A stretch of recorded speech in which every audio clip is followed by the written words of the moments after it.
Hello, everybody, and welcome to Challenge Accepted, where we're building in the sandbox. I'm Alex Florez, aka Kamisazi, coming to you live from the metaverse. How are you doing today? My camera's like facing the wrong direction. Ooh. There we go. That's better. All right. Are we ready to finish this game? I'm ready to finish this game today. I'm ready to build this thing out, launch it, and move on to the next thing.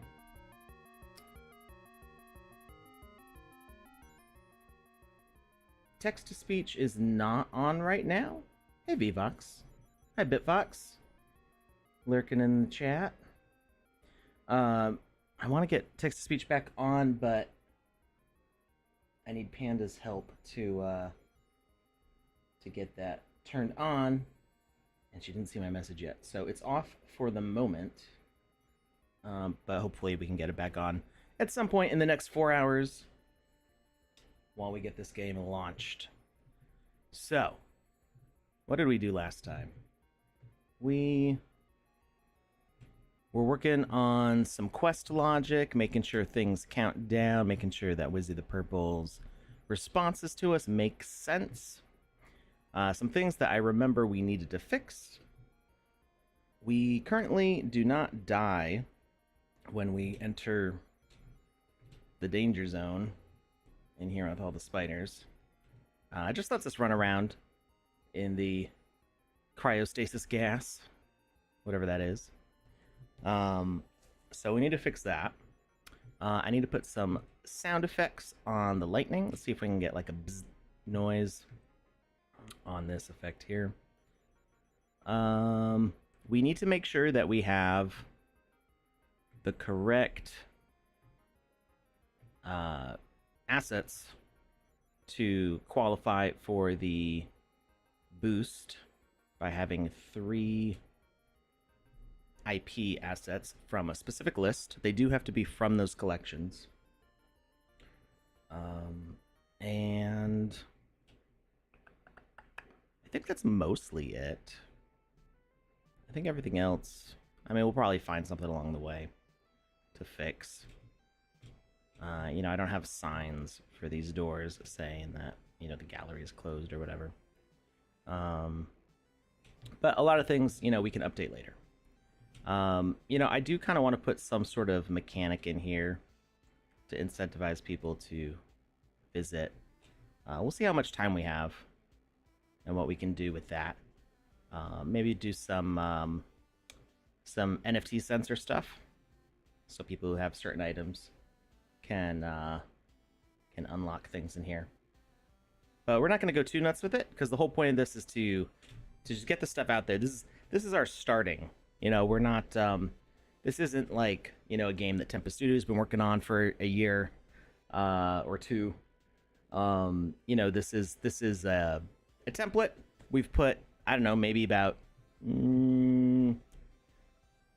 I would say it would be generous to say I put 12 hours into this, because a lot of the time that we spend on the stream is, answering questions, and experimenting with stuff.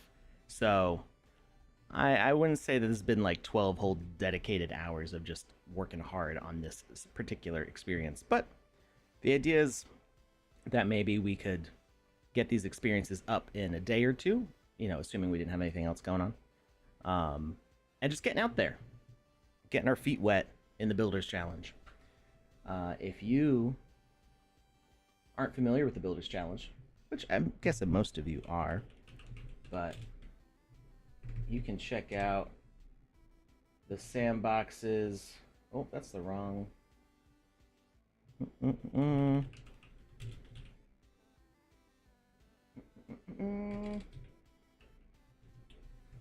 Where's the medium article?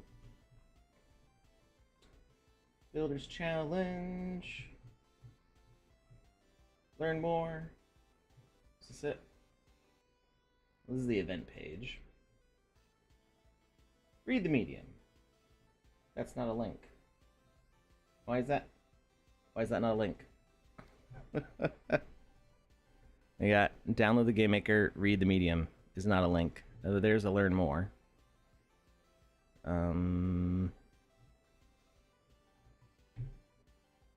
not a link. Why is it not a link?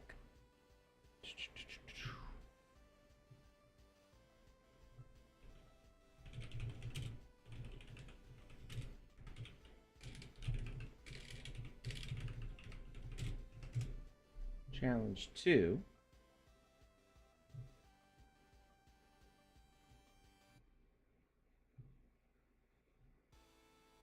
Announcing the Builders Challenge 2. Here's the Medium link.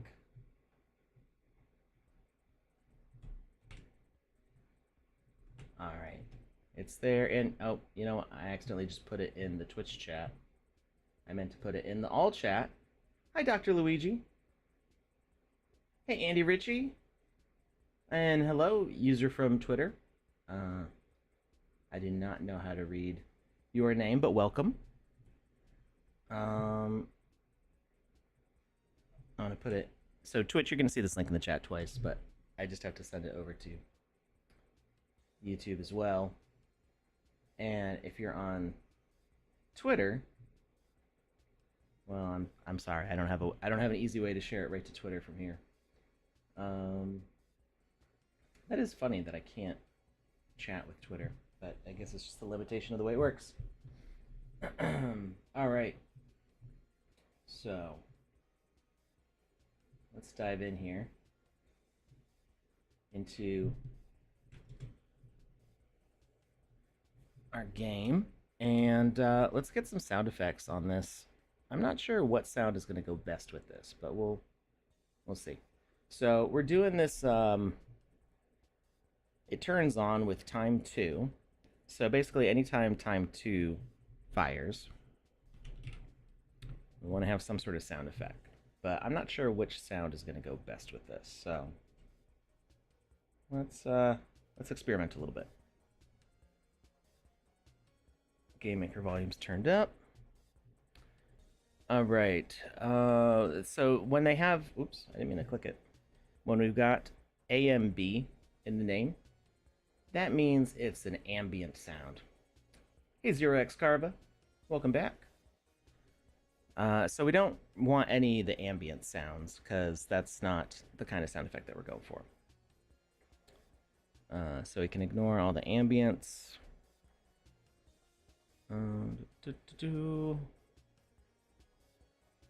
So I don't think we have any like lightning sound, but I think we can probably get away with just a sound as long as it's kind of generic. So let's try this pop sound. I just want to hear what it sounds like. Nope, that's the wrong sound. Let's flip. Flip could work. And equip, I think, is like a clothes rustling sound. Yeah.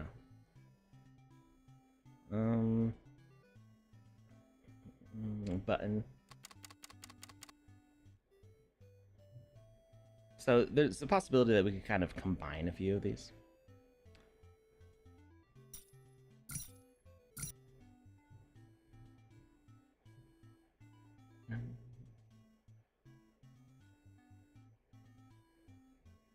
So I kind of like the flip sound.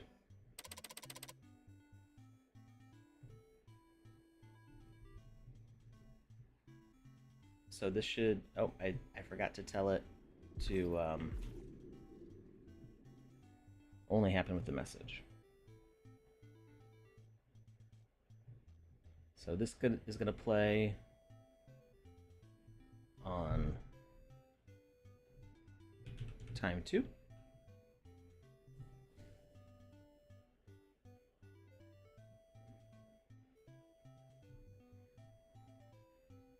And we don't want the range to be too big. We want it to be just kind of in this portion of the hallway where we can actually see it.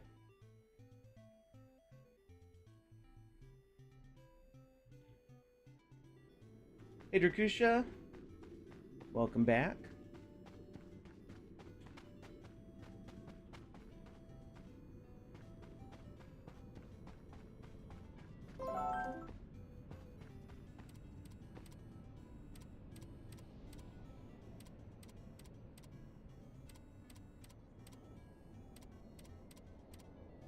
I don't know why it fires so many times. It should only be happening once.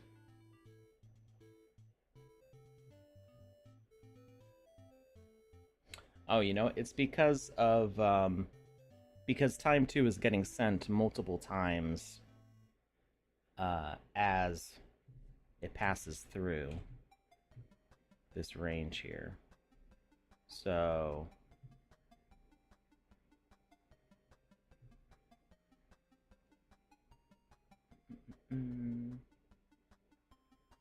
timer, detection shape. Testing, this is Panda.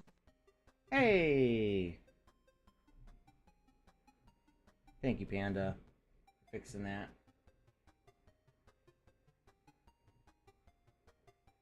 Yeah, I don't need to log in right now for it. Well, yeah, we'll do that later, before tomorrow's stream. I'm just logged in under my own account, and I have mod privileges, but I can't change which Twitch points or channel points are active. Thank you very much.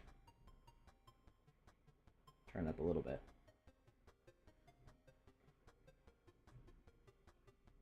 All right. So now, chat, if you on Twitch, if you want to get my attention, you can spend a few channel points to have it said out loud. All right. So, I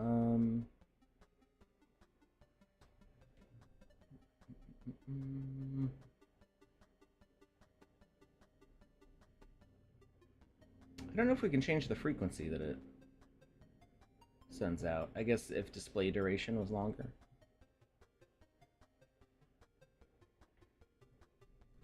Let's try changing it to 1 second on these things.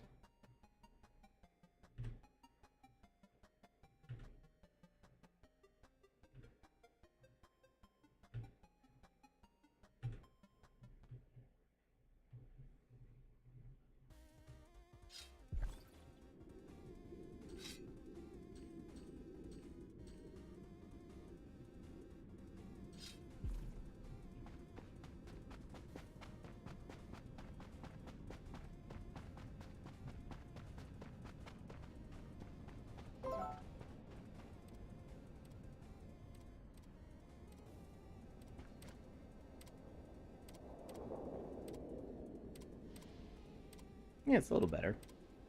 I think we can make it louder if we extend the range of it, because it's kind of quiet.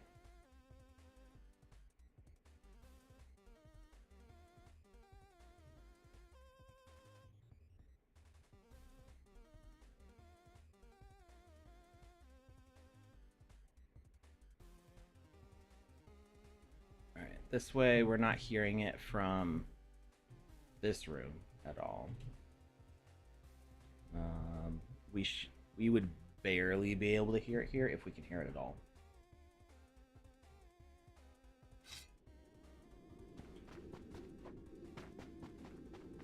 I forgot that I took off all my equipment. It would have been this turn here.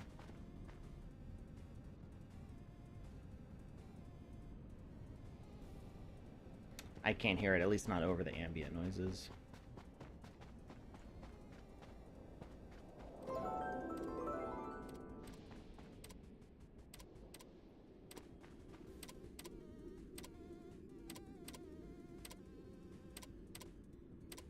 That's pretty good.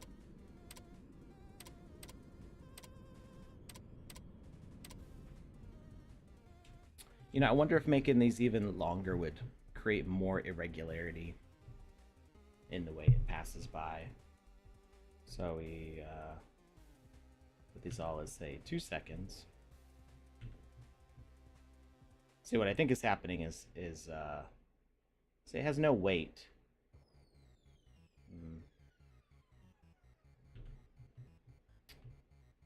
I was thinking maybe it passes by, say, this one, and it clicks, and then as it comes back, it clicks again a little bit too soon.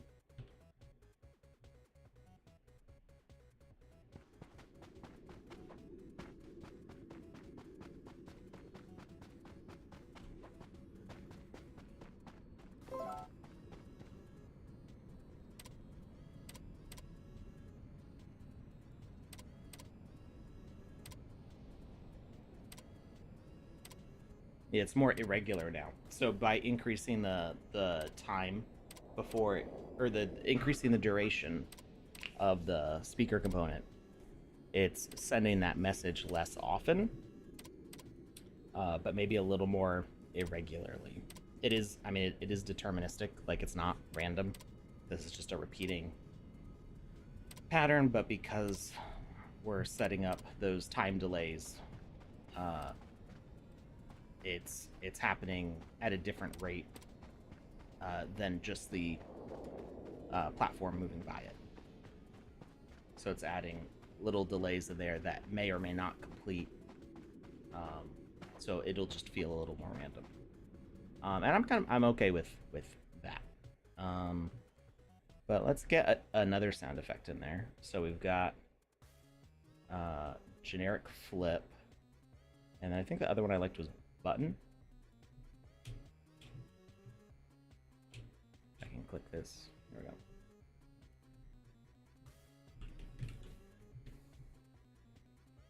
And this one will play with the opposite one of sound one, or time one, I mean.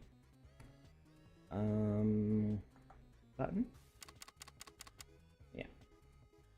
3D sound. What was the distance we put on this one?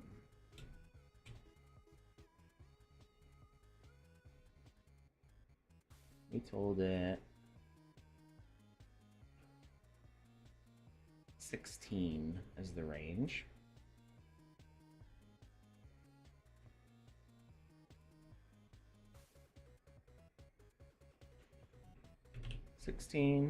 Play on receive message, and we're gonna do time 1.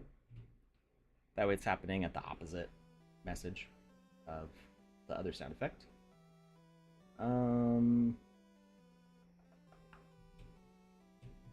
And it still cuts into this hallway a little bit, but still shouldn't be terribly loud. We can reduce it a meter if we need to. Yeah, I just barely hear it. And you don't hear it at all here. So you really have to shove yourself in the corner to hear it. So it really doesn't make a difference.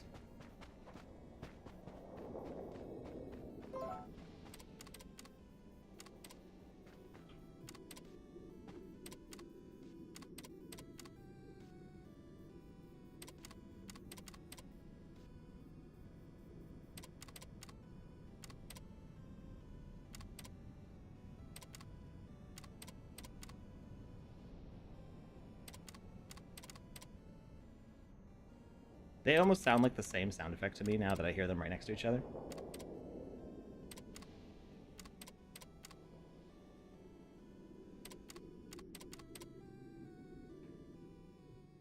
I like the way that they interact with each other as a pattern, or as you know, some randomness.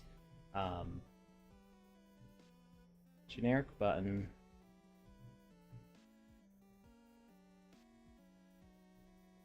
And generic flip. I never really realized how close those things sound.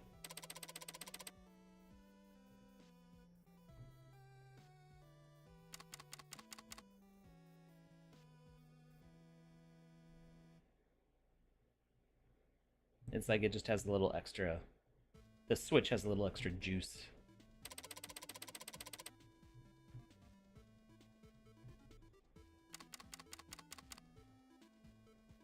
Almost like it's a more reverby version.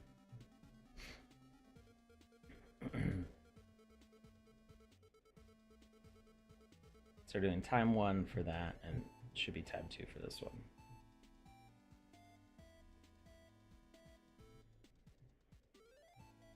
Yep.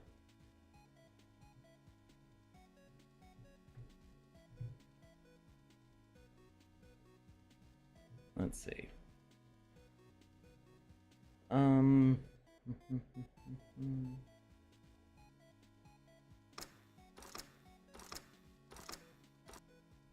Too squishy.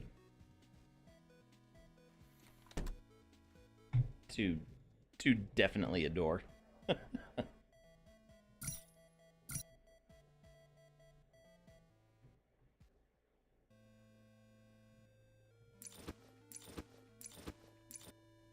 I think I'm okay with the sound effects as they are, using the button.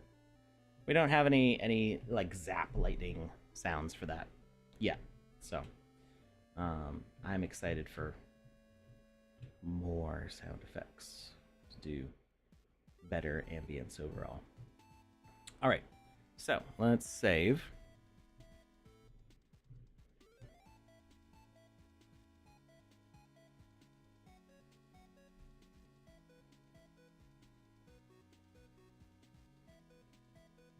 Jonathan Morgan says, my brain hurts. Oh no. Why is that, Jonathan? Over on Twitter. Why is your brain hurt? What can I help with? We broke down how this this whole thing worked in a previous stream. Not last one, but the one before. PandaPops says my brain always hurts. Should get that checked out. Speaking of getting stuff checked out, make sure that that you send Tempest Studios all your love. Cody, who is the guy in charge of Tempest Studios, he had to go to the hospital. Some possibly a calcium deficiency. They're still looking into what's up with it. So, you know, he's still looking at his Builder's Challenge stats from a laptop from his hospital bed. So make sure that that you send Tempest and Cody and Lozen your best wishes, and go check out their experiences. Give them some support. Hope for a speedy recovery and that they figure out what all's going on. And tell Lozen Cody needs to drink milk. I already told her that. She said he doesn't like milk. I'm like, well, that's why he's got a calcium deficiency. So drink more milk, Cody. Eat that cheese. All right. Vitamin D, that is from milk to address calcium deficiency. You're trying to work and pay attention at the same time. That's yes. Thank you, Panda, for doing that. Tempest shout out. I've never done that before. I don't actually really know the process for that. That's actually why I don't watch a lot of streams. Not because I don't like the people who are streaming or I'm not interested in what they're doing. It's like I just have so many things that I want to do, that I need to do, and I can't watch a live stream and do things at the same time. It's I can't focus on like people talking and then being able to do other things to the side very well. I can like watch a movie or a TV show, but you can like pause that more easily. And I'm not like there's pacing to it, so like there'll be lulls in what's going on over there, and I can kind of work on stuff. They're doing some montage scene or whatever. But when it's somebody speaking live, I can't. It takes too much of my brain to focus on what they're saying and the irregular cadence of a real conversation. PandaPop says, unpopular opinion. I'm actually not that keen on cheese. I could probably do without it. Get out. You're fired. Cheese is life.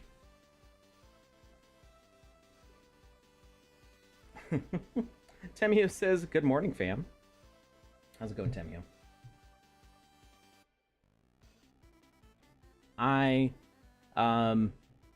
My wife has been dealing with maybe a little bit of lactose intolerance. She can still eat some dairy, but she really has to limit it or she starts getting stomach pain and stuff. So she's been trying out different non-dairy cheeses and almond milk and other things that she can do in her diet, so that way she doesn't get like stomach cramps and stuff. And I don't know. I think I would just white knuckle through it and be like, I'm eating the cheese.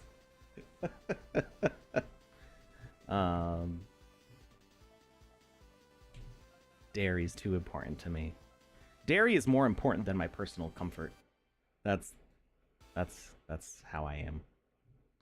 Whether it's yogurt, cheese, milk, ice cream, all the stuff that milk is in. Can't do without it. All right, so we got our sound effect over here, and we saved. Now we got to figure out why we're not dying over here.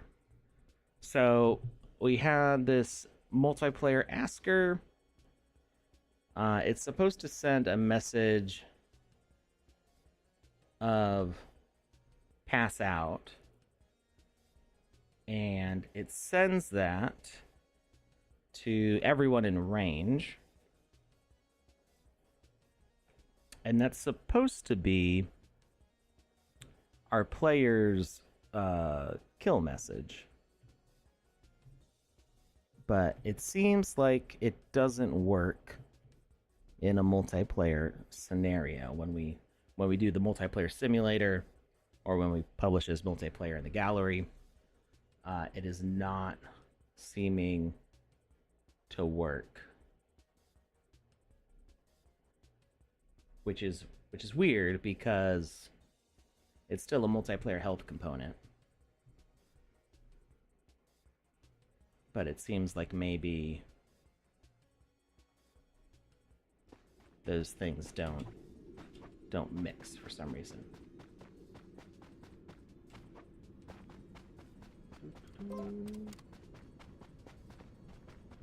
So we get out here. Like, I don't feel so good. Maybe I should lie down. And it did work there. Let's try setting it to the gallery, because it's working in the simulator, but I'm pretty sure I remember it not working in the gallery. So we're going to share to the gallery. I'm going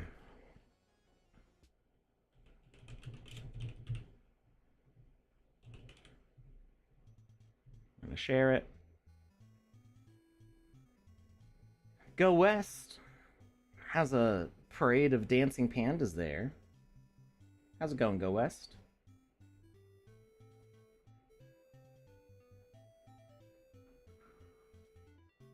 Web3 says, hey Alex, good afternoon, how are you doing? I'm doing all right. I'm ready to get this game live. Builders Challenge has started, so we're behind schedule, but it's all right. We're doing this because we can, not because we have to, right? Like, if we're not perfectly on schedule, if I don't get enough players, it's all right. I'm not worried about it. PandaPops says, love the new Game Maker music. It's so magical right as I mute it, because I've already got other music playing, and 2 songs playing at the same time can be fun, but is not always fun. Last Year Try says, hey everyone, hi Alex. PandaPops says, I mean to mute it, but it is nice. I do really like the new music. Like, it is really excellent. Why was I sitting? As I spawned in, I was just like sitting in the air, popping a squat. All right, let's see if this...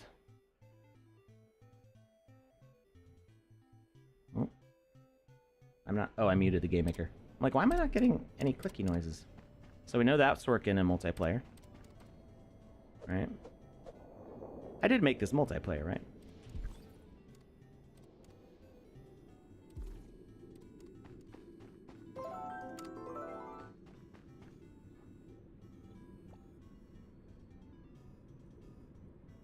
And I'm like, nah, I'm good.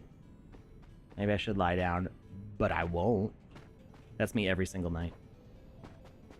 I should pass out, but I'm not gonna. Alright, so for some reason, that doesn't work. Go West, popping a squat right now. I'm not gonna ask what you're doing. Popping a squat. That's between you and the thing you're squatting over.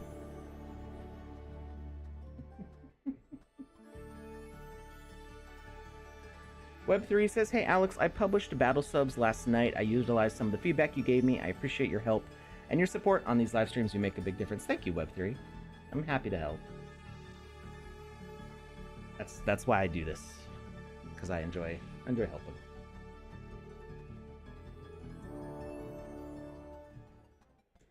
Go West, I don't understand what that last emoji is. I see like the teeth and the crying, laughing, and tongue sticking out, and then I don't know what that last thing is. Covering mouth. Oh, it's weird. It doesn't. So this is what it looks like on the Twitch chat pop out, but on OBS, it looks like it's the hand covering mouth. So that's weird.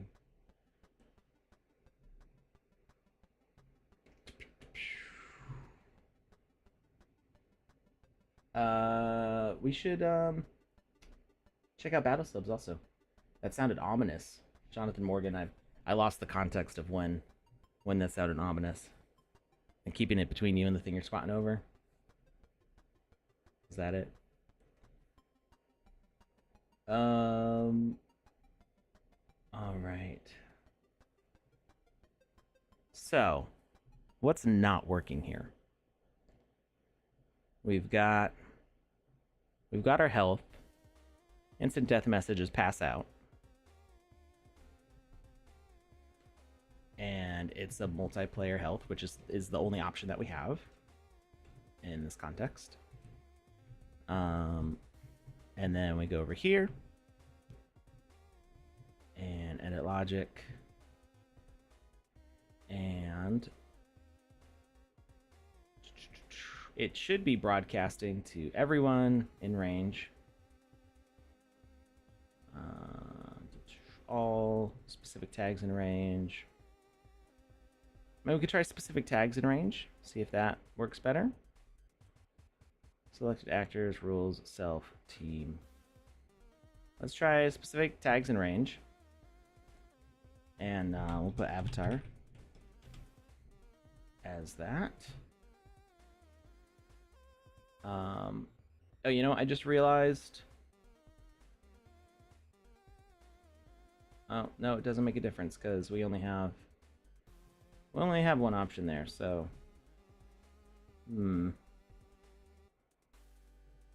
Alright, if it doesn't work with this, then we're going to have to change the way we do this.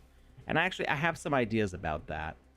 So maybe it's good that it doesn't work this way. But let's see if avatar works. Let's make sure that it works here first, and then we can send it to the gallery and test it that way again. So we're running over here. I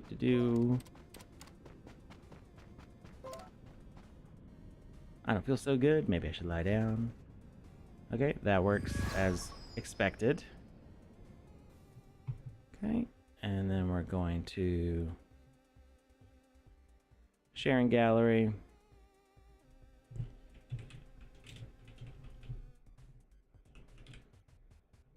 Multiplayer, share.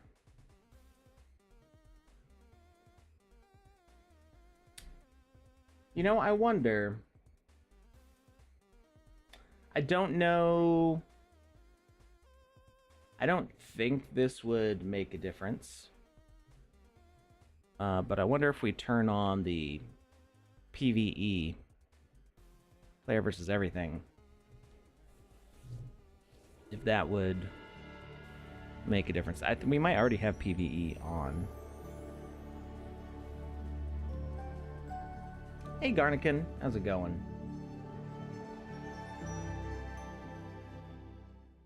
Web3 says my lunch break is over. Have a great day. All right. Sad to see you go so early, Web3. Hope you had a good lunch. We'll see you next time. We're gonna try to add subs to your sub game to our list of things to play. If that's up on the map, check it out. Not today. When we do our Wednesday or Saturday stream. Okay, so PvE is on, which is why I can attack in a multiplayer game.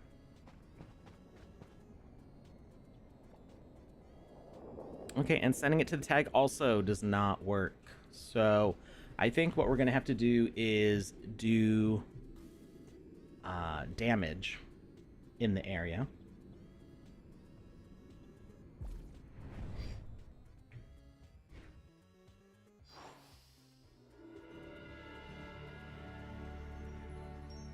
instead of having it being part of the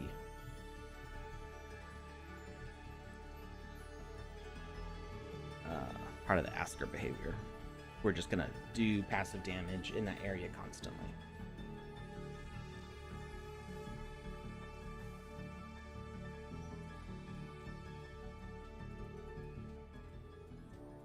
So the reason I didn't want to do that originally was because if somebody has a whole bunch of defense equipment, their health will be higher, and they'll be able to run around in here all willy-nilly. Is it possible for the ending screen to say something like ending 1 quarter or ending 2 quarters, so it's like you got one of 4 possible endings on the finish screen? On the ending screen itself, you might be able to do it with variables. I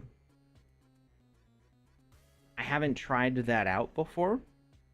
So I know playing Chicago Noir, they tell you which ending you get, but they do it as part of the... I think they use the rules system to show a banner before the game actually ends. I don't actually remember off the top of my head how they show it. So you could do a banner or an asker that shows, yeah, the pop-up window. That's what I meant by a banner. So you do a pop-up window at the end. If you so with people not being able to use the leaderboard system, I'm not sure how exactly it would work. But I think you can display scores at the end of the game. And it's just something that I haven't really looked into yet. But if you store the ending as a variable to display, I think you could do it that way.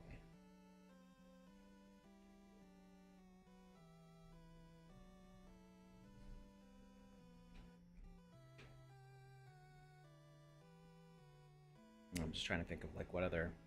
There's not a lot of options for the end screen for like displaying different things.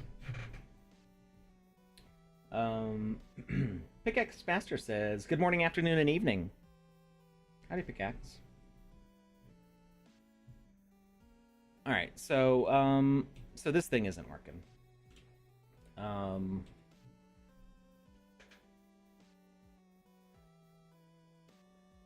We can basically have no message as part of this.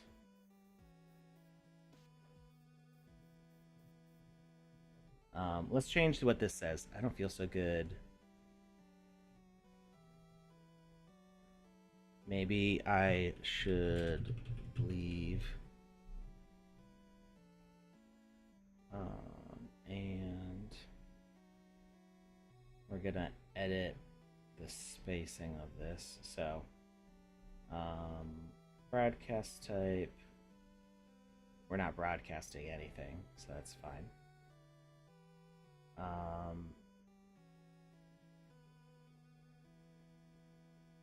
wonder if it's because we have this broadcast type self, although I don't think that should make a difference, because that's just to get it to do this next thing, and then this broadcast to all, so yeah, it shouldn't make a difference there. Let's see, detection area, let's bring that down to 2 by 2 by 2, and we're going to move it right in the entryway here.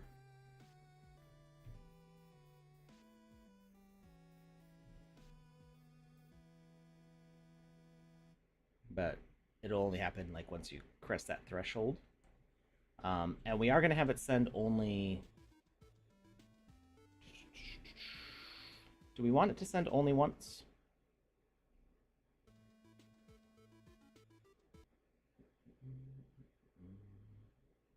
You know, if we make this... So because we don't really have to do any messages with it, we can make this all single player actually. Let's do none and then ask her. Oh darn.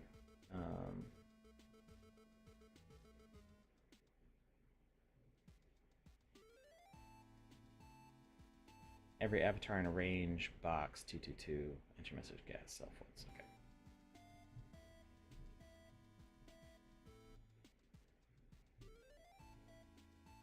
And then trigger volume box gas 222. All right, so now all this does is just gives us that message. We can tell it to be only once because the player doesn't need to see that every single time.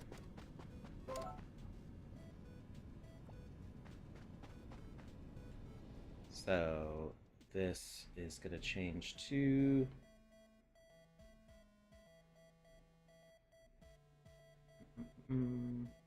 only once. So now as players run back and forth through this, it's not going to keep on activating. Play Game for Fun says, hello, how are you? I'm doing alright. Doing okay. Ready to get this game launched. Get it going.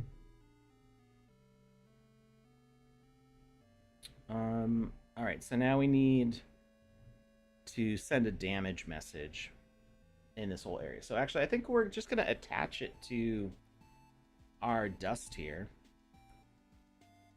Or not the dust, the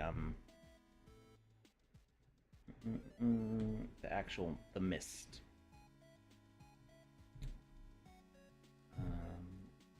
Maybe. No, because we do want the area to, we want to be able to move it independently to make sure. I'm great. 51 strike? I don't know what that means. What's 51 strike?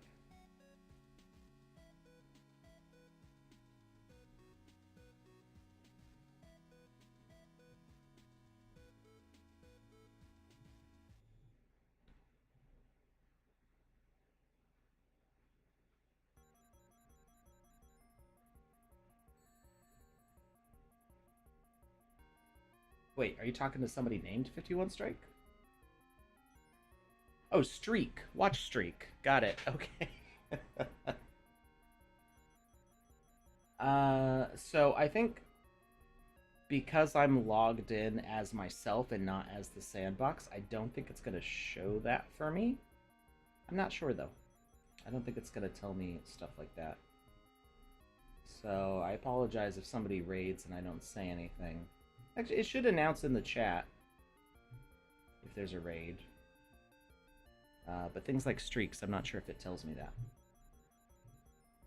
51 watch streak, that's a lot. We stream at a lot of different times on a lot of different days.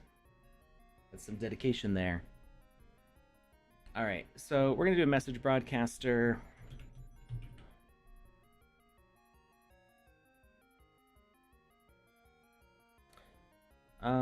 You know what?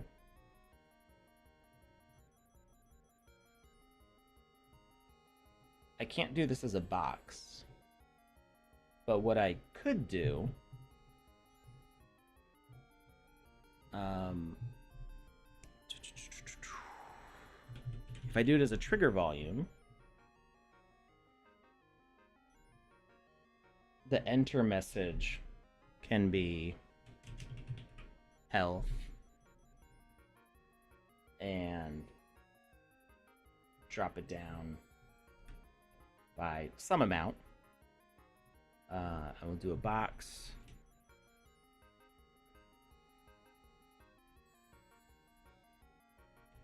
And we're just gonna slide it out.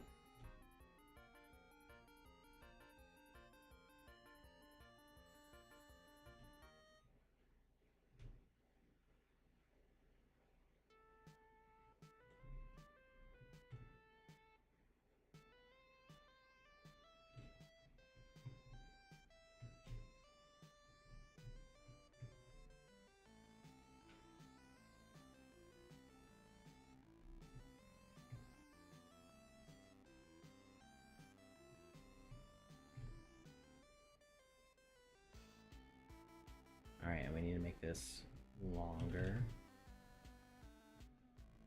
Wrong direction.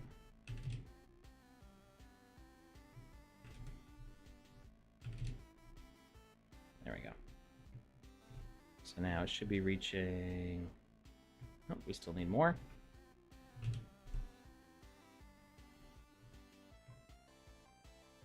So we want it to overlap. That end goes all the way to that side.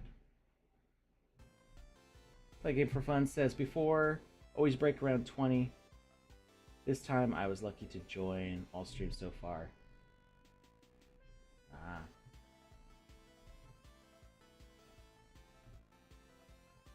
So that's more than double your usual stream. Gotta keep it going. Alright, so this should be doing some damage. And then we can make it more intense the deeper into the room you go.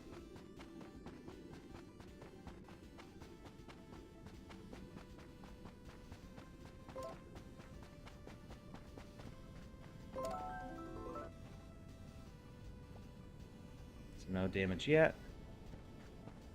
Alright.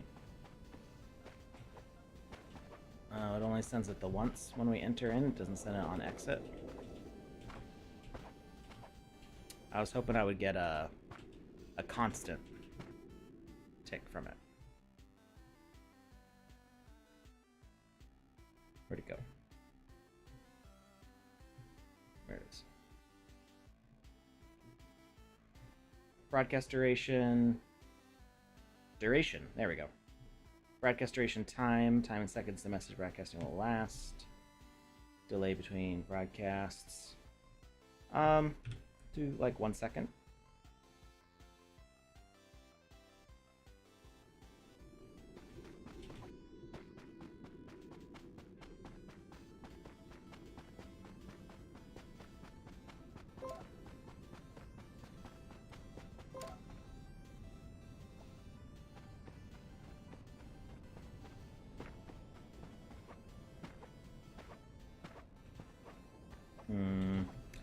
Oh, you know, I think it's because I have the duration down.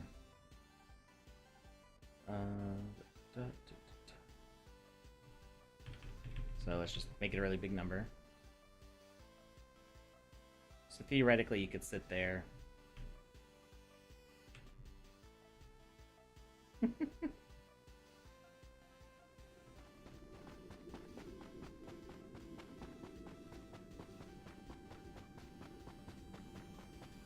Last Year Trier says you could put an ending screen from an asset spawner that covers all the camera and shows ending 1 of 4 as for the treasure map. Type screen on the Game Maker library, what I'm saying.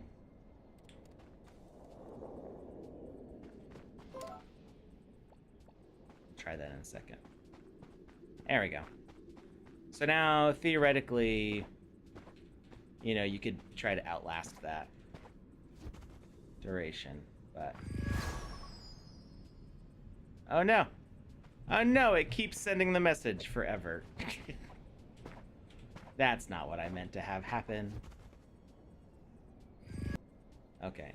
We do need it to stop sending it at some point.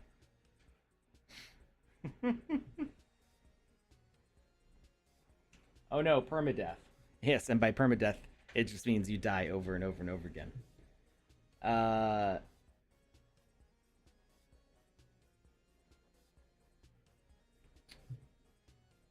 Type screen on the Game Maker library.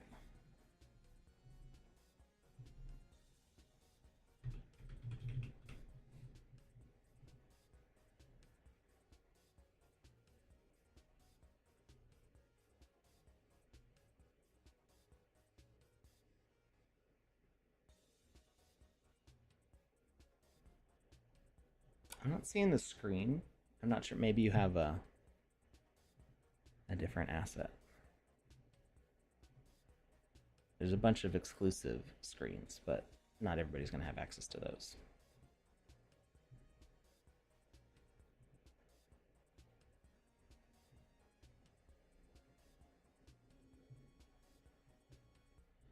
All right, so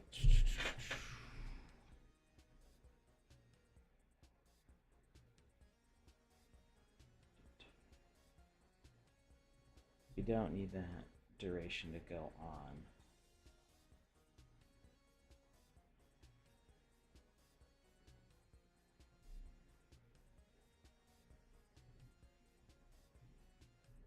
So I guess we really just needed to be a message broadcaster then.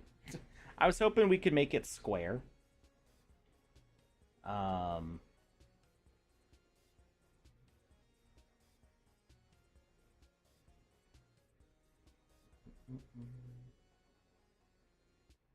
Oh, you know, because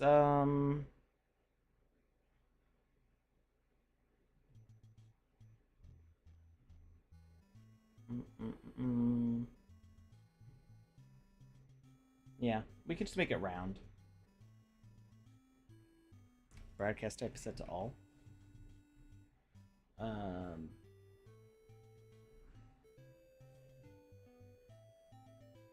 Everyone in range. Oh, is that gonna...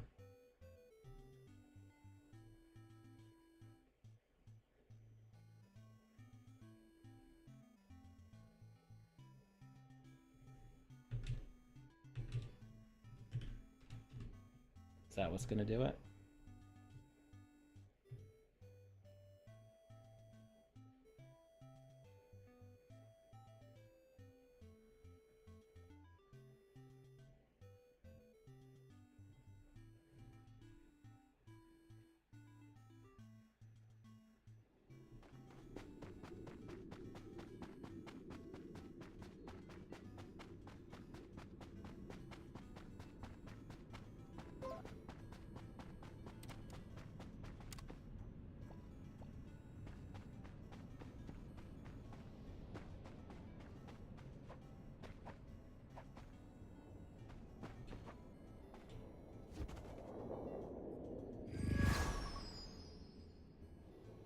Thank you, VVox. Good catch.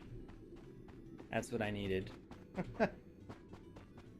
For some reason, my brain was thinking that that it was only going to be sending that message in that range already. But that was just the detection, which operates separately from the broadcast. And I forgot that. So, thank you, VVox. You fixed it for me. Wait, it seems you don't have it. I'm looking. So, title screen large.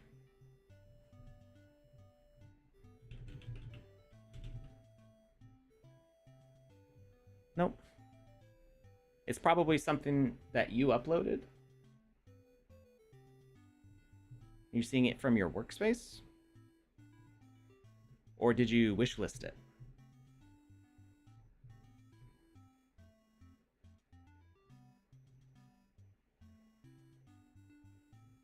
Because I do not have that asset.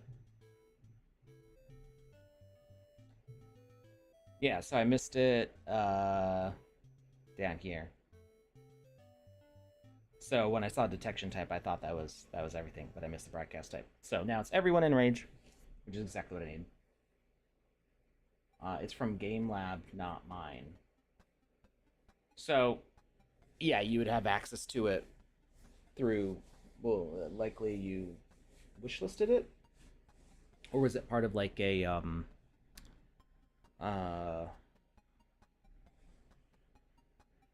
like a game jam where they gave you access to special assets, maybe?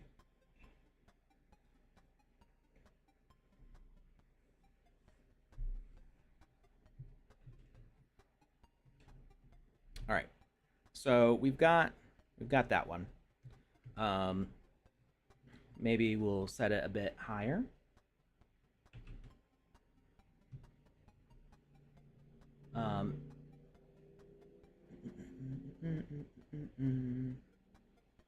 You know, actually, I do wonder how frequently it sends if we do it with 0 delay. Is it like once per frame?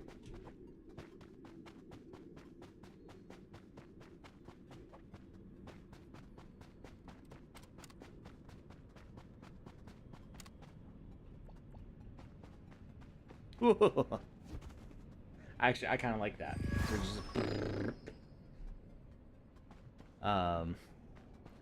So now the issue would be that if I equip a bunch of health stuff,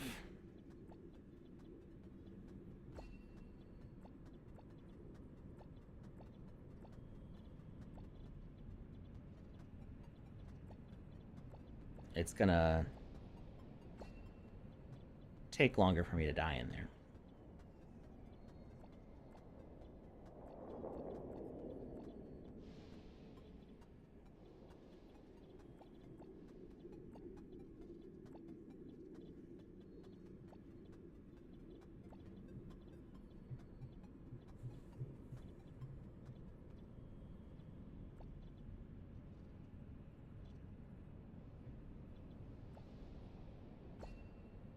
Oh, that's not better. I always forget that this is a head equipment.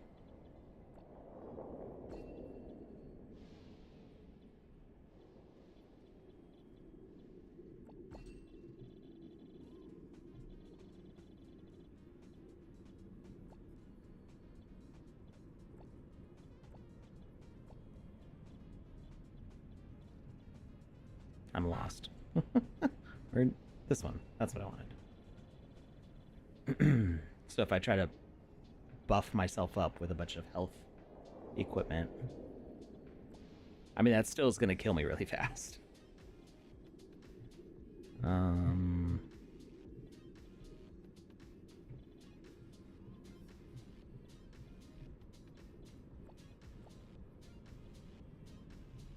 wow. 98 health on the, this one. Oh, I never noticed that the eyes are animated.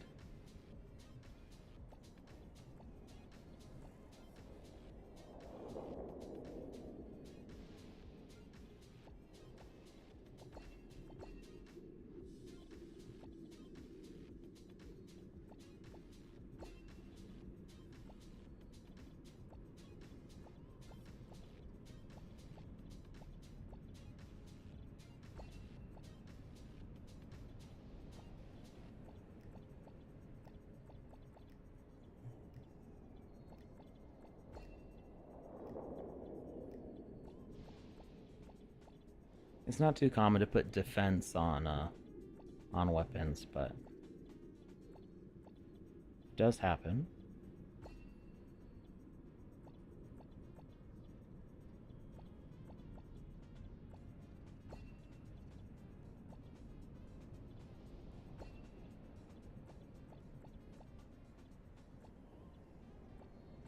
There we go.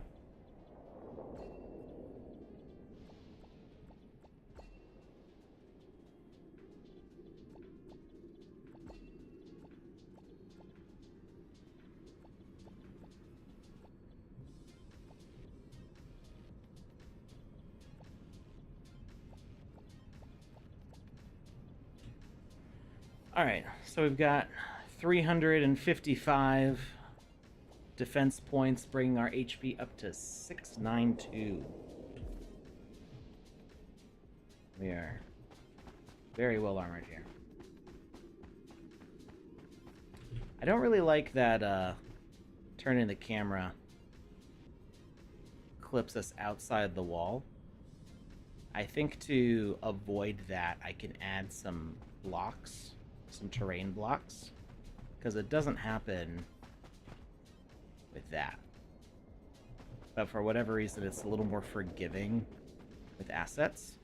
But if I put some blocks on the outside, I should be able to avoid that. Or at least reduce how long it takes to zoom in. Alright, so we're not seeing the message now, which is good. That was on purpose. And yeah, even with almost 700 HP, it still goes down really fast, but it does give us more time through here. Which is okay if I want to hide some Easter eggs in there. Maybe there's going to be something secret in here. And if you have enough health equipment, you can get in. So if we're losing 1 HP a frame, or a tick, that means we have almost 60 FPS, 10 seconds, about. Let's time it. 1 Mississippi, 2 Mississippi, 3 Mississippi, 4 Mississippi, 5 Mississippi. Yeah, it's pretty close. Took us about 5 seconds to get to halfway in health. So now that we know that's how quickly we die, we can try to make sure that, or we could make a recommendation to players, hey, you're going to want to have at least 300 HP to find the hidden thing or something. I mean, not that we would say that you're finding an Easter egg, but that's how we can think about it. So I'm actually okay with how quickly that kills the player then. But let's make sure that it's working in multiplayer though. That's the key thing.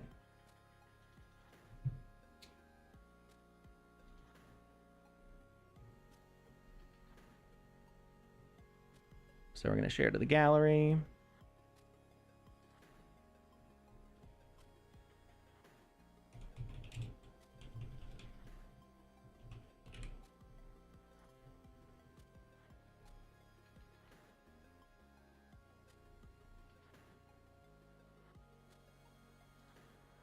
The player's speed is also a factor, right? Yep, player's speed would also make a difference.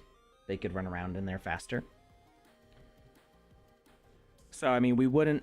the goal of a room like this wouldn't necessarily be who gets through the fastest or who gets through the furthest.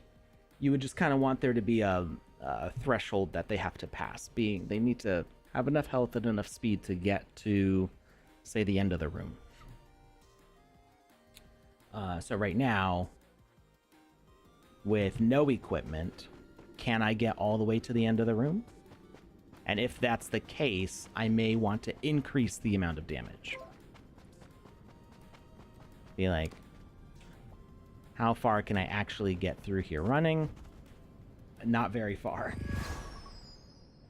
So if I want something to be at the end of that room, you know, I don't even really have to hide it. It can just be a thing that's in this cage here or something. But players need to have enough speed and enough health to actually reach it. And by both of those things being a factor, there's some balancing to that, right? Like some players may have more speed equipment, some players may have more defense equipment.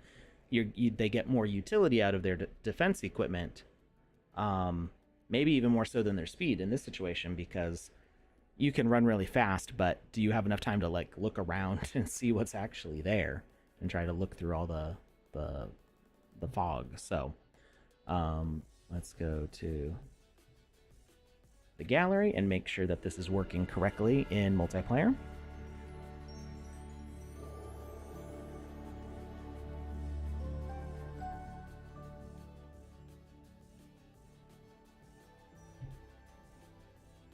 Hey, Ice Pilot.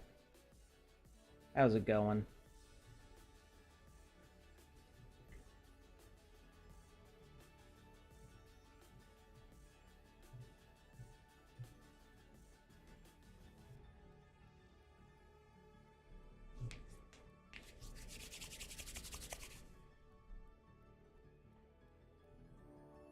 Connecting.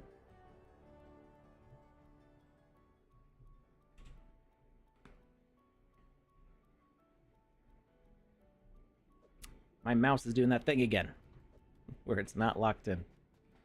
All right, so we are now in a multiplayer scenario. In the middle of the lake, playing you on Sea-Doo speakers with my phone in a floating waterproof case. How about you? Yeah, I'm not in the water right now, although that does sound nice. Is Sea-Doo like a brand name? And we are getting the damage. It feels like it's a little bit slower. So I wonder if the server being, it's having to communicate with the server about all this. I wonder if that makes a difference in how fast the tick rate is for that damage. Because we definitely got further into that room. We're still playing at about 60 FPS. So I don't think it's frame locked. And yeah, you can definitely get all the way to the end. So we need to increase the damage. I think I'll make it 3 HP. I thought I heard a door. I don't know if I'm getting visited or if it was just a noise. Bombardier BRP Sea-Doo, the sit-down jet ski. Oh.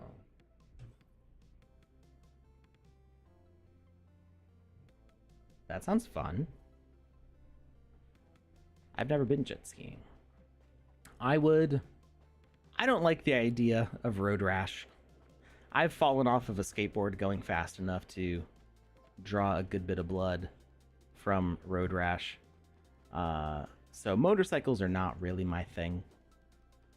But a jet ski sounds fun. Day off would recommend.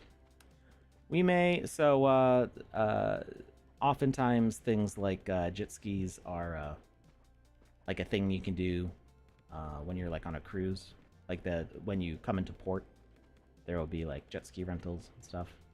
Maybe I'll give that a try. Where my wife and I did the Floggy Molly cruise. Got to see a whole bunch of cool bands and skateboarders and stuff last November, and we're going again next year. And I don't know, maybe it'll be something I check out. All right, so we need to increase the damage, but it's good to know that that's working. And I noticed some other things to fix. No road rash on water unless you run into shore. Well, yeah, I would try to not do that. I mean, you can, water can still hurt if you hit it hard enough. But I imagine, like, the speed that a jet ski is going compared to the waters, you probably need to be going a lot faster for it to be anywhere close to the similar damage falling off at a normal speed on a motorcycle. Yeah, water at 70 miles per hour does not feel good, would not recommend. I don't know how fast you're going, if you jump off like a 10-foot diving board or a 10-meter diving board. Obviously that's, one of those is like 3 times like the other, but I wonder how fast you're going by the time you hit the water. I did jumping off of a cliff into water a couple times. That I'm not afraid of heights necessarily. I'm afraid of like lack of security. Like I need some sort of, I don't like being on the edge without any sort of railing or something like that. But if there's a railing, I'm like fine. Like when we're on a boat, I don't mind like kind of leaning on the railing, looking out over the water. 3.78 meters per second. You make me do math.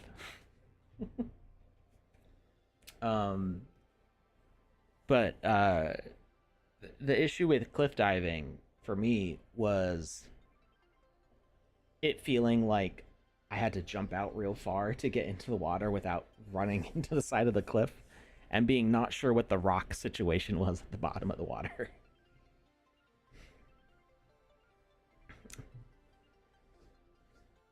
Intrusive thoughts and height don't mix well. I don't think I ever act on intrusive thoughts. Like I think most people have them, and mine are pretty well suppressed. My Jiminy Cricket just smacks them. Goes, no, that's a dumb idea. The most frequent intrusive thought I think I had as a kid growing up. My dad was in the Navy, and we would drive to the sub base, And I used to look at the fence and go like, it would be so easy to climb over that. There's just no barbed wire. There's that part of the fence is like in a forest over there. Like, you just climb a tree and jump over. And every time we would go get groceries from the commissary on the sub base, that was the intrusive thought in my head. Obviously, I never jumped out of the van and did it. We were going through the gate. We had ID cards. Like, we didn't need to jump over the fence. But I used to think about that a lot. About how easy it would be to sneak on base. All right. So let's do -3 here.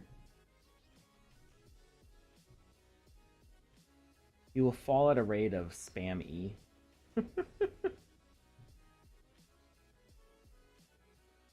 As fast as Joe doesn't go through a walkthrough.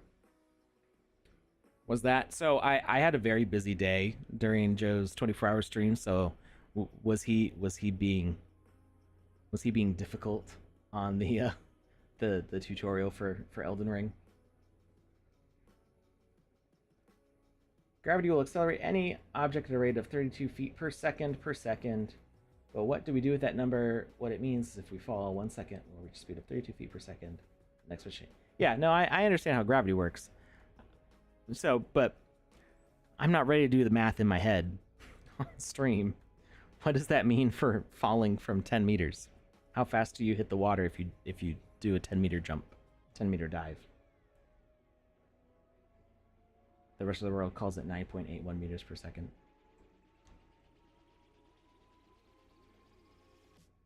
Oh, explaining to Ice Ice Baby. Okay. Yeah, and it's not meters per second. It's meters per second, right? So it's MSS. Never heard it in feet before. Well, welcome to America.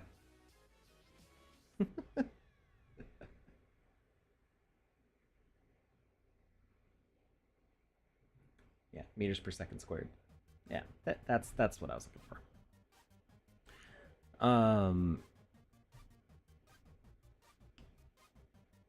Yeah, so actually, I found out, I didn't know this before.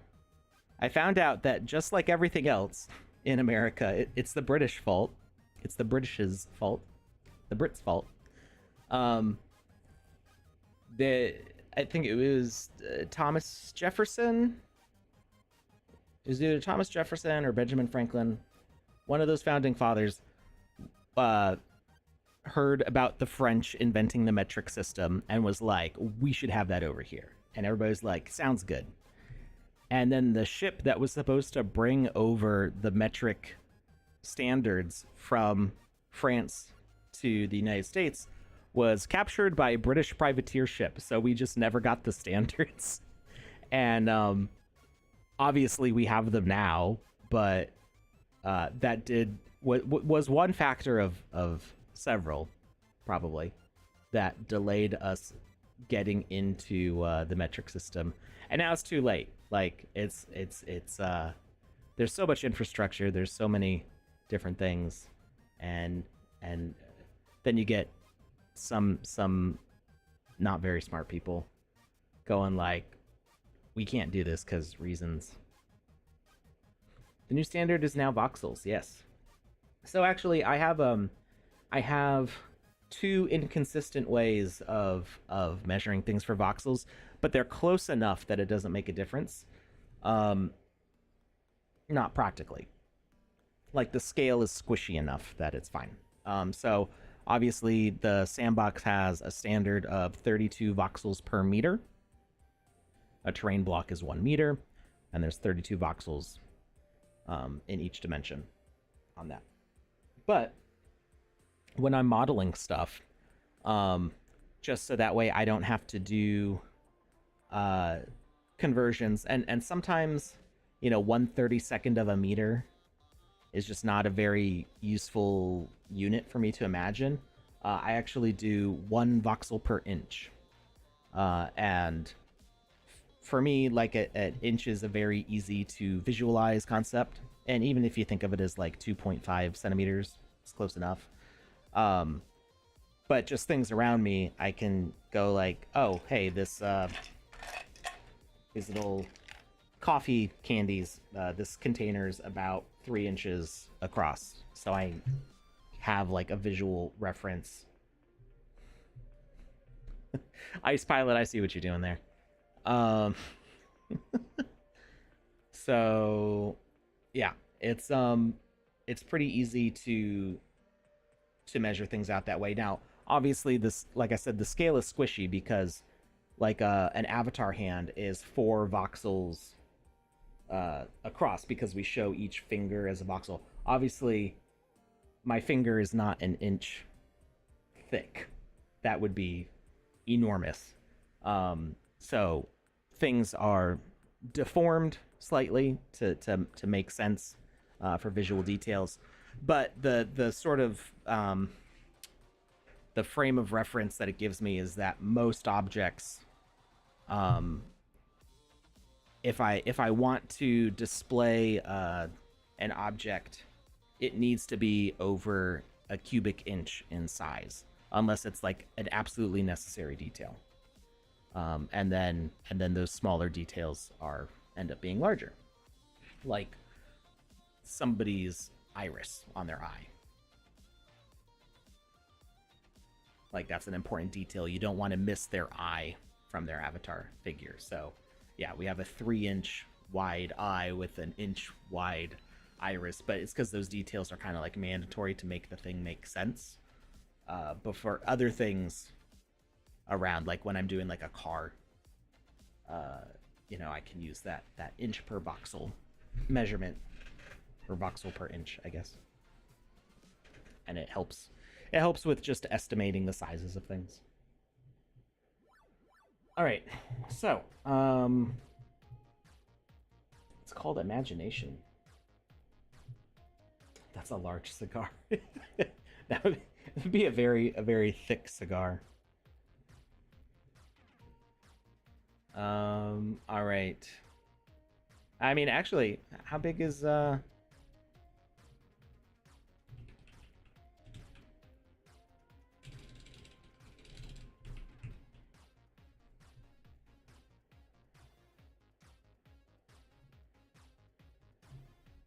big is this thing?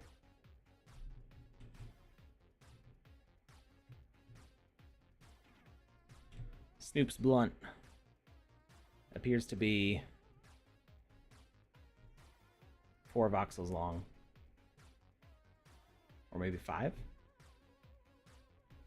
I think some of these overlap a little bit.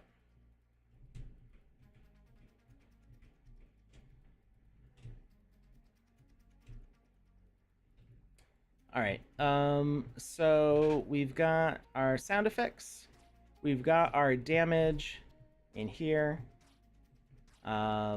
We need some blocks around the vents to keep the camera from clipping into them. So we're gonna do that.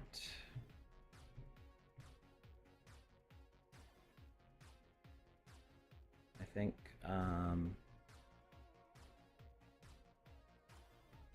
will that clip in? Oh, it doesn't. Nice.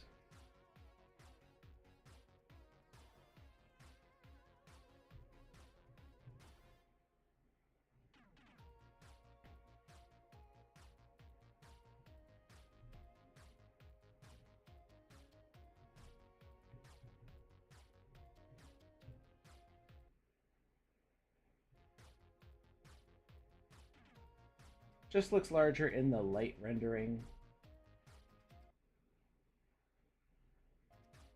Why is the music was like buffering?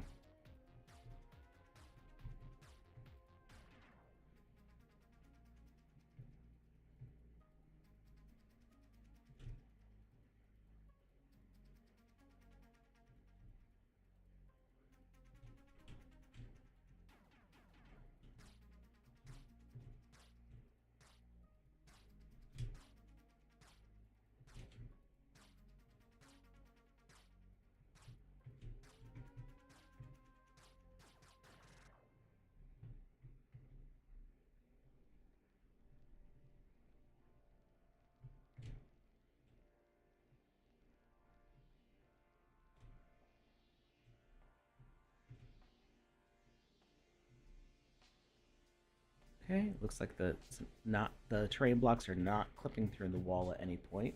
Oh, except here. I lied. So we're gonna erase that.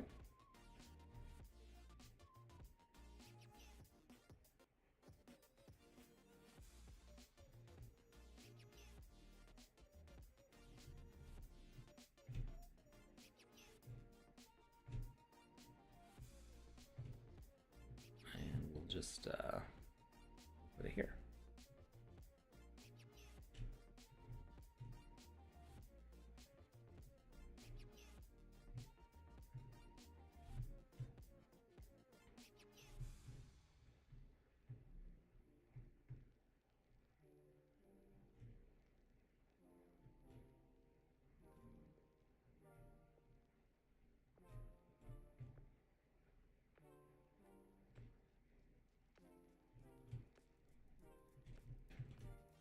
Ooh. I made the wall too thick.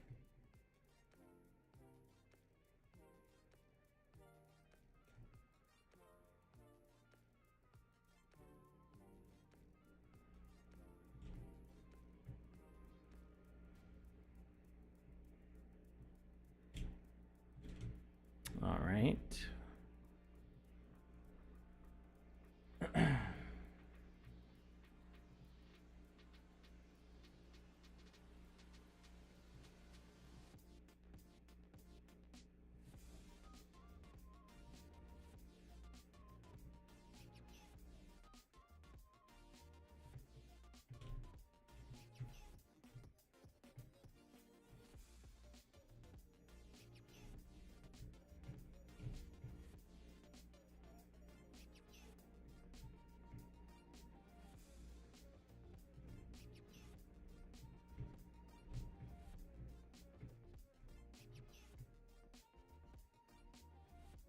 So now the camera will hopefully not really clip through this hallway too much.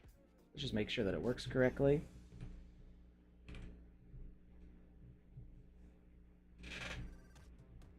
Why are my gloves back on?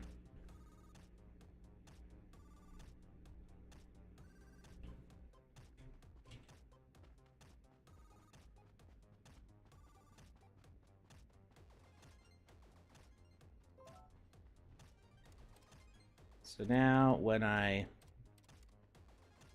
whip the camera through the wall, oh, that's not good. When I whip the camera through the wall, it's gonna bounce off the terrain blocks instead of clipping through.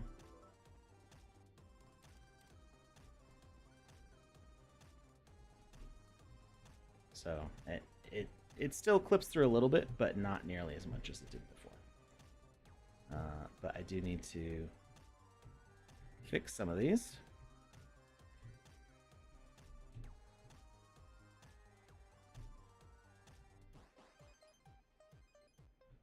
Oops.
There we go. Lester Troy says, hey Alex, is there a way to enlarge the collectible object area? I tried with bigger objects, but it detects only the anchor point. So not directly from the collectible, but you can collect in a different way.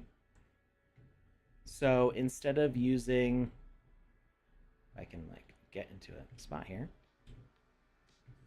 Let's save what we just did with the blocks there.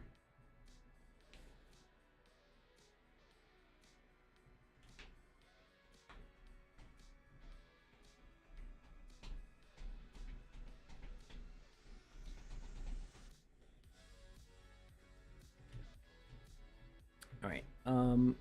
So let's say you want to collect this car.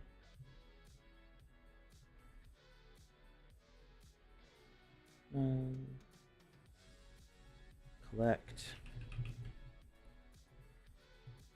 Now we have collision. Oh, actually,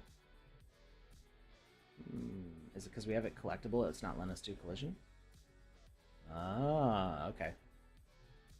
Interesting that it changes that. So it's forcing us to do no collisions so we can run through it to collect it. Can I stop wearing these gloves, please? Now, when exactly does it trigger? So it seems to be using the bounds of the object for me. How big of an object are you using? Because I think that probably makes a difference.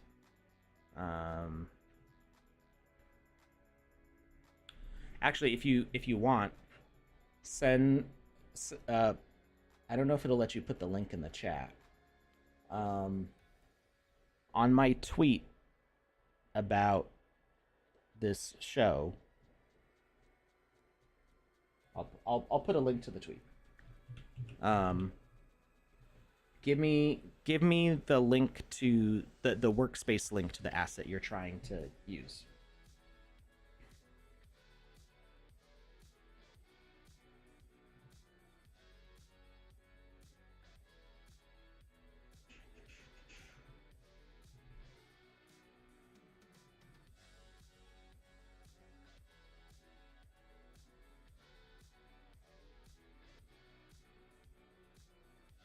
The black block wall from the Game Maker library. Okay. One Box T says you can use the top bar plus debug to show collision. Yeah, absolutely. Under debug, this is super useful to show collision, but it doesn't work if there's no collisions on the object. But you can do render bounds to kind of get an idea for them. So because it's a collectible, it turns off the collision. But if we remove the collectible and we turn on the collision, now we can see the collision box for it. And the reason this card has collision here is because it actually has multiple animations. So the really nice thing about this new default animation thing is that we don't have to set as animated decoration. We can have you can just set it to whatever, like that. Maybe someday I'll add some more animations to this thing. It'd be cool. So which object is it? It's the black block wall from the Game Maker library.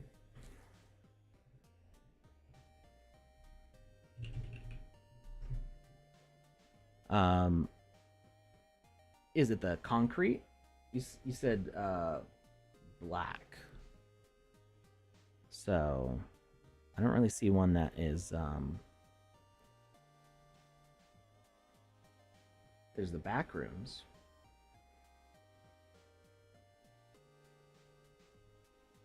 Type black.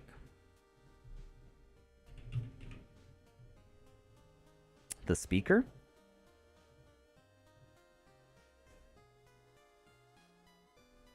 Oh, blocker. There we go. All right. So you're trying to get this thing to collect on collision. So if we look at the collision colliders, you can see that it is specifically the area here. So what happens if we put it as a collectible? Collect action on collision. Yumalitox trolling in the chat. Oh, cool. Is this Minecraft? You know what this is. And I know who you are, not Jackie Chan. So if I just touch the edge here, it is collecting on touching the edge of the object for me. So I don't know which version you're in. I'm in 0.10.9. Not vertical. Okay, so if we put it like down in here, it's not colliding with the top. Oh, I'm still getting it there.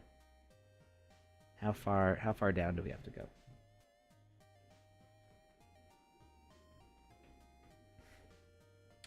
You're rotating it. Okay. So rotations can mess with collisions sometimes. Do you have it like face down?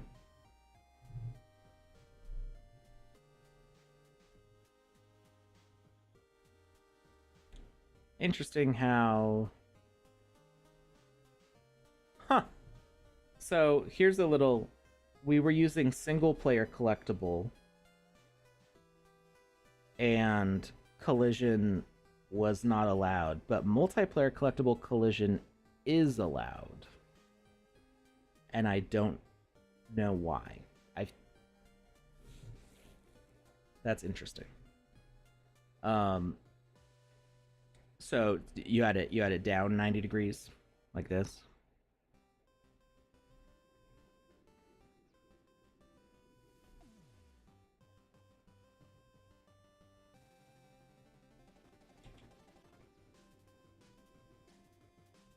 Okay, it still seems to be working for me.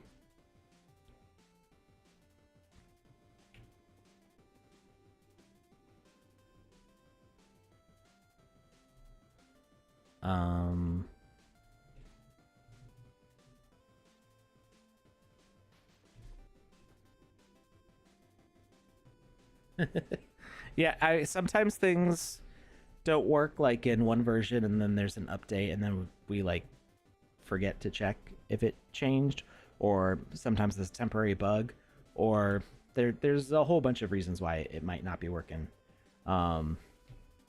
This is why, like, when I encounter something that's not working, I just keep on throwing different things at it until I figure it out.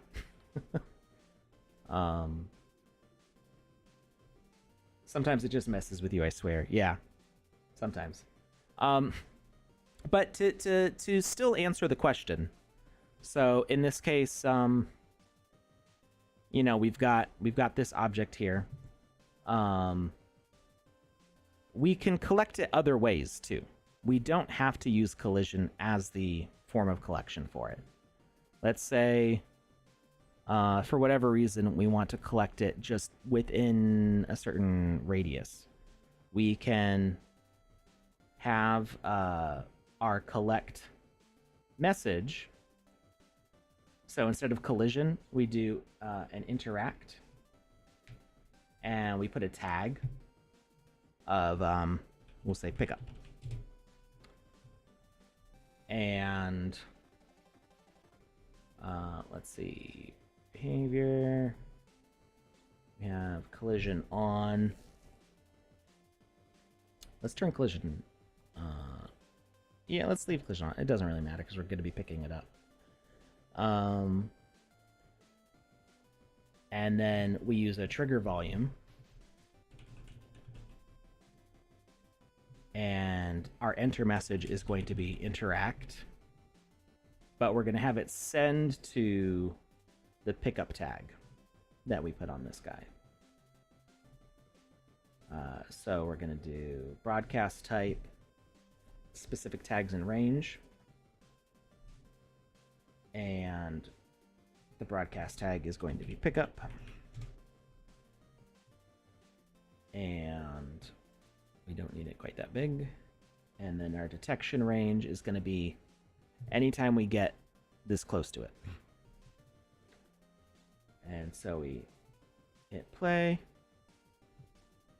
and now, you know, we didn't actually collide with it.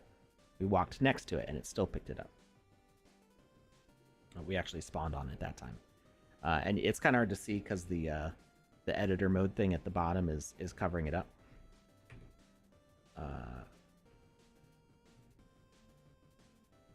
it that way. But we do see that it goes into our inventory right there. Now we could make that even smaller. We could make this detection range tiny. Or we could even make it not touching. We can make it be over here. And we just have to increase our broadcast range to cover the object. So now we can actually run through this thing without collecting it. But if we come over here, it collects it and puts it in our inventory. So you can use that interact message to pick something up without actually interacting with it as a player, because we can send to this object as a tag. Now, if you send interact to all, everything in your game that's interactable will be interacted with all at the same time, and that will probably do crazy things to your game.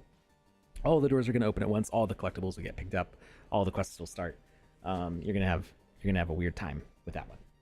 But sending it to a tag specific to a pickup object will let you pick up something, be it by being in the proximity of it, or there's all sorts of reasons why you might want to do something like that. Maybe it's a whole pile of treasure and you want to pick up everything in the group all at once.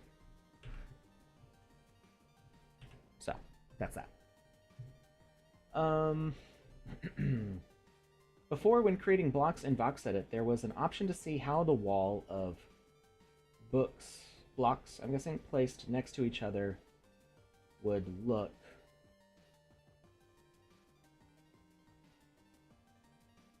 Oh, creating blocks like terrain blocks. It's been a long time since I've messed with the terrain block tool. It's been a while. Now I only see small squares left and right, but it's only one block. Click on one face of the cube at the bottom right. So if we go to blocks,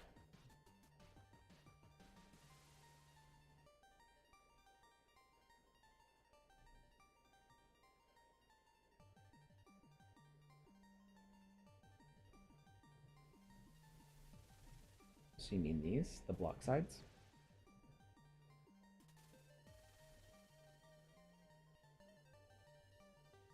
You're gonna have a weird time. That would be a good game title, right? This is what you're looking for. I didn't understand you meant for the tiling at first. So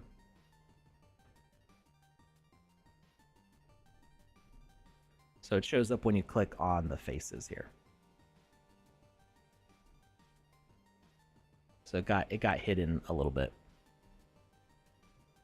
but it's still there. So as you want to now, of course, I picked one that doesn't have distinguishable sides, of course. So yeah, you click on the side that you want. It'll show you how they loop, and then if you can see that I'm highlighting the edges of it, it'll go to a 45-degree view, and now I can select the top, and now I can go to the other side, and it'll let you spin around it.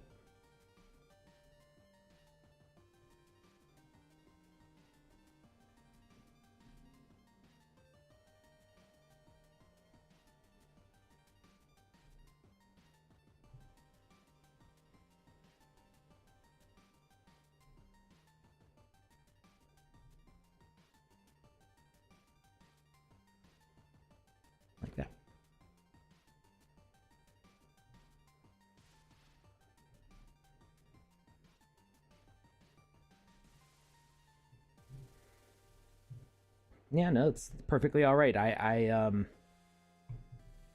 don't know if I would have remembered where that was or understood where that was. Um, Again, it's one of those things where I probably would have just kept on clicking around on different things until, oh yeah, there it is. Um,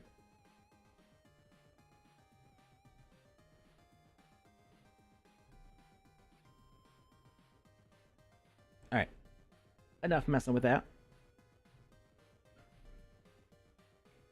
Hi, Daniel BZ. How's it going?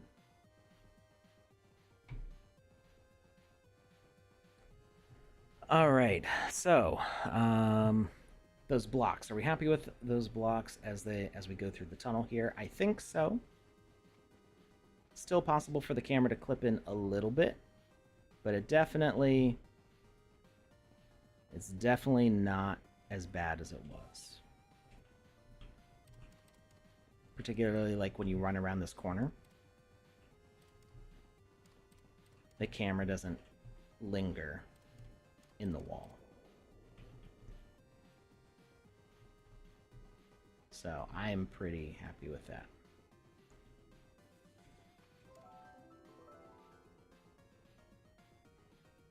Why is that sign there?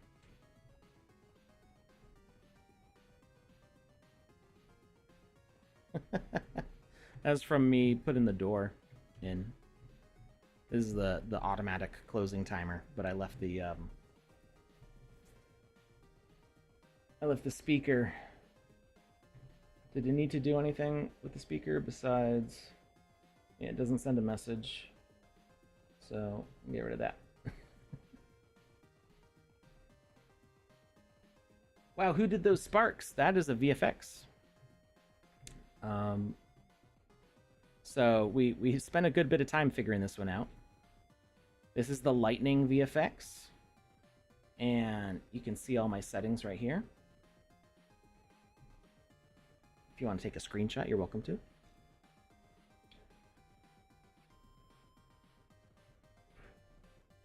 And the key thing is that we have a message to turn it on and off that is connected to another little behavior. So this whole experience, the bones of it, is a template in the Game Maker. So except for these two gallery rooms here and this liquid oxygen storage here. I don't know why oxygen is green. It just is. Don't question it. Except for those rooms, all the rooms are already here. And these tunnels specifically were already here. And the tunnel was set up with this light, this point light, that was set to have a subtractive light effect, which makes this area dark. You can see it darkens it because it's a negative light. We did adjust the settings on that light. And then it had this little bit over here where it had, I think it only had these two donuts, or I guess these three donuts. And it had a moving platform one, basic platform, with a timer tag. And then these speakers would send time 1 and time 2 as this platform would pass by it, which would make the light flicker on and off. But there were a lot of things that I didn't like about the effect. It was too dramatic, like this was too dark. Which is not something I typically complain about in games, but it just felt out of place with how dark it was. So I reduced the intensity of the lighting, and then I made the flickering more irregular. So instead of just having an on and off and having it toggle between those things, we put multiple of them and kind of spaced them a little irregularly. So that way the platform, as it would travel, would trigger this light change multiple times. And then, using the same timer messages, we put this lightning VFX on its side, and changed all the settings on it. So you can see this is what it looks like there.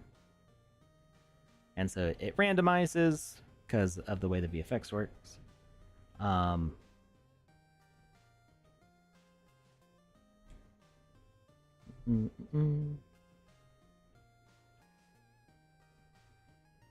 Oh, Control X puts the replace.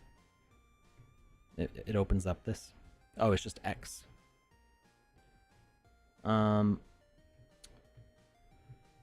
So yeah, with those the lightning settings, so I have the same message turning it on and off. So originally I had it turn on and off with the lights, but by having it turn off the same time the lights would turn off, it actually would cut the animation short. So instead of the sparks kind of fading out, it actually like immediately the effect stopped, it went away. So by making it be the same message for on and off, it creates an extra delay. So this would be like VFX on and light on, and then light turns off, and then VFX turns off. And then both turn on again, and then the light turns off, and then the VFX turns off. It just gave more time for the sparks to kind of fade away. So the combination of all those things makes a pretty good sparking effect, I think. But I wasn't a huge fan of the light just turning off all by itself without anything else happening. So now it's got a whole bunch of things going on. I like combining the lighting and the sound and the effects to try to make the most immersive sensation. All right, and then we go in here and we die very quickly. It's slower in multiplayer. Did the camera fade? I forgot to think about it in the moment. Did the camera fade happen after the respawn? I get so sassy when I'm idle.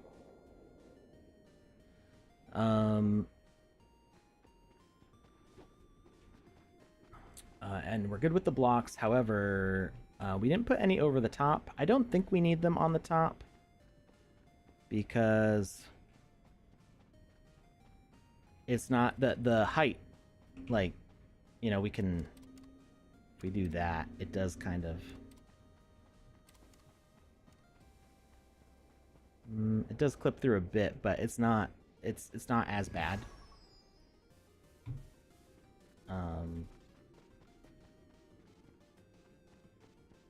And most people wouldn't be running through the hallway like this anyway.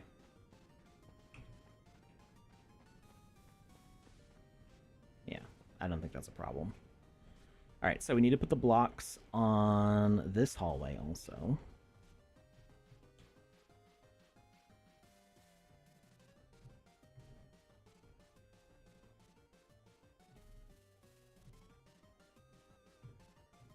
If I can find it. There we go.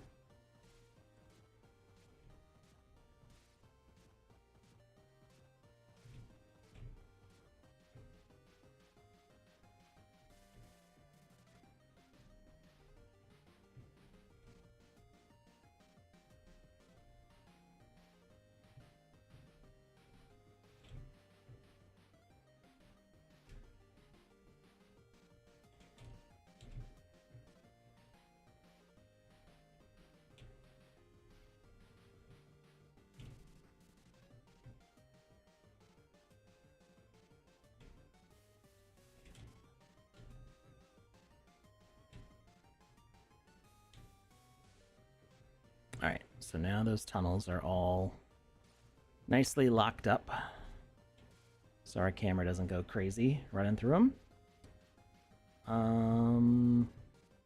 What else we got? What else we got to do? What was my list? My list of things. Our quest with Wizzy should be working fine. That was the thing that we fixed last time, right? I think that was all good, right? Lawrence says behavior modeling of NPCs. Is it possible to use the game maker to choreograph movements, path of movement, at selected animation instead of animating a large loop in VoxEdit, i.e. the Rabbids water fight scene in the Paris experience?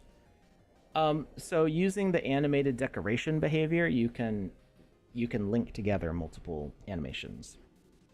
So there's a 30-second limit on animations. So if you wanted to do like a 5-minute animation with one character, you could, and do it in 30-second chunks. And using the animated decoration behavior, you can set up each one to trigger one after the other. You could also do something like having NPCs with a job kind of, and trigger them to do different things. So the consistency you would need to test to like get it to work, but you could say, okay, we've got animated decoration.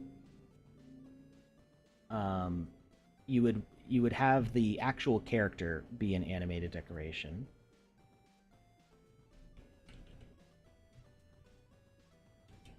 And then you can have, let's say you want him to like chop down a tree. You would make him the child of a like farmer behavior. So actually, I don't know if it used to be that if you attached an NPC to a moving platform, it would make them walk, and I don't know if it still does that.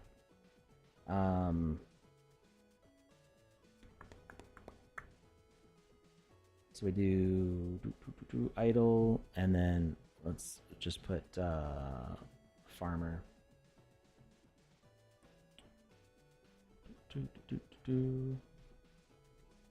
And they're looking for plant, and we'll put a plant tag on this guy. And then we're going to attach Max here to the logic asset.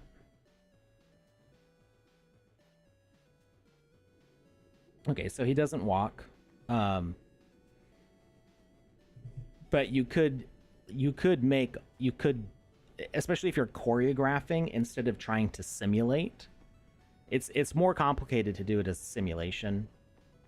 But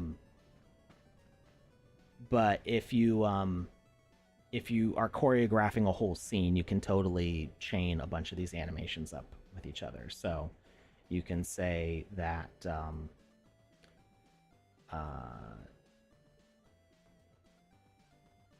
instead of making this a farmer, make it a multi-platform.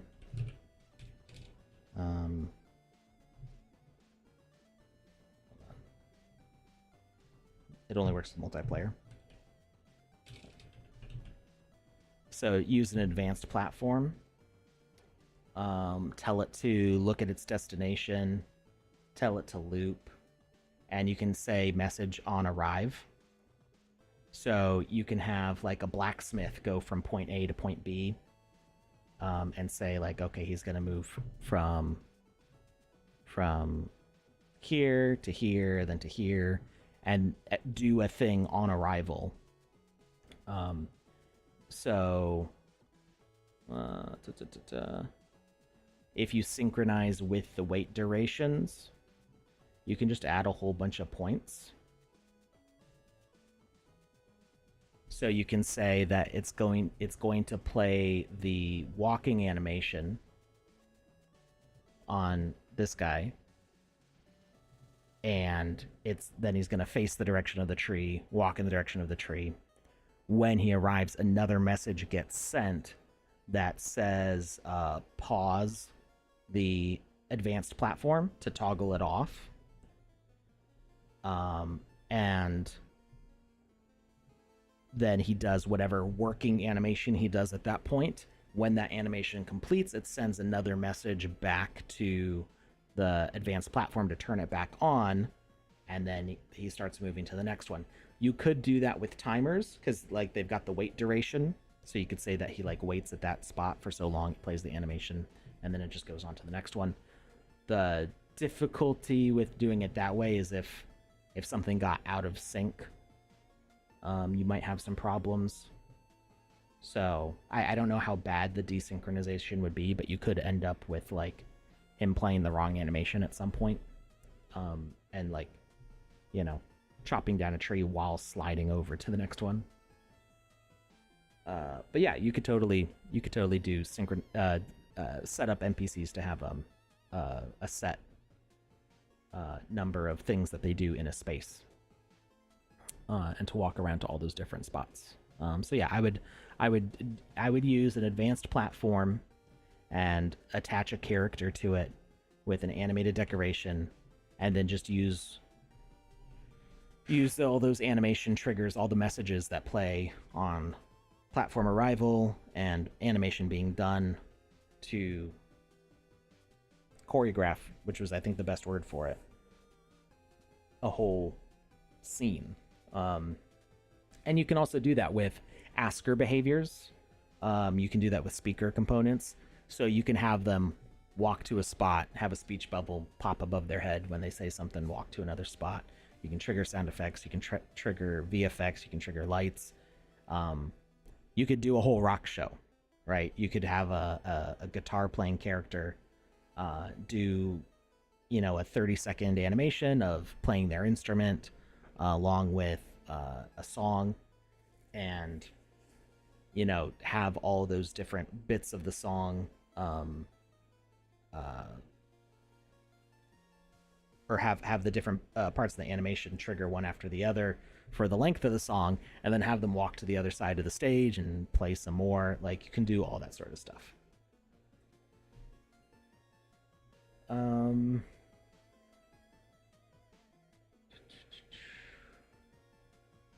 Yeah, Panda's looking for examples of instant animation transitions that aren't working right.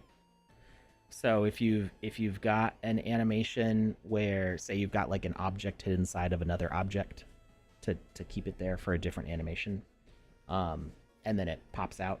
If it's not popping out in a single frame, and instead you see it like slide out or do something weird, let Panda know. She's looking for examples of that, so that way the game engine team can see what's going on with the animation.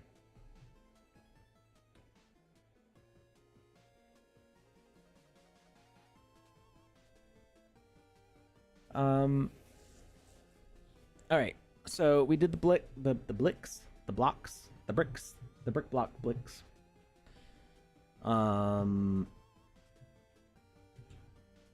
Let's see. What did we say over here?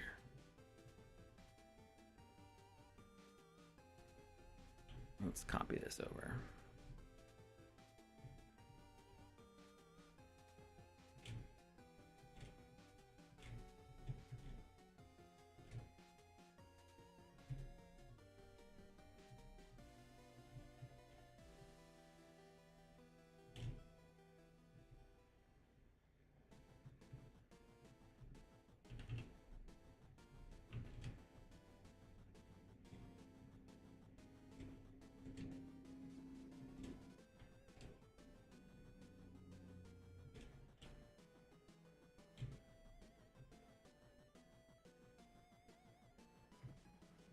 Got some grass lingering here underneath the door frames.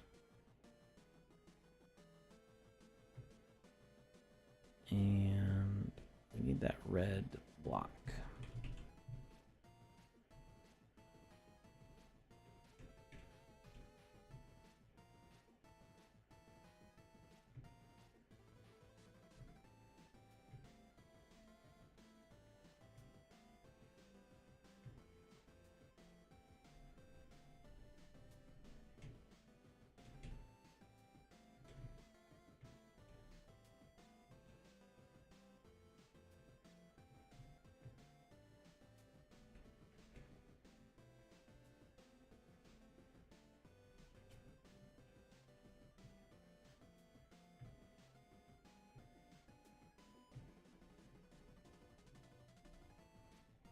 Garnican contributed 1,000 channel points to the Joe Special Appearance Challenge. Ooh. I think Joe might still be recovering from the 24-hour stream. That, we're not young like we used to be. It is a lot harder to pull an all-nighter in your mid to late 30s than it is in your 20s. Let me tell you what. Panda still hasn't asked Joe if he would want to do this. Oh no, Pickaxe Master contributed 2,000 points. We are all 22, don't lie, Alex. I'm not 22. I haven't been 22 in 12 years.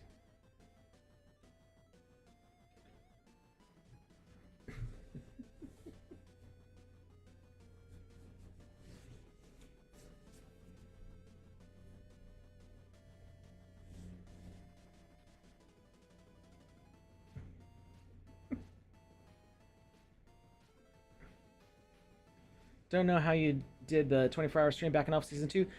So that was a group effort. That was teamwork, right? We had people tag teaming for that. That was pretty fun. Easiest day of my life. I mean, it's not uncommon for me to spend 24 hours working. Like, it usually happens if I get a good night's sleep and then I wake up at a reasonable time to get started working.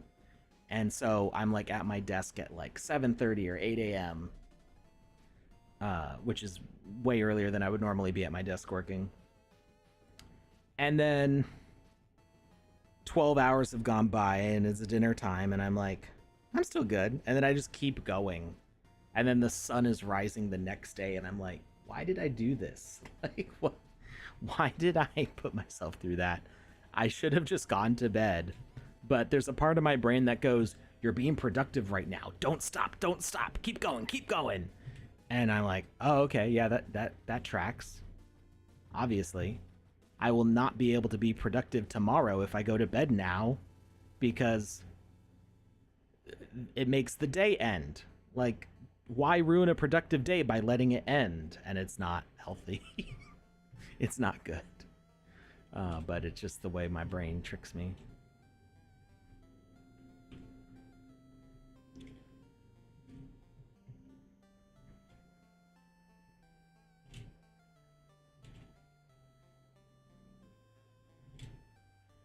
I think Wizzy the Purple should mention something about the lockdown procedure still being the way it is. But that maybe later it'll be better.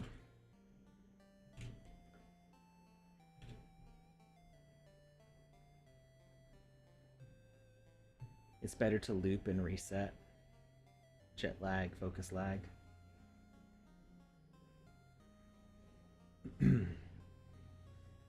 Yeah, go follow Sandzeus.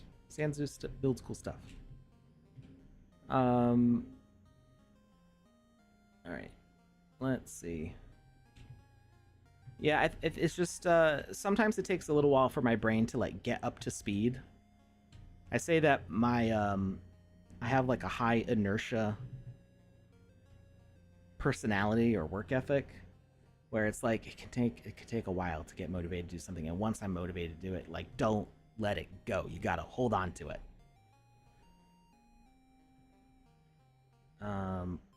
All right. So when we talked,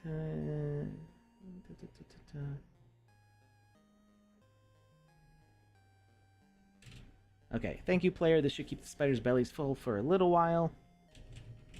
I'm keeping the lockdown in place for now.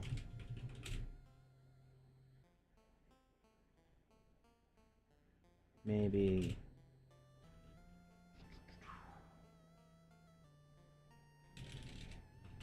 we can lift it later and clean this place up.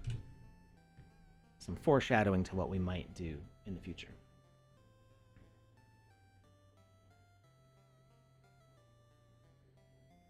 Like Donkey Kong and Mario Kart, slowest acceleration but highest top speed, exactly like that.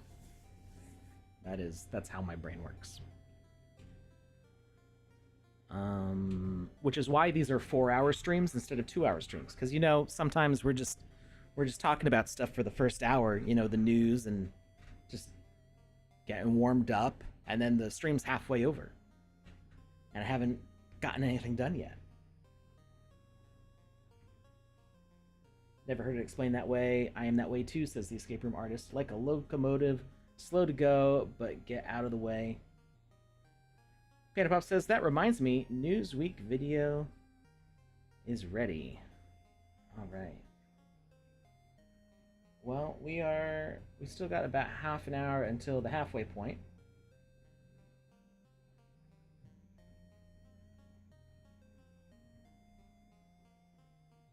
So I'm going to download that.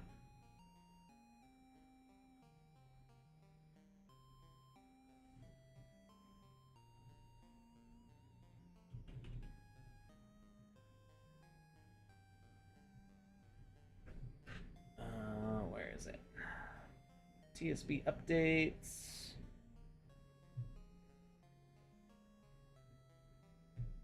Where's the Google Drive folder? News of the week. There we go.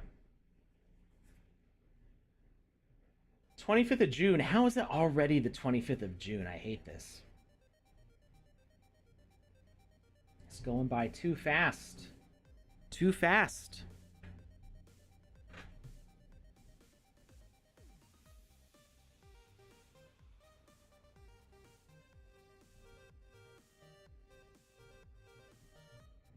I'm hoping. I need all your good vibes and helpful focusing energy to say, Alex, you're going to be able to announce the mint date for the Wizzyverse in the next week. Maybe.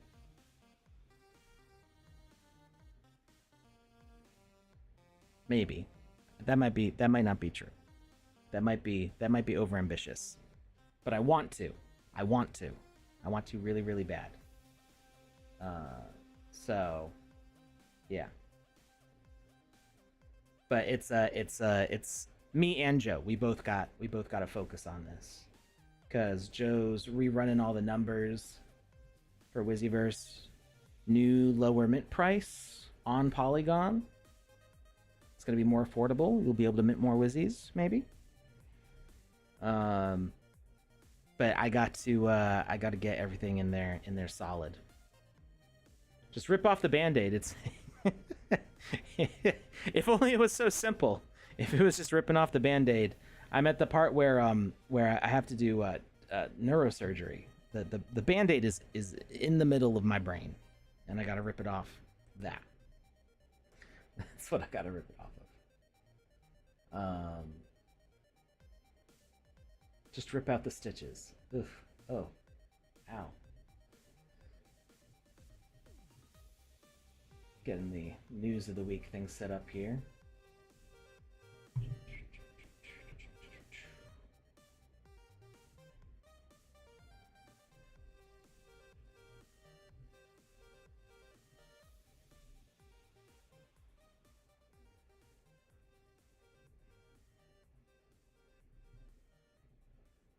I think it's set up.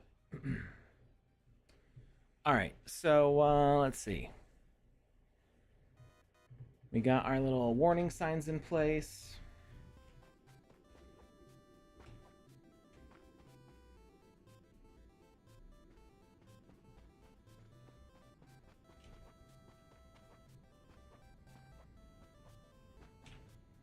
Do those all line up with that room? I guess there is a deeper incubation chamber that we could get to eventually.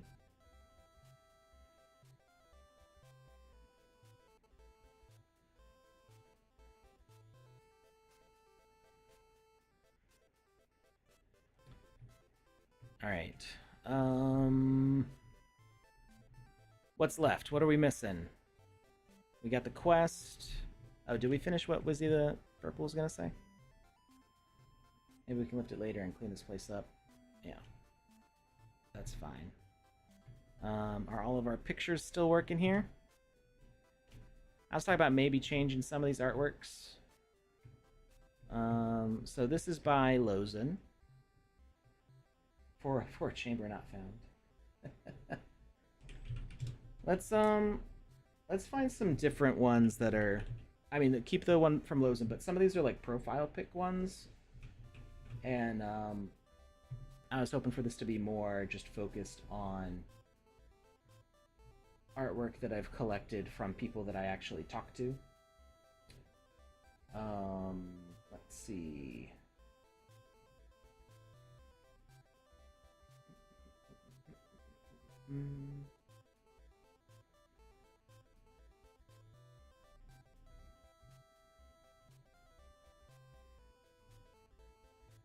Okay, I've got some photos. They're very much not square. Oh, here, I could put the Frenchies one. Let's replace the Rabbitar with the Frenchie.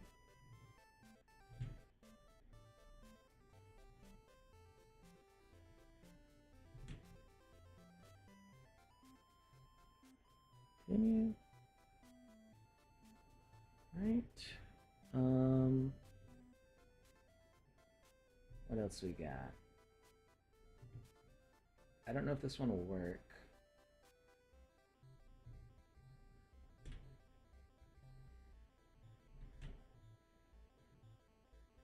Oh, it's a base NFT. It's not gonna work.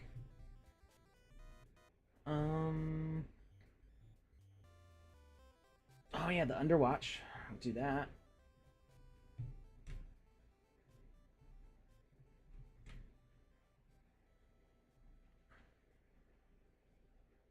From our friends over at Puzzle Bros.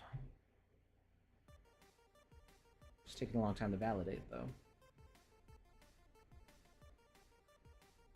That was my first NFT. A Frenchie was your first NFT? Or, oh, the one by Lozen was your first NFT? Oh, yeah, there it goes. Was it this one? That's cool.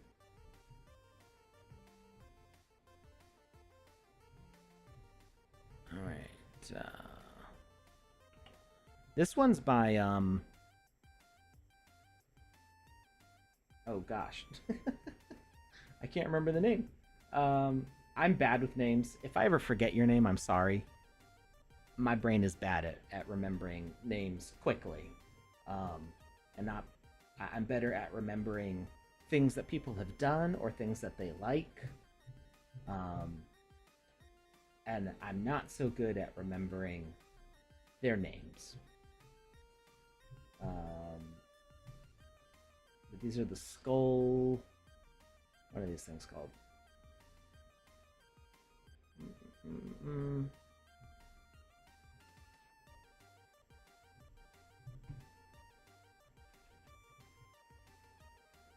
Human Lead Talk says, I don't even remember what names are. That's probably because you have so many different names. So these are the muscled skulls. By... It says Pepperito, but that's not the name that I remember them under. They have a different Sandbox name.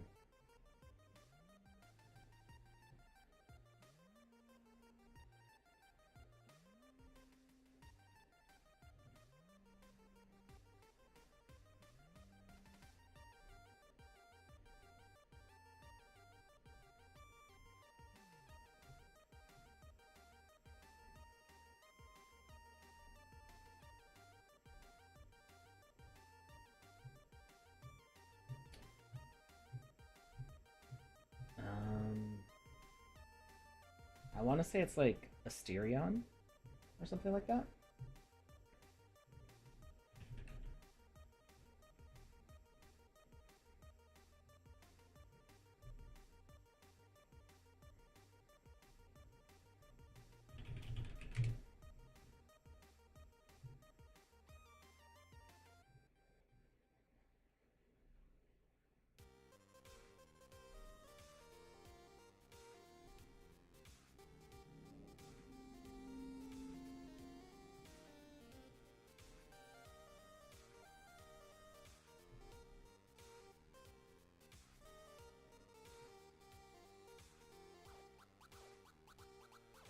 Asterium, the hot vampire. Is that who? I don't know. I don't know who that is.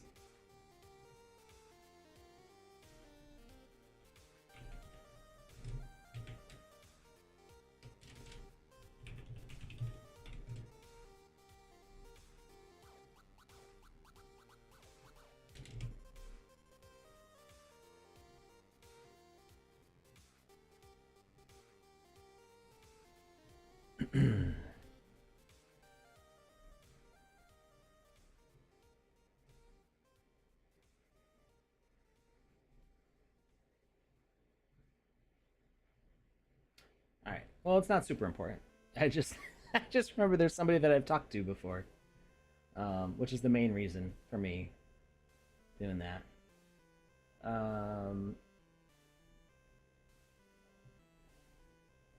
Yeah, it was kind of cool collection.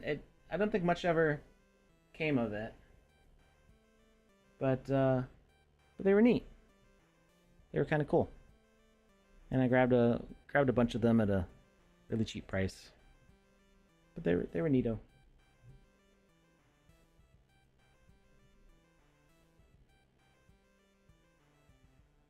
Vampires are cold-blooded. They can't physically be hot. I don't know. They get pretty toasty in the sunlight.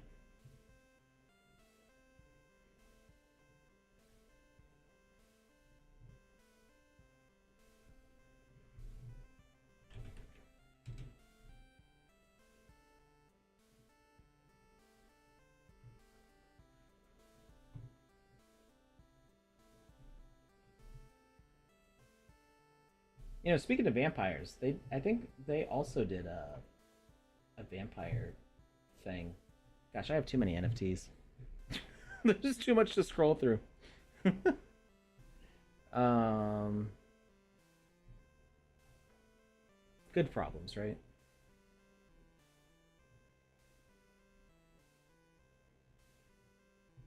Oh, who did this one? I might want to put one of these up.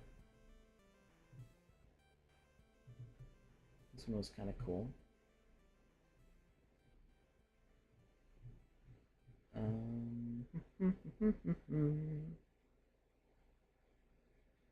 Random, but I watched the 1982 The Thing again because a YouTube video. Kurt Russell is 100% the Thing throughout most of the movie. Okay, back to work. What? He's not. Why is he working so hard to kill the Thing if he's the Thing? That doesn't make any sense. It's not like, you know, Harrison Ford in Blade Runner is a android the whole time. What do they call them? Again, me being bad at names. I don't remember what Synthient or what a synth. That's what they call them in Fallout. I don't remember what they're called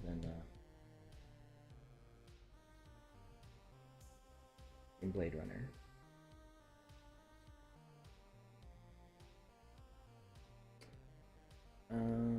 Let's see. We're just scrolling through all this artwork. I might as well show you what I'm doing. I'm mostly looking for square things because these frames are squares and I don't want to leave a whole bunch of white space around.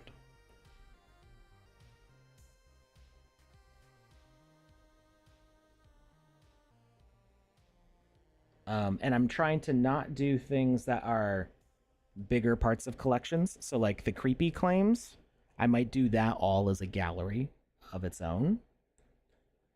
As opposed to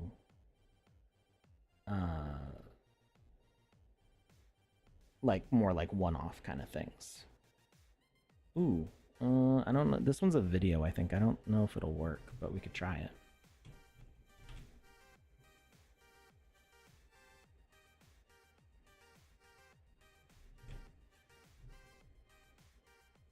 It does work. It's not going to play the video, but at least it has the image. Sweet. Christopher Tritz, one of the OG Magic of Voxel geniuses. I got the chance to work with him on Voxel Max along with Bunny. Does really good stuff.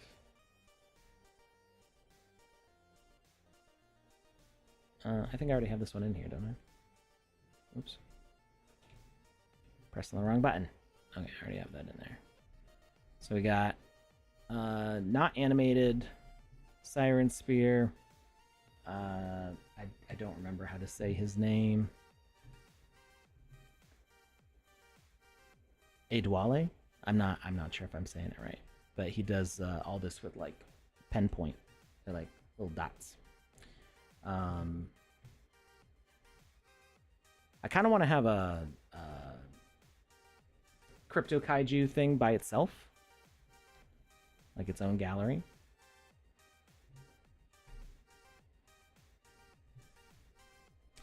The thing is fighting against itself the whole time as well. Each piece trying to survive on its own. He tries to avoid killing other parts of the thing, but he knows if people see him protecting it, they will know. So it's like every man for himself, even with the thing, is a trip. I'll have to rewatch it.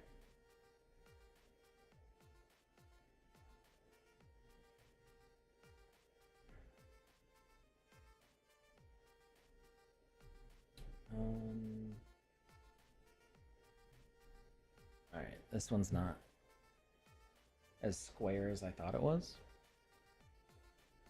It's actually a portrait image. Same thing with Fun Guy. I feel like the Fun Guy should kind of have their own gallery. So, like, I mean, the Frenchies obviously is like has a bunch, and same with the Underwatch, but I only have one of each of those things. Whereas Muscled Skulls and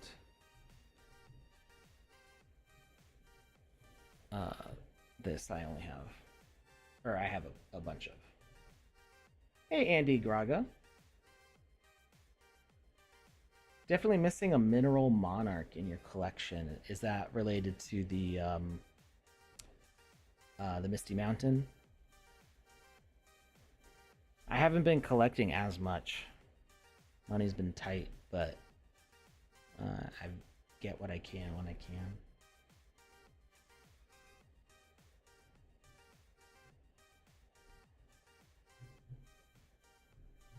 I'm just looking for some good solo artworks. Things not part of a bigger collection.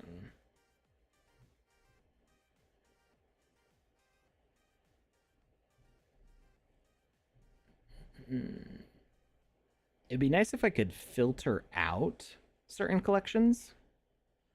Like, you can filter by collections to say, I want to see all of this.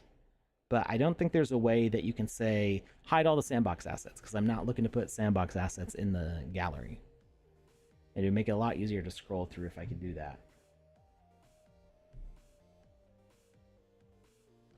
It's related to the lore. Their home is the upcoming expansion, the Temple of Four Winds. Okay. How's is Misty Mountain, is the mining game like simpler with the rules system now? Were you able to like optimize some things and make it run more lean, or is it, you know, mostly the same? Because I know that you had like all your randomization and stuff with it. I wonder if is it easier now that you have some of those tools built in?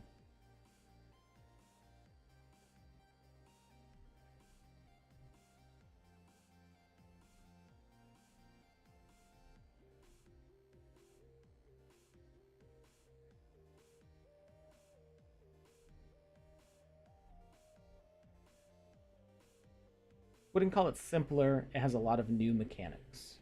Okay. But did the new stuff like empower that?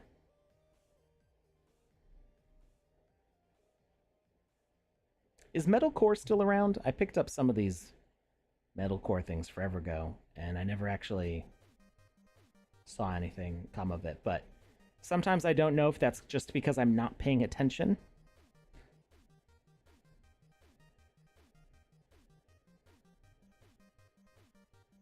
For sure, you're building mini games on top of mini games. Sweet.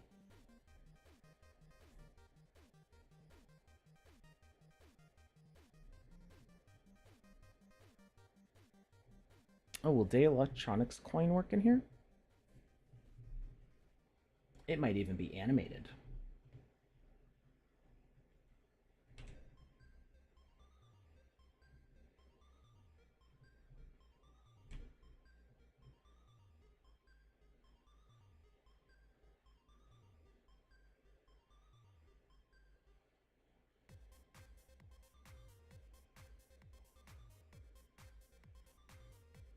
It's multiplayer now too. Sweet. I feel like that was I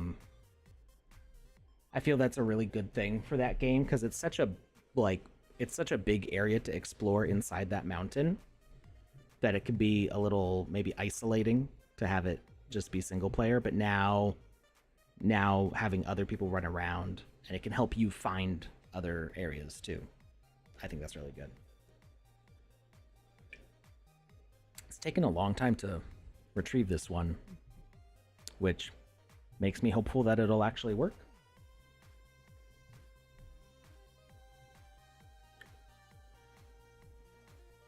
Oh, I do have more by Anywall.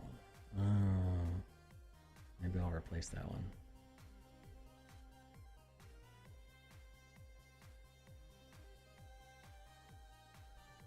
Oh, we got Zoomer's thing over here.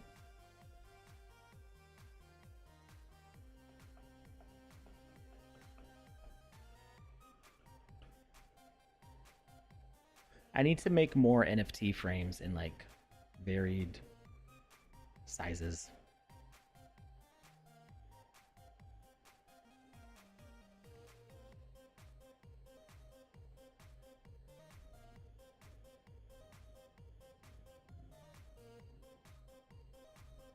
Oh, did I have more than one of those?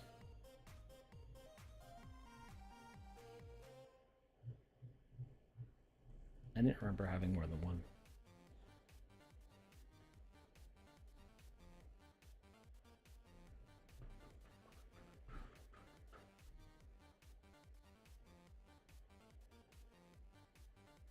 Oh, I should probably run the news of the week, shouldn't I? Alright. Well, I'm going to keep on scrolling through this. And we're going to run news of the week. And I'll be back with you in a minute.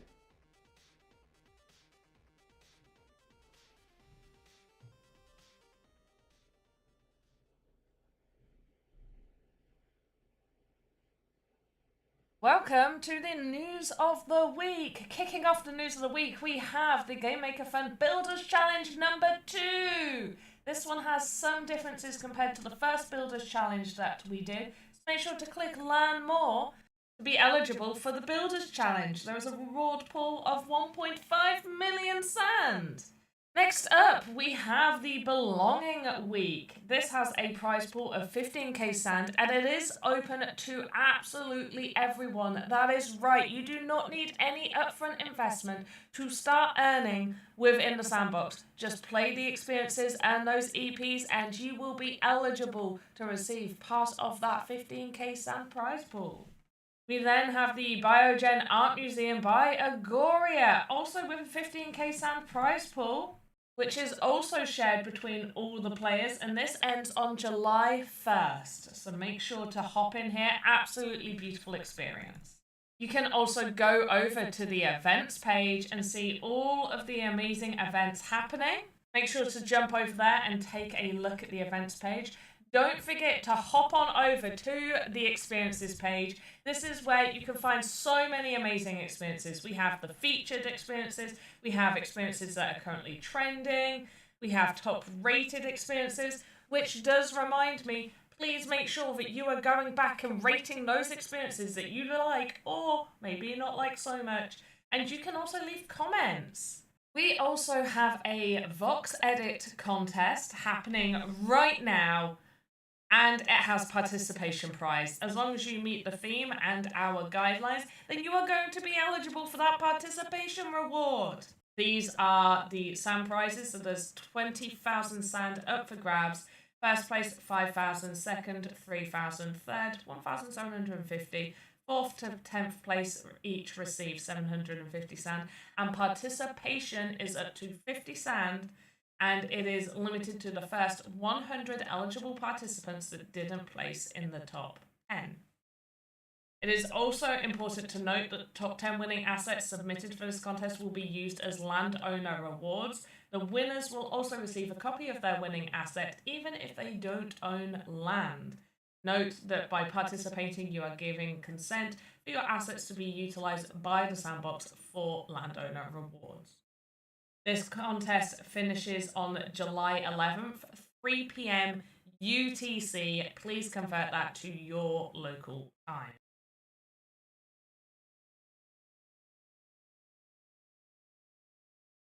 Our first mention of the week goes to Craver Pocket Camp. Absolutely love this experience. We have played it live on stream, but I do want to give this one a shout out. So definitely go check out Craver Pocket Camp. Great experience. Go and enjoy it. Also, go check out Wild Harvest Nature's Bounty by Guem Studios. Hopefully I said that right. Very nice experience. I'm pretty sure this was created for the Impact Game Jam. There was a slight learning curve, but beautifully done. Very nice experience. Go check it out and enjoy some resource management. For our artist mention, I am going to mention this amazing Gothic grand piano by Zhang Doru. 15 sand for their common version. Real nice. We've got some different animations here. Lovely piano. So this is the Gothic grand piano common version by Zhang Doru, and there are 100 minted at 15 sand. And the level of detail on this is absolutely spectacular. Really like this. So well done. Also going to mention the collection pack, which is the VoxEdit contest winners.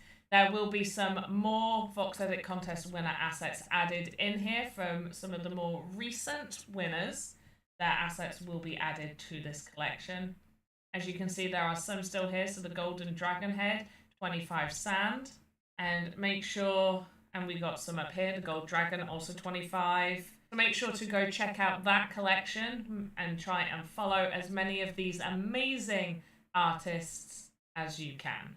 Now back to your regular scheduled content. All right, I'm back. Yeah, I'm not sure what's with the audio there. So I can't really hear it the same time as all of you because the way it feeds through OBS.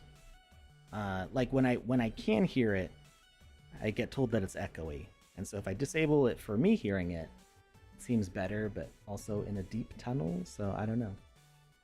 I may just change up the way I display those things.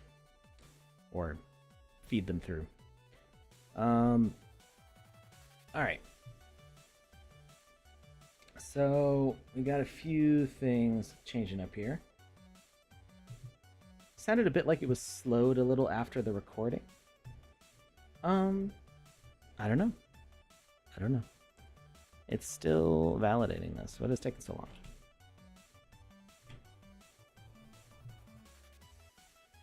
Either go through or don't go through. But don't just sit there forever. Do it. Do it.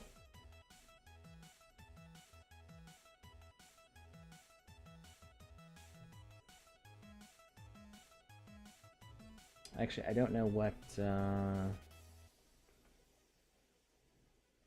data for this thing look like.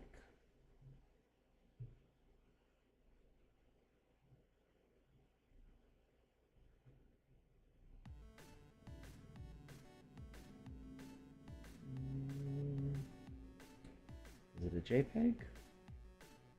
I don't know.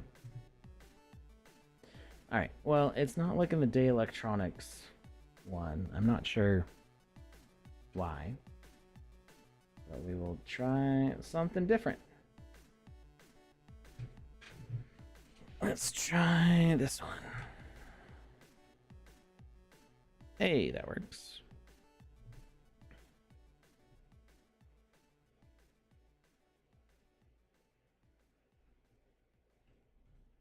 And hopefully this one works. I feel like Not Animated should get their own whole gallery, because I have enough of their stuff to do that. It works! Yeah! Oh no! Oh no! But it looks bad. Oh,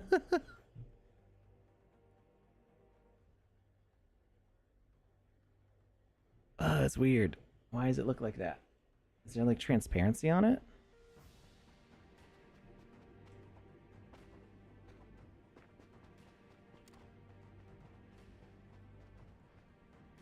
Oh, darn. So this one's by Bunny, by Voxel Bunny. I think it was celebrating a Daft Punk anniversary or something like that, or maybe the announcement of them retiring, something like that.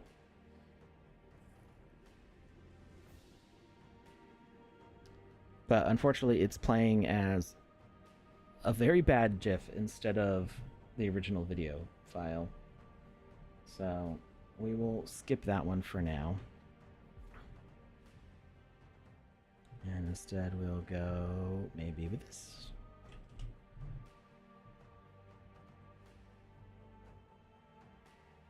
Maybe. Is it going to show anything?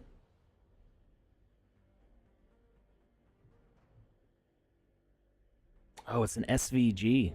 I was hoping that this one would go through, but it won't. This is a Mandala token.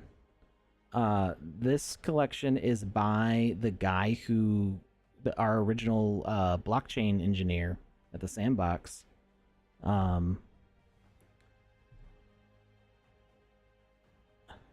Ronan.eth. He wrote the contracts for like sand and assets and stuff back in the day. All right, well, that won't work because it's an... Oh, good grief! How long were you there for? For 1 second. Good grief! I couldn't hear you at all, so I just felt you against my shoulder. So Felicity gave me the best jump scare of the month.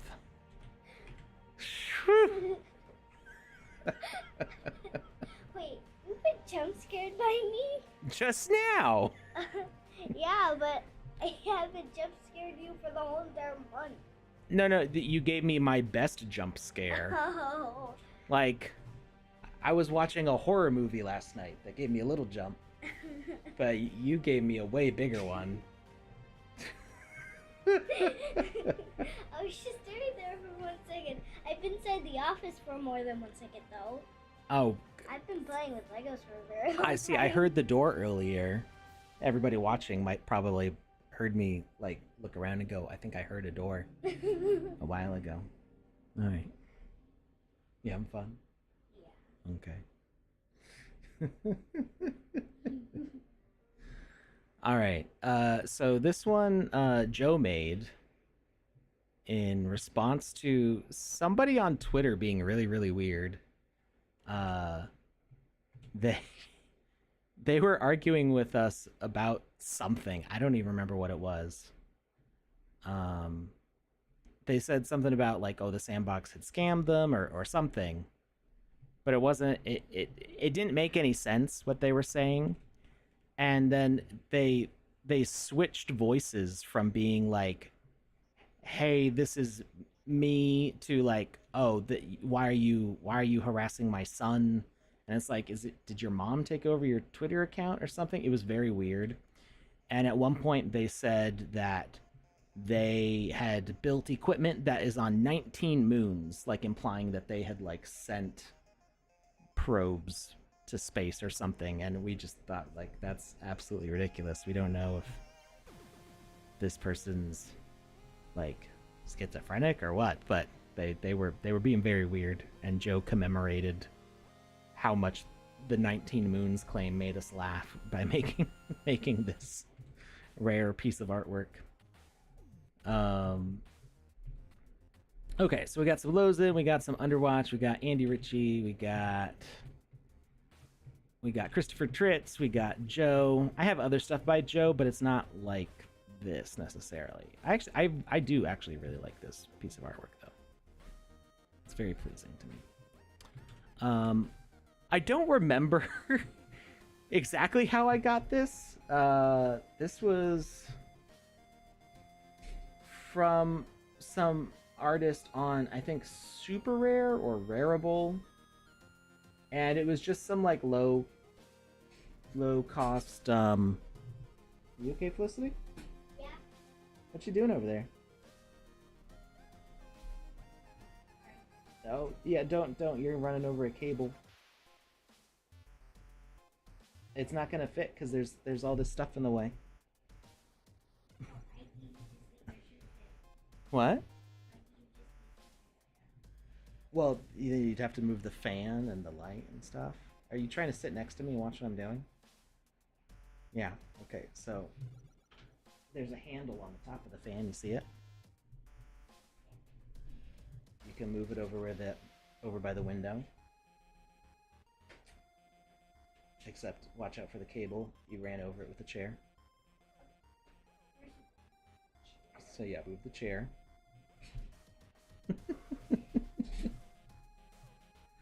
Who made the clip? Escape Room Artist made the clip. There you go. Alright. Felicity wants to visit. Alright. Where was I? So yeah, I got a couple of voxel artworks from this person, but I don't really know that much about the artist.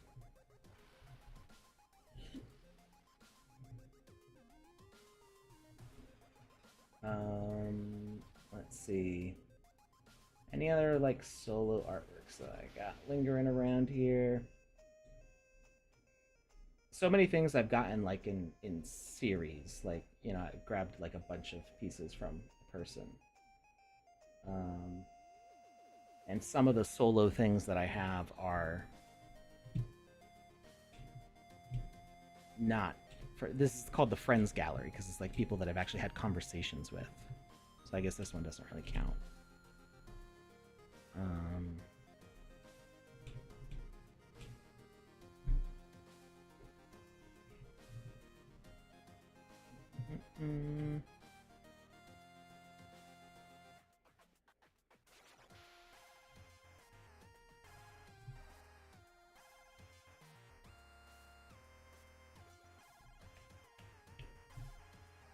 Let's see.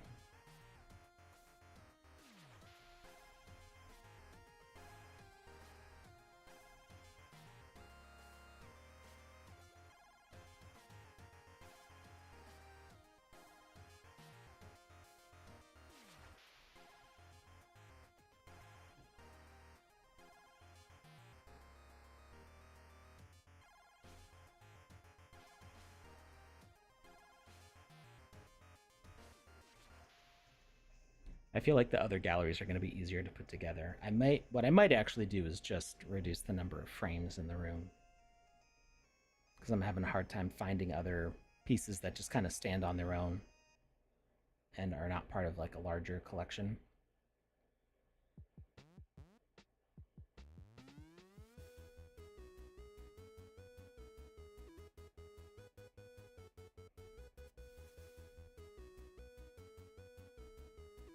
Do you have a banana one? A banana what? A banana NFT? PG Metaverse OG asks, did you play Atlas Mission Run yet? I did not. So today's a building day. But tomorrow for the Wednesday show, we are going to be playing lots and lots of games because I've got lots and lots of games in my list, including Atlas Mission Run, as well as a bunch of other things. So I'm not sure exactly what order we're going to go in, but we're gonna be like marathoning through these games. So we may play them for only like 15-20 minutes each. And you know, coming from me, that's probably not true because I'm really bad about staying on time that way. Oh wait, what's this? I don't know if this. I think this one's a video. I don't know if it'll work or not. Wait, it's a 3D model.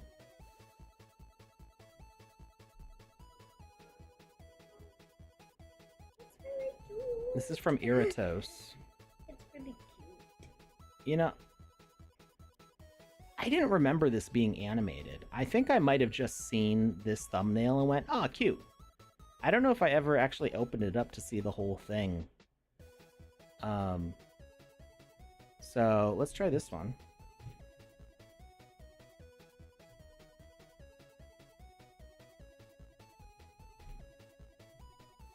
Yeah, that's really cute. Yeah. Cool. I like that. It's cute. You know, I might give a second one to... Because Not Anime is definitely going to get a whole gallery wing of their own because of how much of their stuff I have. Let's see. But I think I only have 2 by this artist. So maybe it makes more sense to have both of them in here. Even though it would be the only time I would have 2. Yeah. So I've also got this one.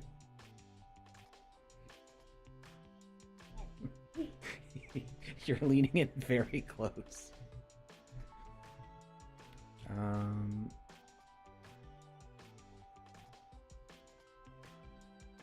Maybe, you know what, I'll probably switch these.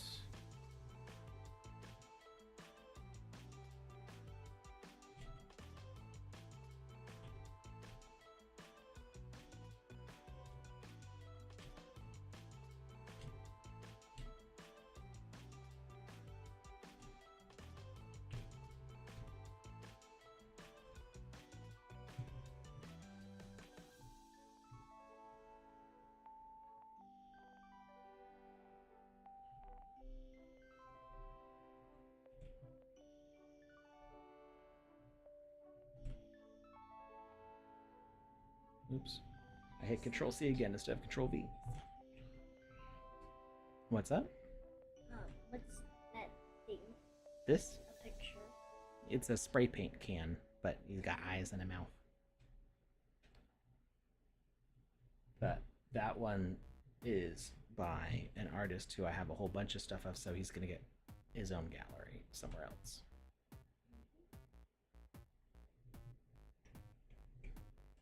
There we go.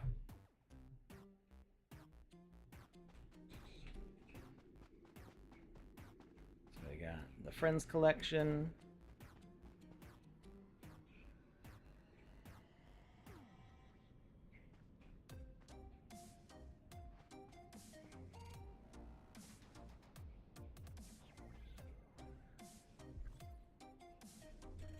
How do we add our game to the list? I've got a tweet which I can share.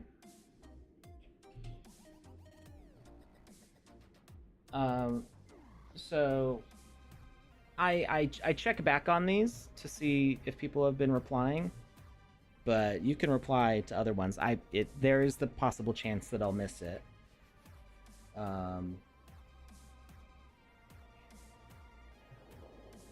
So this one specifically with the play and the bookmark. So in case you didn't know, on experience pages, there's now a bookmark button, and it will add it to a list for you to play later.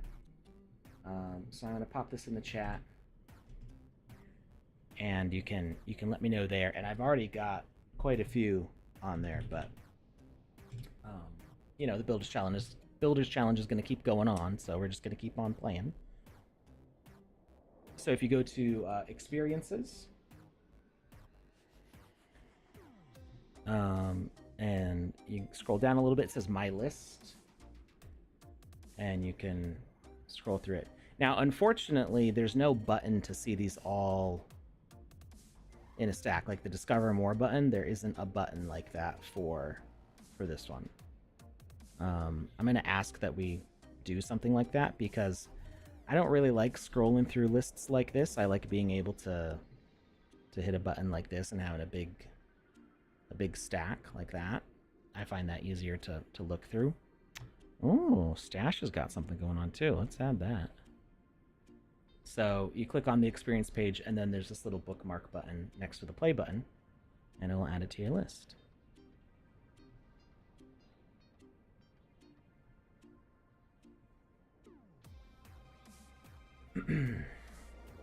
All right. So I think I'm happy with this gallery now. What else we got left to do? We've got about an hour left for this stream. We've got... Oh, we need a sign over here. I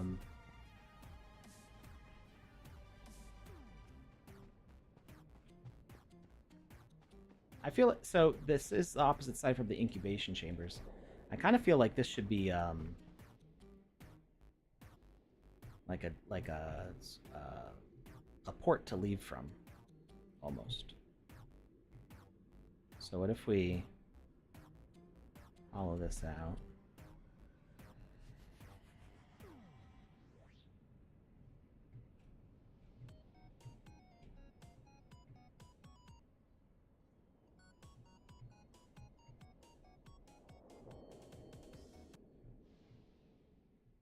Why does the music keep buffering?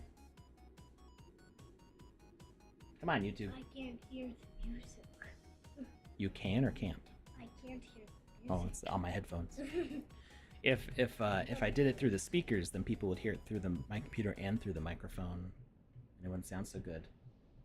Come on, YouTube. So we used to call this a party foul when I was in college. If your video, we would play videos on the student lounge screen at my college, and if the video you were trying to play buffered like more than 3 times, you were like, hey, take the VGA cable out, we're plugging somebody else's laptop in. Alex is on a roll for good clips. What can I say? I just got a clippable personality.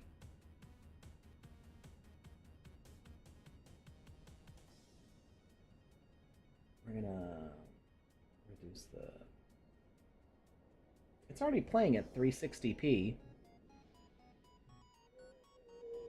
It's so low. Clipped a great break game victory dance by Alex the other day. Well, which one was that? Which game were we playing there?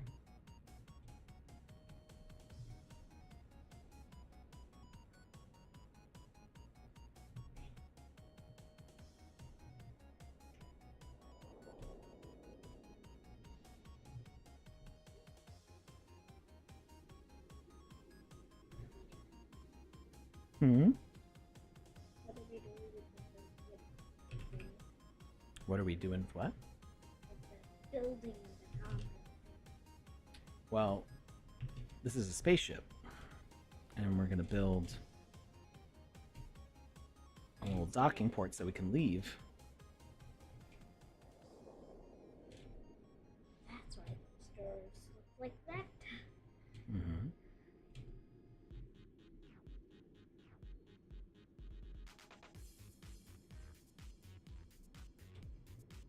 Except I'm not really liking the way this tunnel terminates here.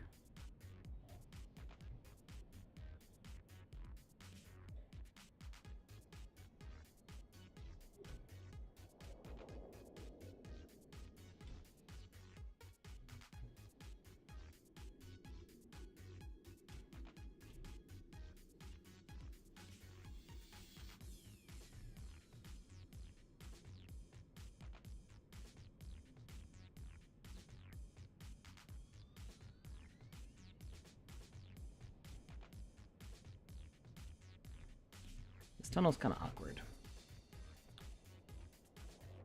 We're gonna raise it up a half bit. You're making the mic vibrate.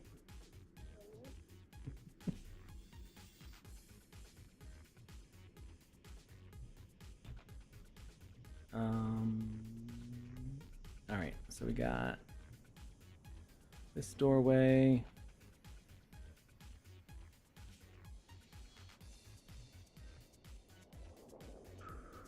Oh, it does need to be kind of flush to the floor though, because of the way this door works.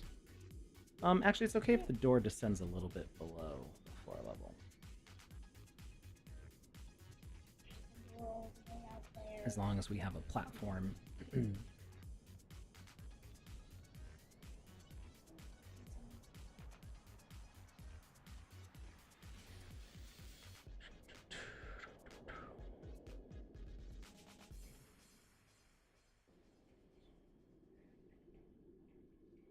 I guess I should probably use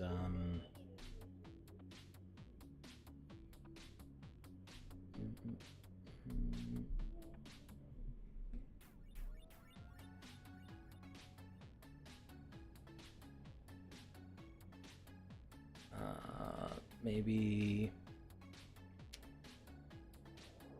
all of like the platforms are like wooden logs. I don't really have like a sci-fi bridge, but I guess we can build it out of blocks if we use like the metaverse ones like these. So let's build that.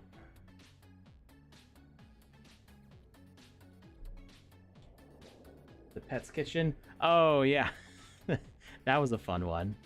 I wasn't sure. I didn't think it was actually really possible. I just kept on jumping at it until it happened.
I guess we can cover up the end of it a little bit.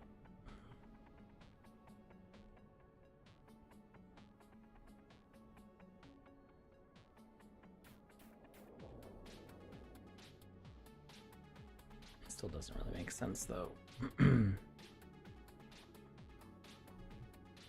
This door was not really designed to work with this hallway as like an airlock.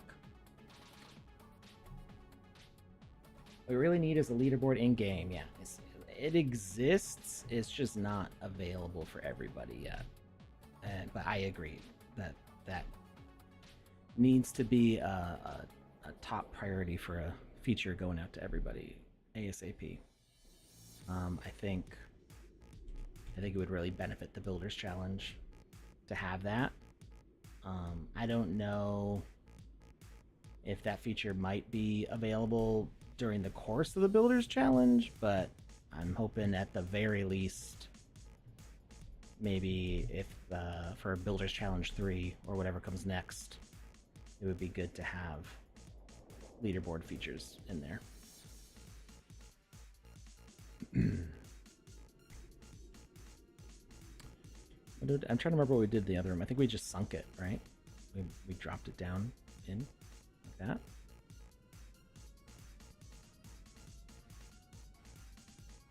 Problem is that we got this gap here. But if we move this in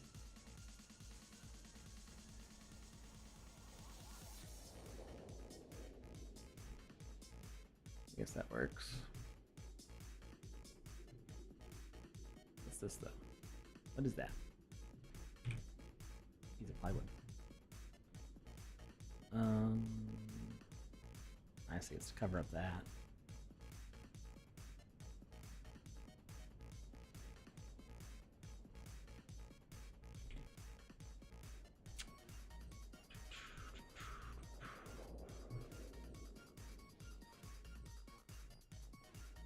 I gotta use something different for there.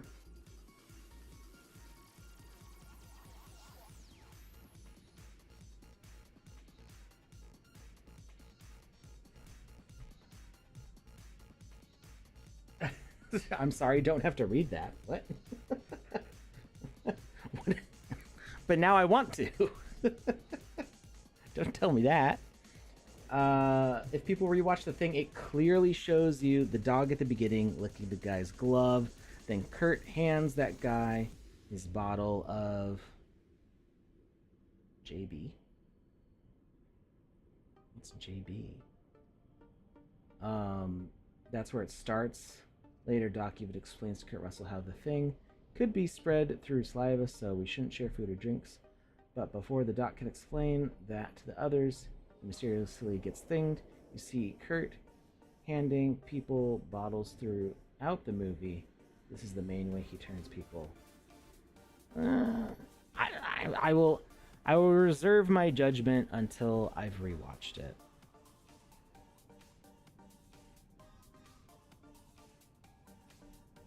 I feel like I've never heard that theory before. So I'm like surprised that I haven't heard it before.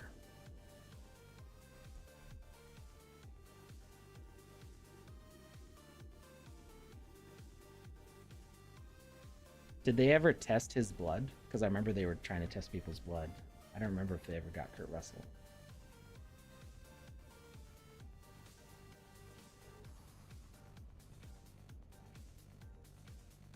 JB. Is that Jim Beam?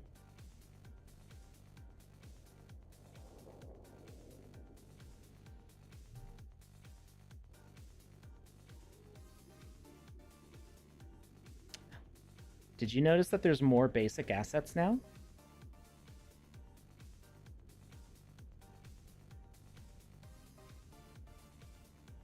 Is there more basic? I think there's more basic. I feel like some of the assets that I picked have been pushed. What's that noise? What is this?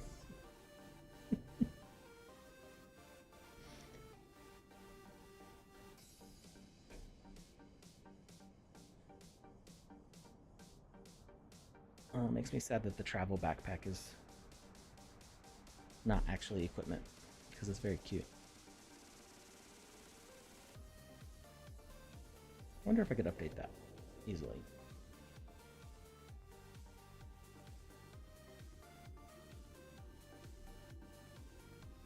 They never actually show Kurt cutting himself, so you don't know if he's actually using his own blood to test. Interesting.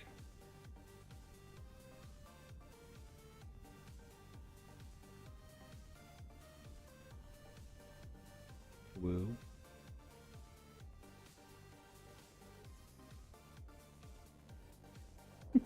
Somebody must be testing something. How much time we got? Why did I decide to do this last minute? This is just what my brain does. It goes, this is a good idea. Do this now.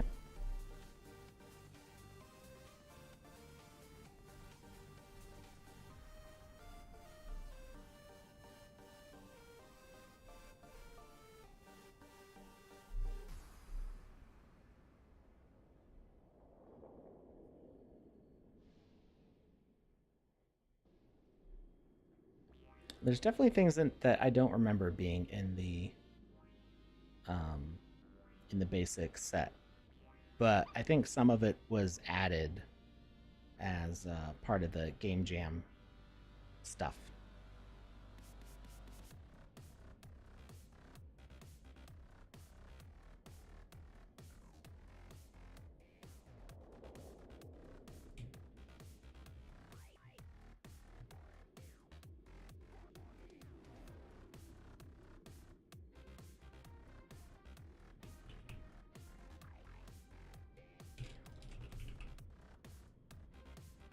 I guess we'll just use the concrete wall like we did on the other spot.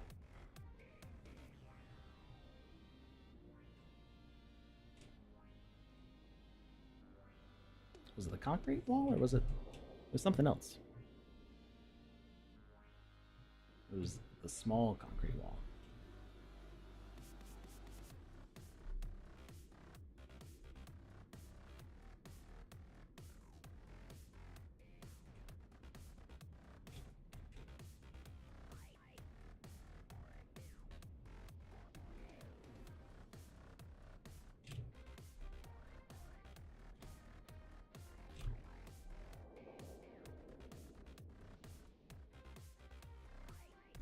Is there a chance any basic assets will ever be removed?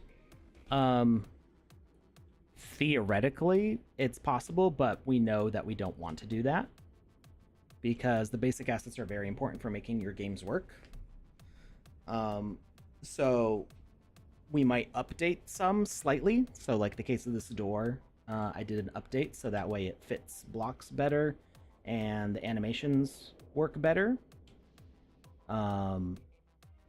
But when it comes to like removing basic assets entirely, there are things that actually prevent us from doing it because the system doesn't allow us to delete assets that are being used in experiences, and basically all of the basic assets are being used in some experience somewhere. So the system is predisposed to prevent that. Could we force it to go against that? Probably, but there's no good reason for us to do that. And we don't add things to basic assets willy-nilly. Like we add them intentionally. So even though they're not minted, we don't plan on revoking what they are.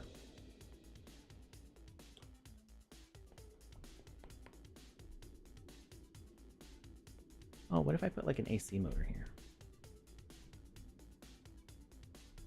That could look cool.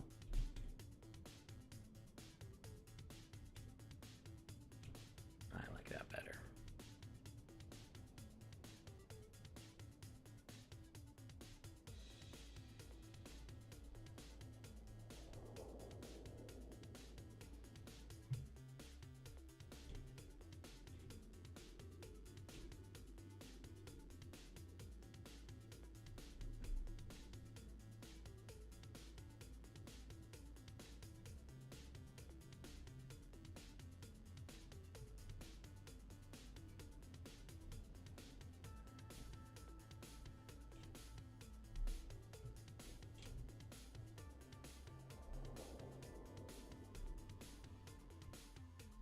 There we go.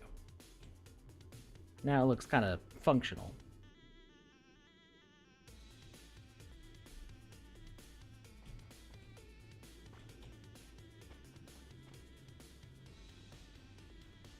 Much better. What are you doing over there?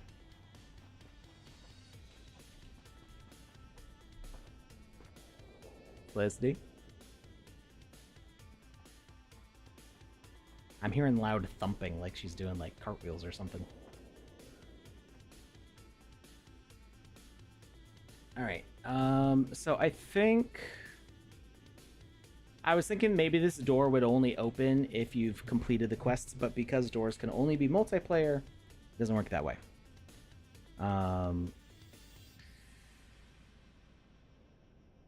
So we can make it like an airlock, maybe?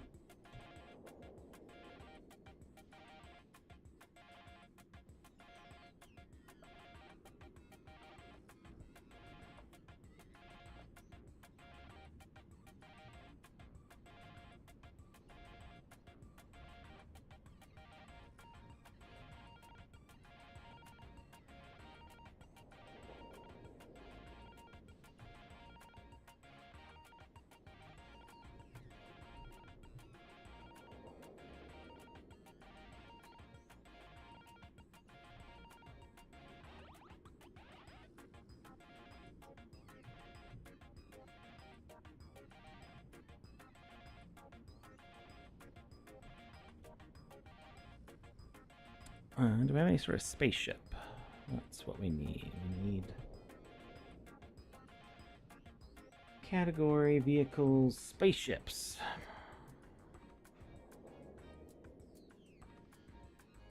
Oh, I do have an Atari ship. I don't remember having this. Is that part of the collection?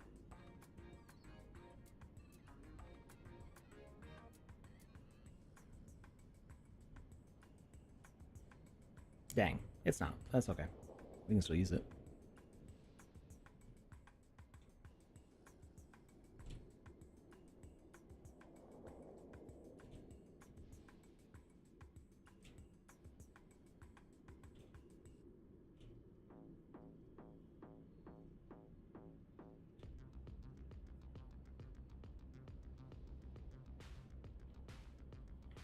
You know, honestly, we don't even have to let the player out this way. We can just let them see that it's there.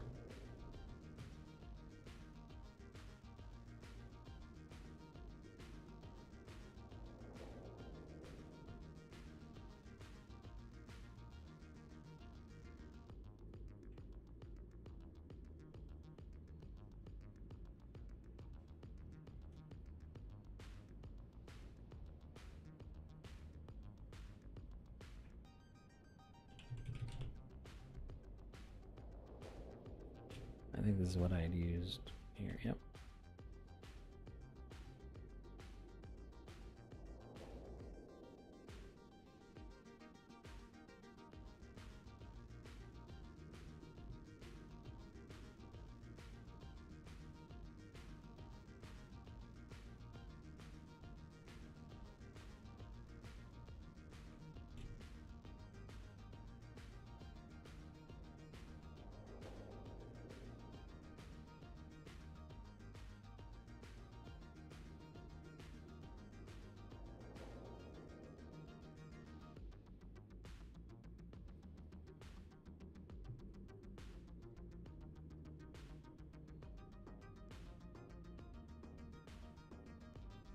Yep. I mean, there should be even more basic assets on the way. So stay tuned for that.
Be nice if we could move the quests in the objectives tab, so if we add an initial quest to the end of the list, we can move it to the top. That would be cool. Yeah,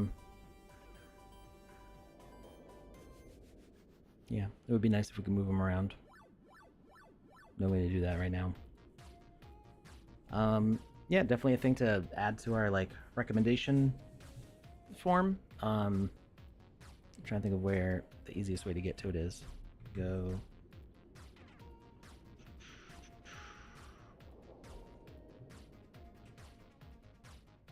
I'm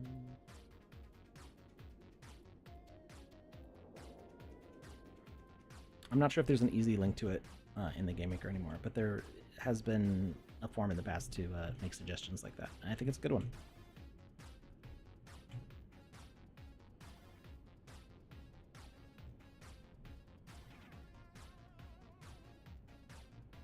We lost our casing here.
I think it's a little too much.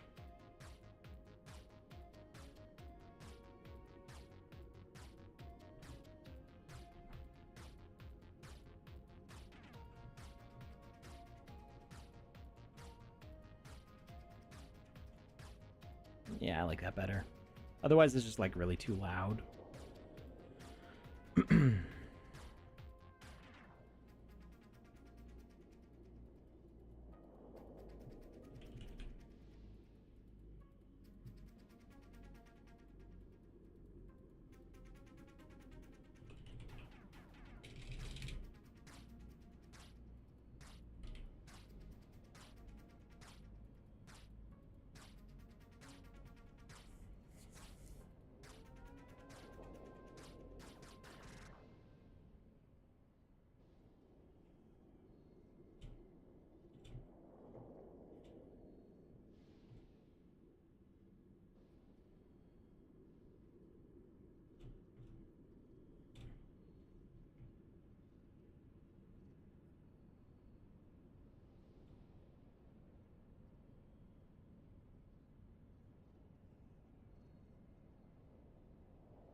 Our music stopped. Where'd the music go?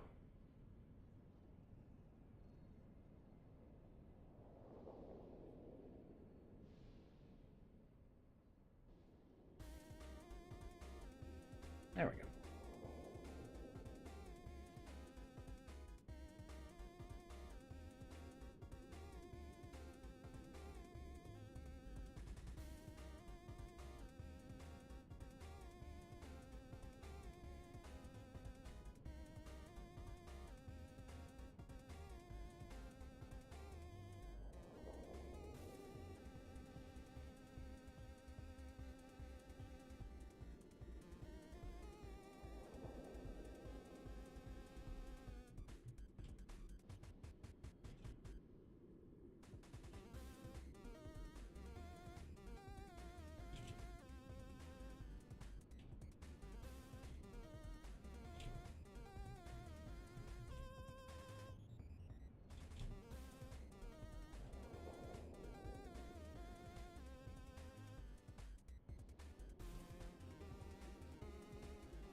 is it moving by a whole meter? I just wanted to move by half.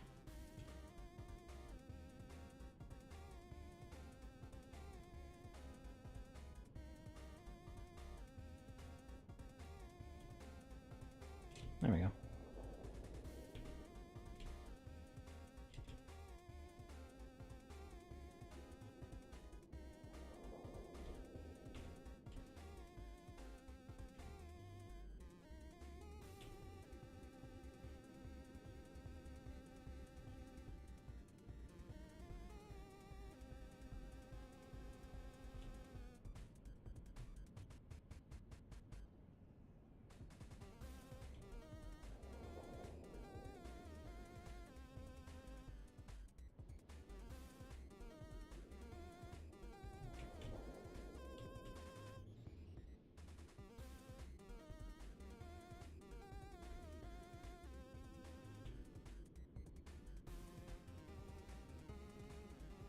I don't know if players will actually be able to see that through the window.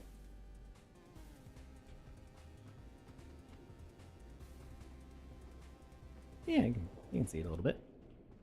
Just a little bit of visual spice out there.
Good enough.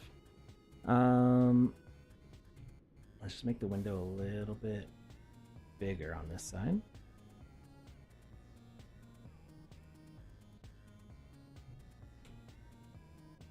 Now we get an even better view.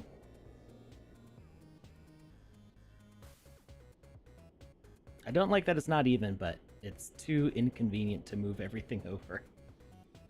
So we're gonna leave it. And then this is going to prompt us to end the game. So,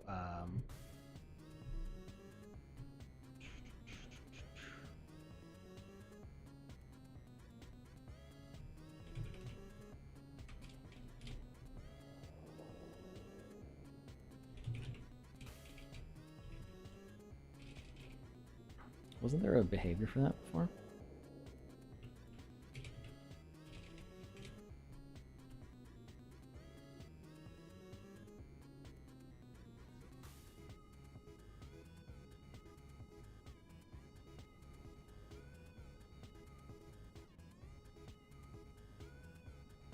How far back am I remembering?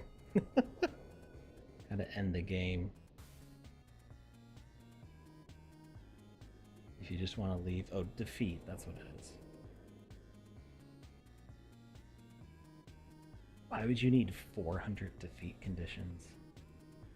It's ridiculous.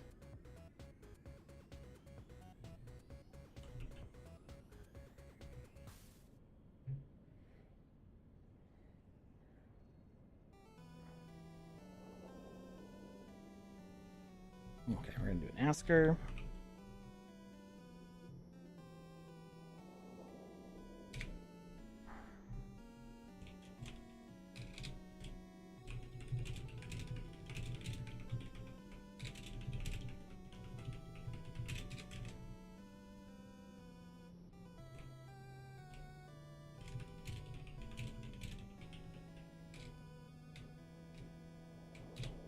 So would you like to leave the experience?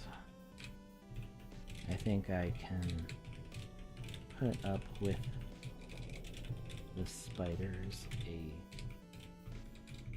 bit longer. And then our other answer is get me out of here.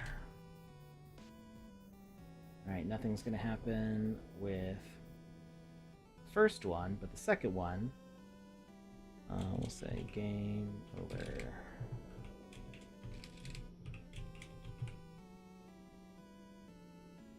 And on receive message. Over. I guess we could make it a victory if we've won, right? So we should actually toggle that. So it could either be a defeat or a victory based on whether we've fixed the spider situation or not. So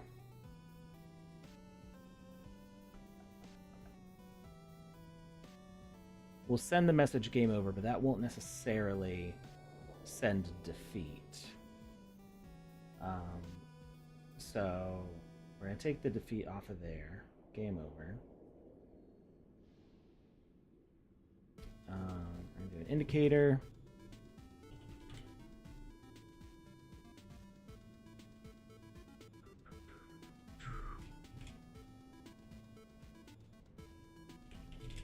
Exit airlock. Display interaction.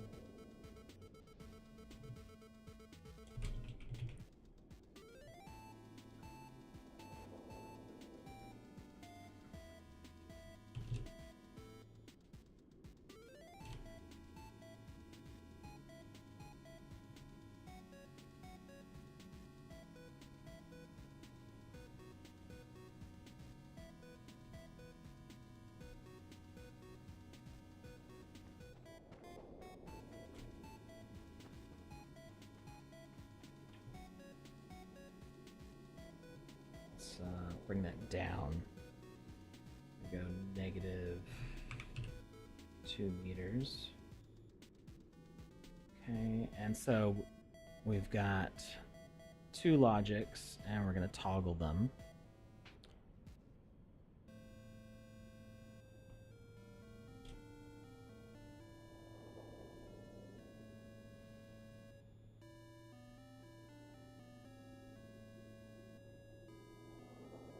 Now, what I worry about is that we're going to end the game for everybody, but we'll see what happens.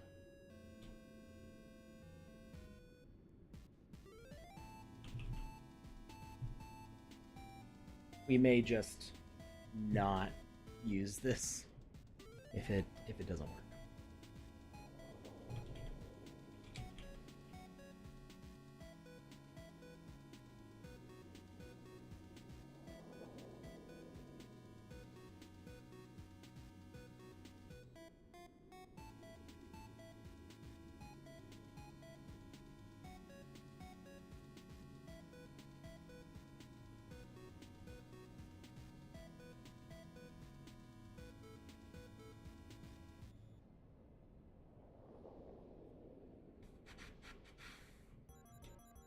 All right, so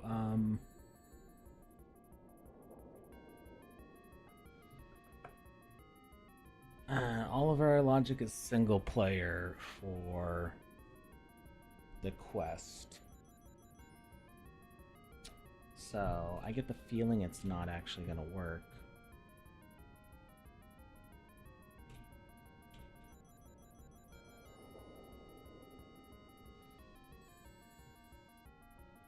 It's too bad we don't have just a leave without a victory or defeat. But I don't think it's because those are single player messages and victory and defeat conditions are multiplayer.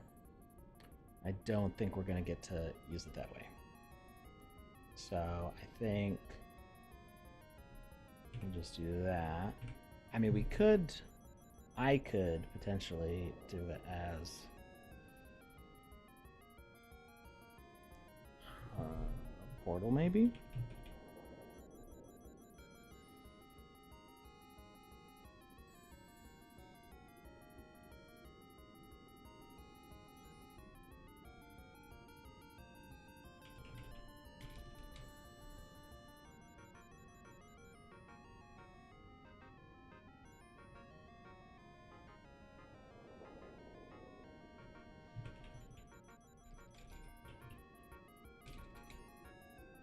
What am I looking for here?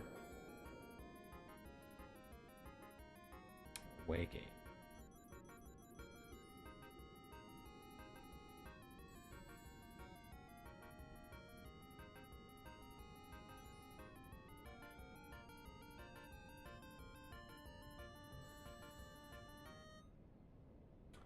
I still need to find out why Waygate is a dev-only feature.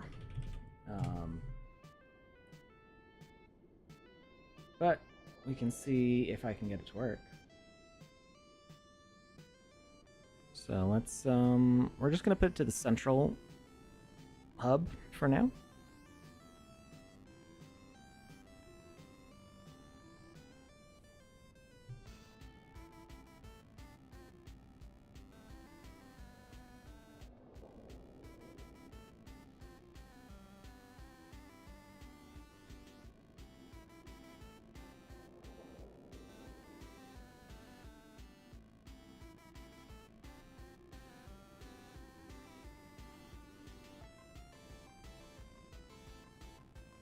So, I mean, what I would want to do is after making a central hub, I would direct people that way.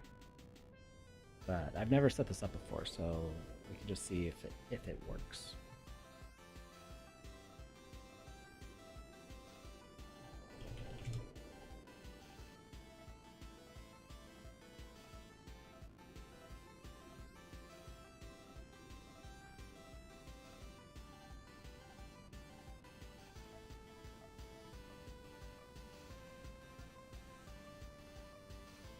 I've been meaning to play this one also. This is for a charity thing that Puzzle Bros is doing, Path to Glory. So let's send people there. That is X3Y6.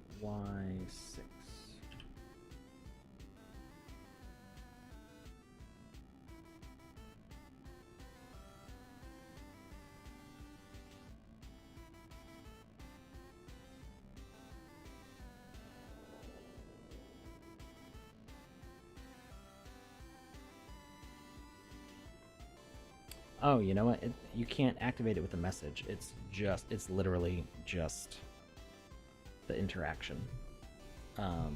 So do it that way.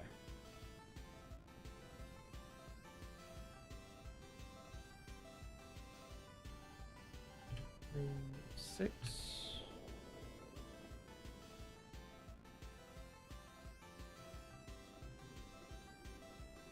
All right, we got about 10 minutes left.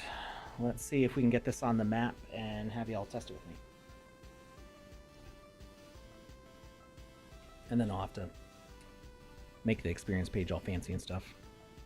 Actually, if you want to take screenshots in it, that'd be cool. I could post your screenshots to the experience page.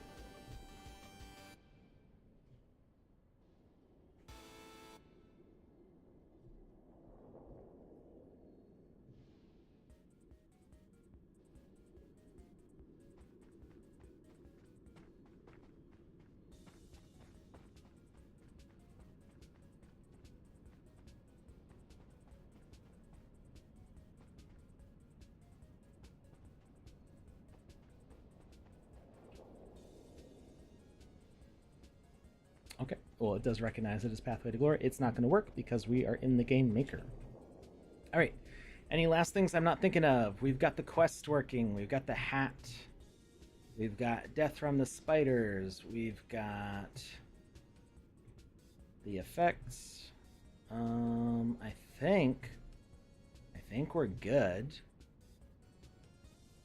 So let's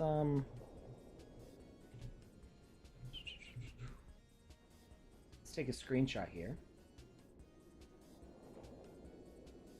Oh, there we go.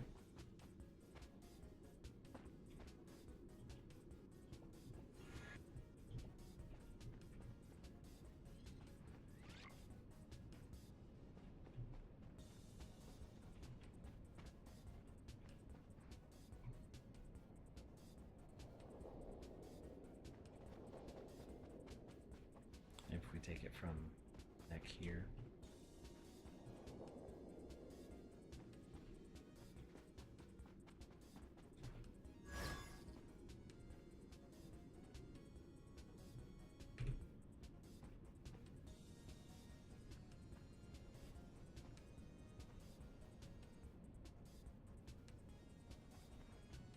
Oh wait, I remember the thing we're missing. We're missing our collection assets. Okay. I know I have some Snoop Dogg, some Steve Aoki, some Care Bears, some Playboy, some Ubisoft, some Dead Mouse. And I have some Smurfs too. We are using Papa Smurf.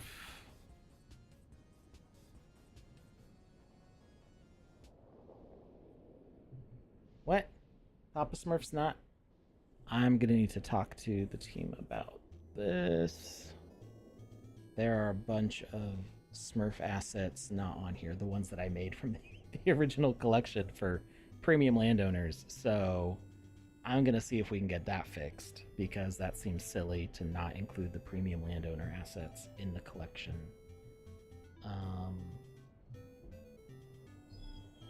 Let's see what I can do about that. Okay, I do have the vest. Need sips for adding avatars to Game Maker as an NPC. Now I said this on stream before. Absolutely, you can propose sips like that. I think it's good for the community to try to like lobby for the features that they want to see. I know that there's staff already talking about that. I don't know how high of a priority it is. So because I've talked with people on the Avatar team who want that to happen, I think it will happen eventually, but a SIP might help push it to be a higher priority. I do have a Snoop Pass. I don't know if I have this one.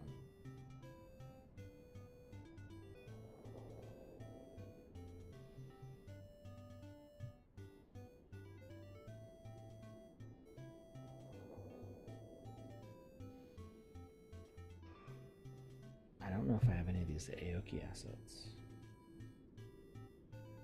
I might have this one. I think I have the gloves.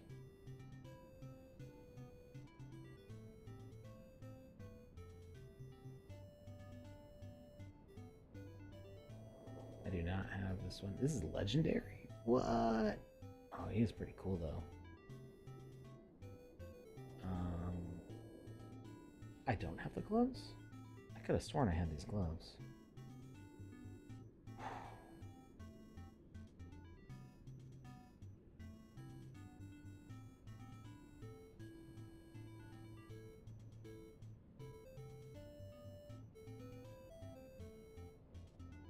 So I thought the assets related to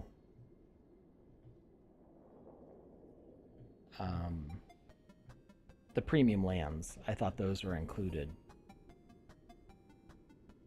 Okay, so some of them are. They did it with Care Bears. So I definitely have some of the Care Bears ones. I don't know why Smurfs isn't in there. Oop, that's not what I meant to do.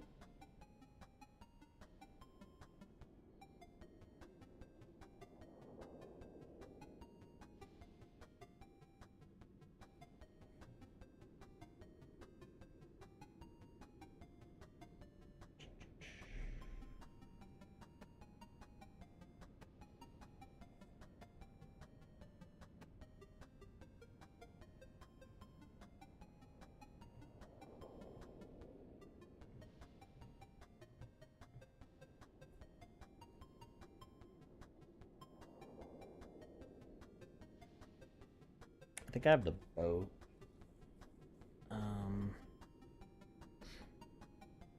Oh, the game over graffiti would be cool in the spider room.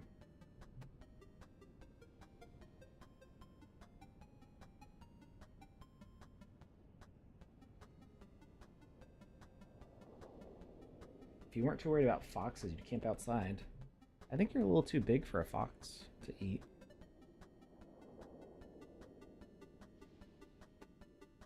Just, like, as long as you're in a tent, you should be good, right?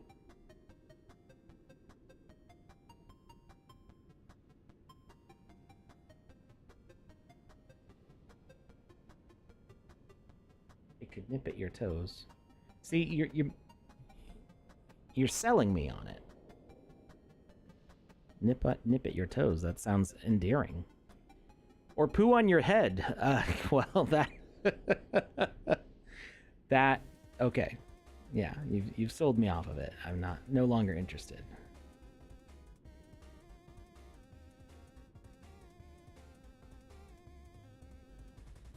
You know, I'm probably looking at this like the silly way. What I really should do is go down here, my wallet, and go Aoki. Now I didn't see.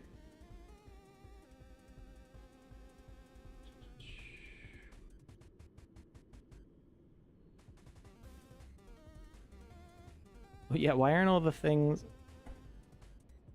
So many people got these, but they're not included in the collection. I'm gonna talk to some people and see if we can make the things that people have become part of this, because that seems like a good thing to do.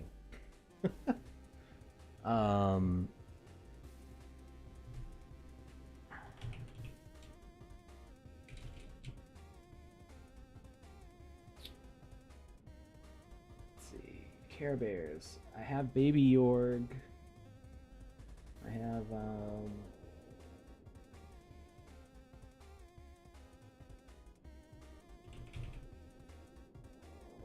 Bentley Bear. I don't think Atari's in the list. Atari's not in the list.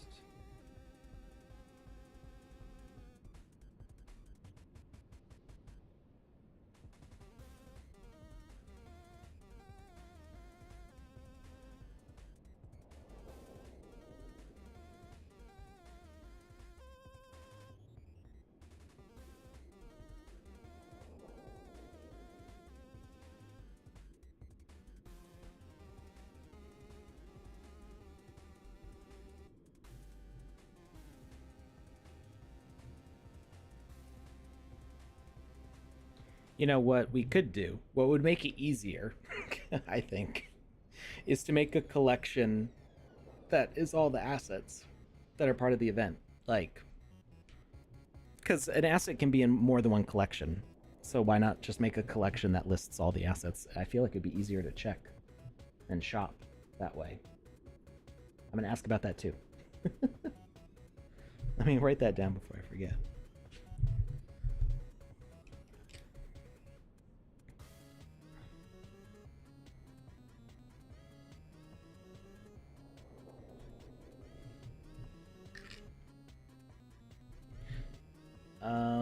Okay, so the dead mouse head is part of it. What if this was the nav computer?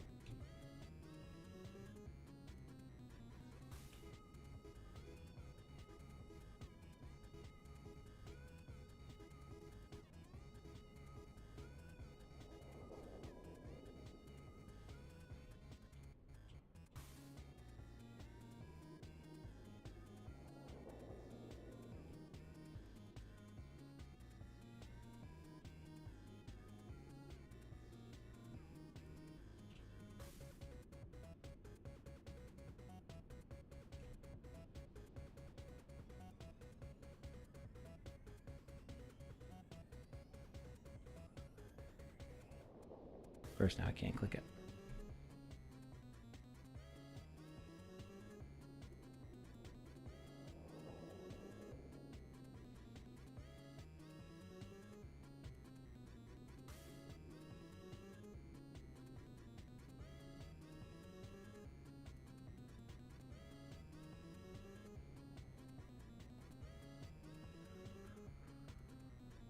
Is anybody getting ready to stream soon?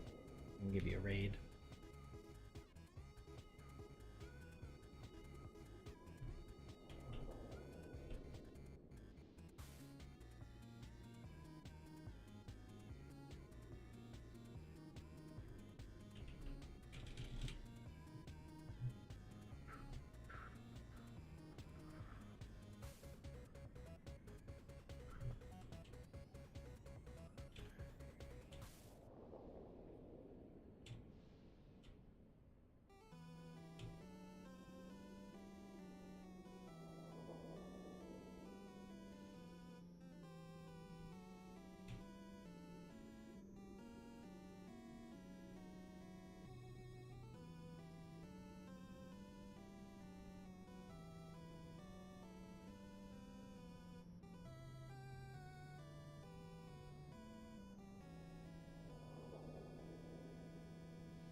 speaker.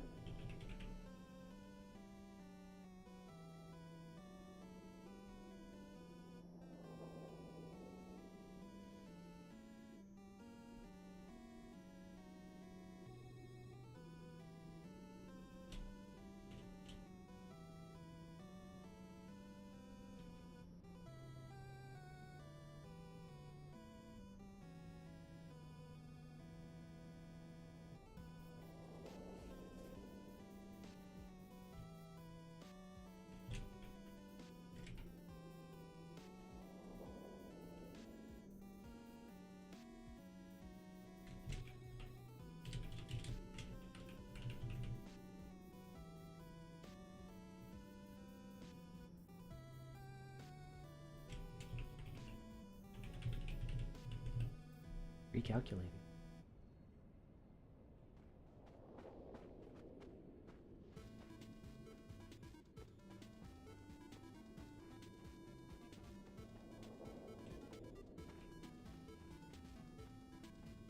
We can't make that speech level go higher, can we?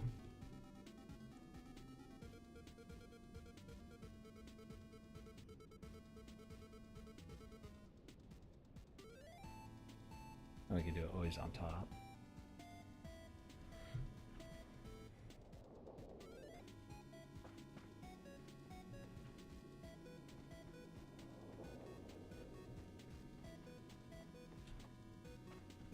All right, so there's one.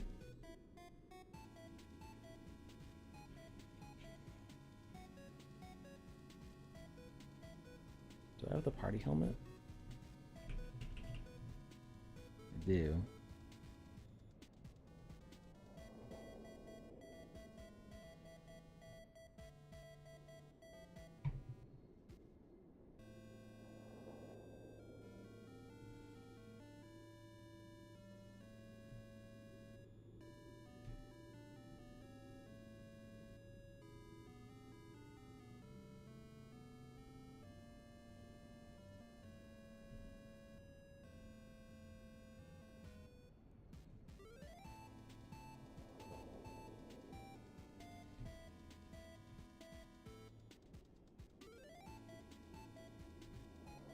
Let's grab our sparks from over here.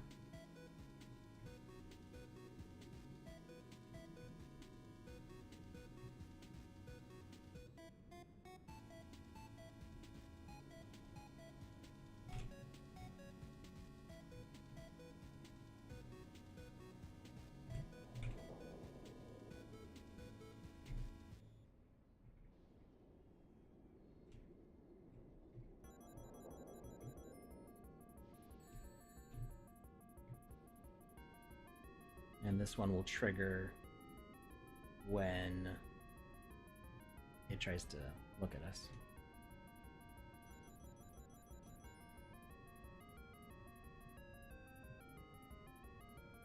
Did this song play? Or is it just another song that has the rings sound effect?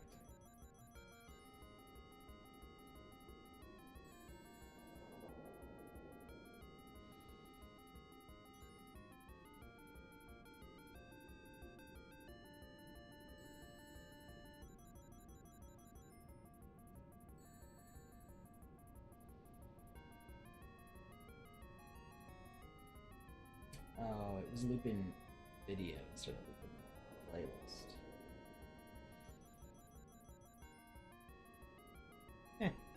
It's fine. What'd Panda say? Oh no, it wasn't Panda. Yumalitok says, then just poo on it back. Or you be the first to poo on it. Claim your territory. That's how you gotta deal with foxes.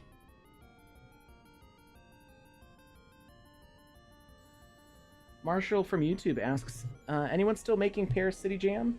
I'm just starting. Oh no. When is the deadline on that? The Sandbox City Jam.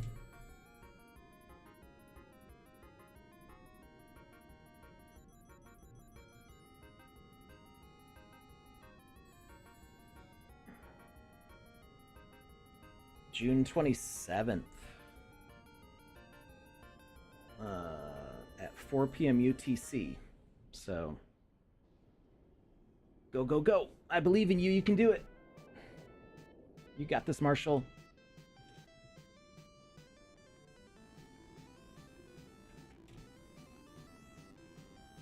All right, I think it's a little bit big.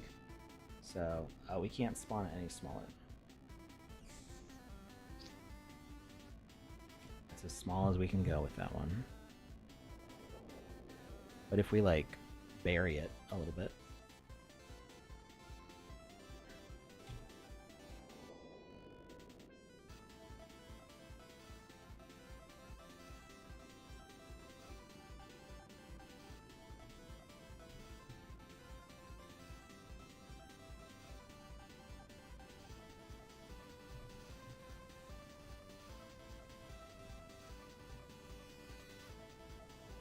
It makes a big lightning bolt. We need to turn down.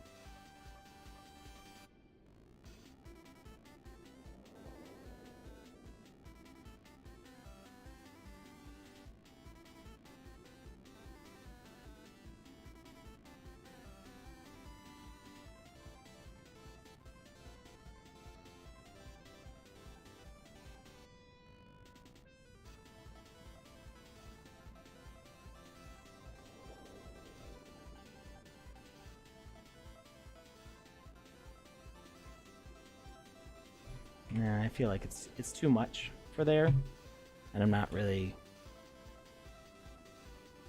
getting the coverage I want.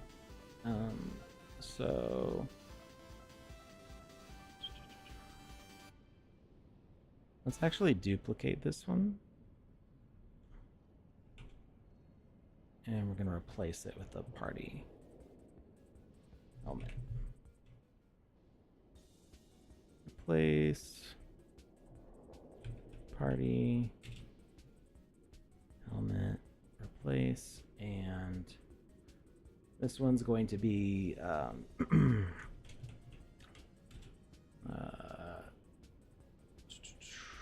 cryo control.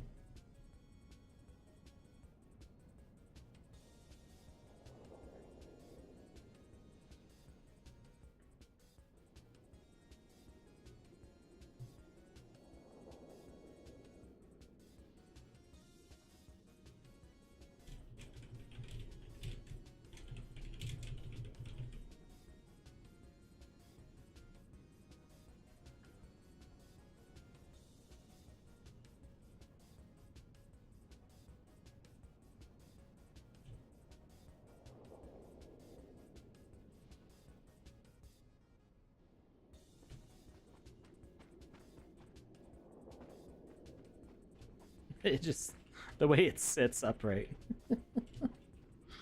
Okay, so I guess that doesn't really matter then.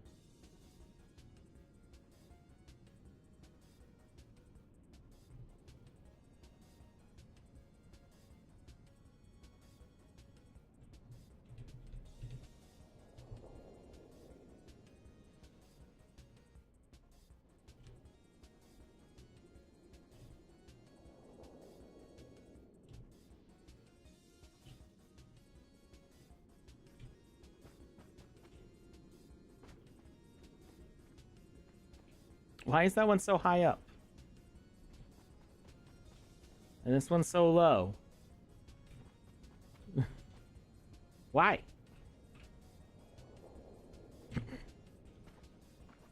Like, I mean, we could just put it on a separate asset. I know. I know.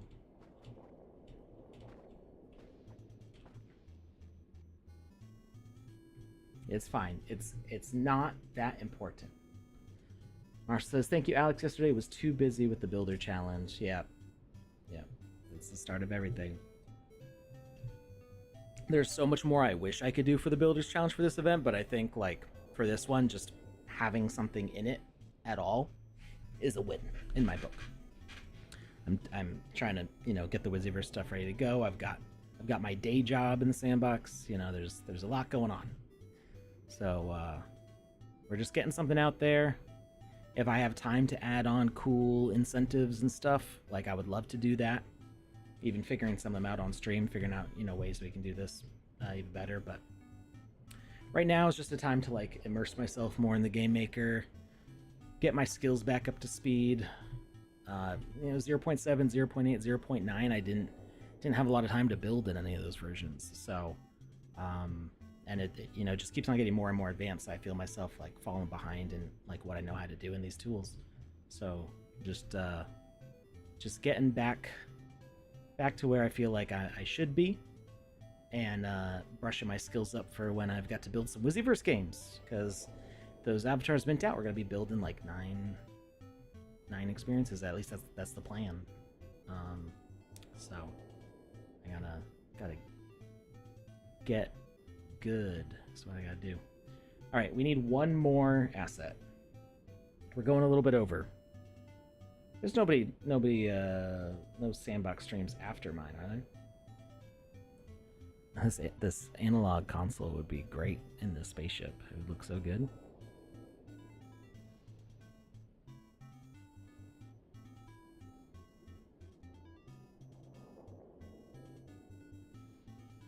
I don't think I have Grass Guy, but I might.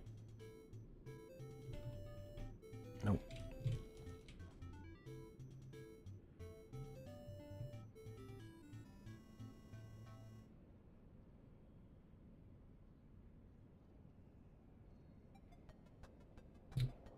I mean, I guess Baby Yord can be swimming around somewhere.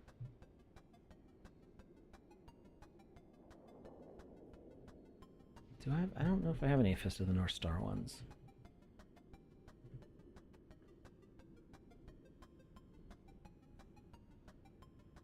You know, I do have some Warner Music Group ones, I think.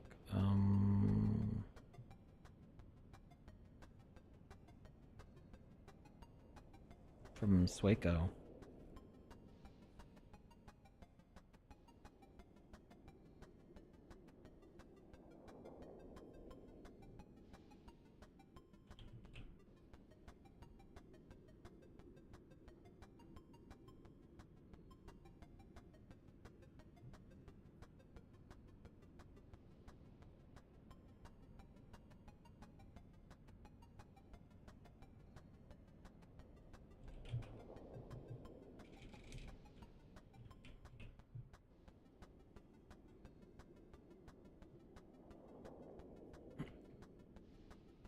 Does he have a swim animation? We just have him in the oxygen tank, just chilling out.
Alex has all the assets. Yeah, except except I don't have that many of the collection ones to do the boosts. Like, I'm not sure I actually have enough to boost all 9 games. It would be easier if more of the IP stuff was in those collections, which is why I want to see if I can help with that. Give more access for people who have maybe some of the older assets in those collections.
It's weird. I can breathe this liquid. Swim without holding.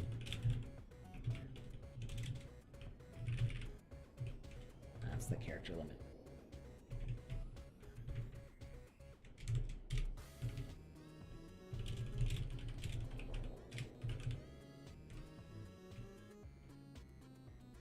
I can swim without holding my breath.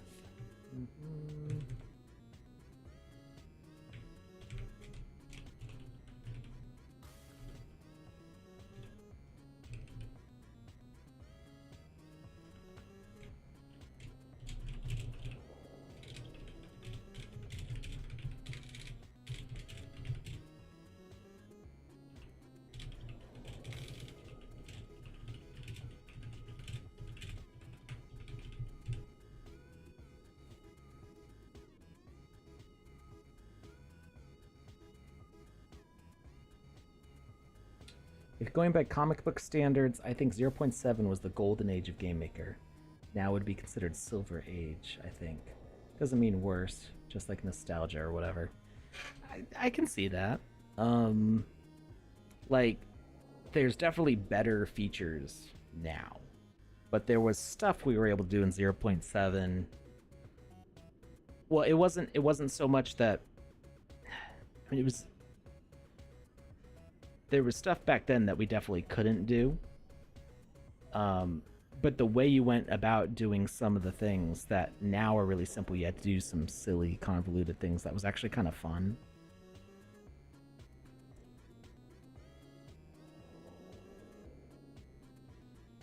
Does he have the SR22 Super Duper 6-wheel NPC tank curated by Sandstorm? I do.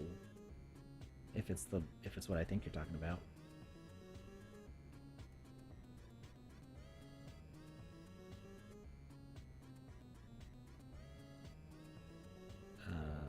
Wait, I did the wrong thing.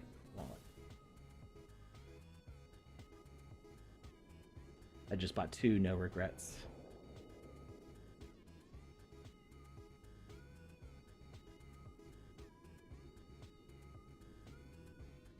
Being slow to load. Alright, let's see how Sueco looks swimming in here.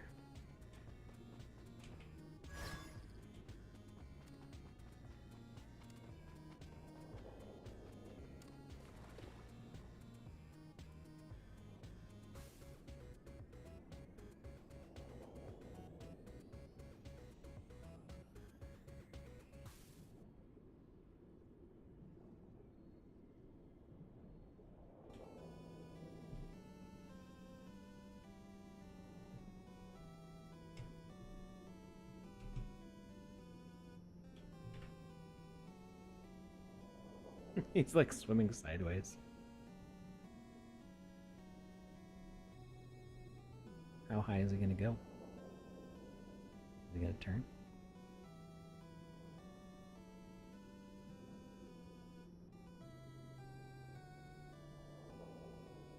I think I'll increase the swim speed a little bit.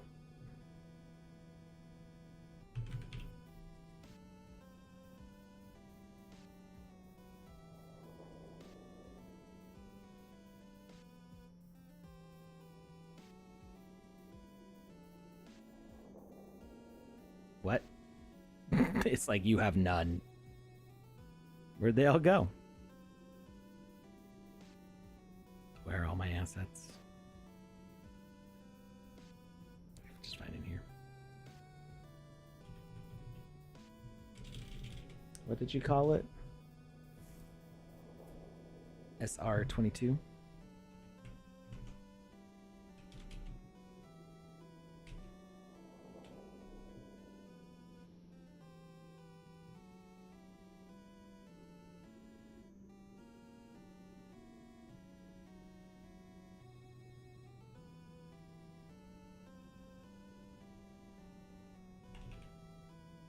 Oops, wrong button.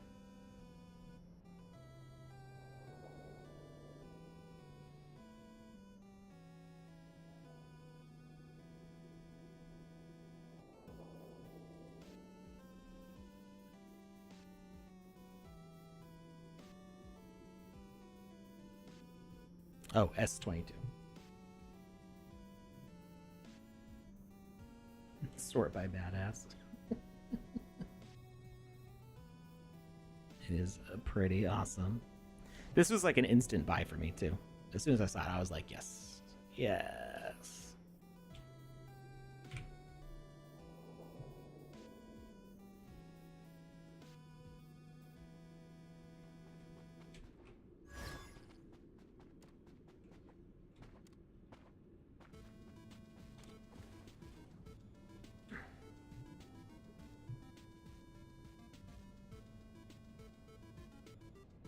Okay, he's moving a bit faster. Oh, you know what we should do? The thing that we explained to Web3. Bubbles. He's missing bubbles. I mean, would he? I guess he'd breathe out bubbles of carbon dioxide, right?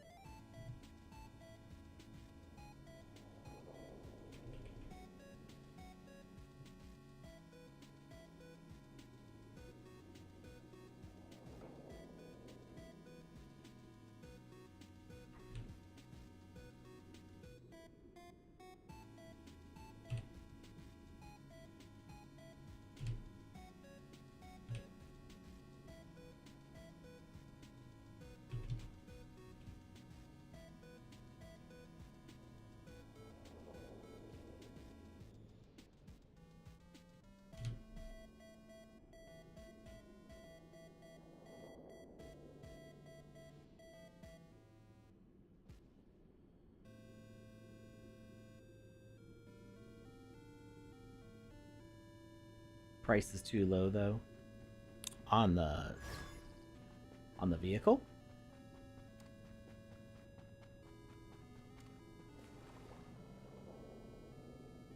Yeah, I think they were 11 sand. I think they were hoping to sell a bunch of them, and I hope they still do sell a bunch of them. Yeah, I love the bubbles. They look so good. All right. So I think we are now ready to launch.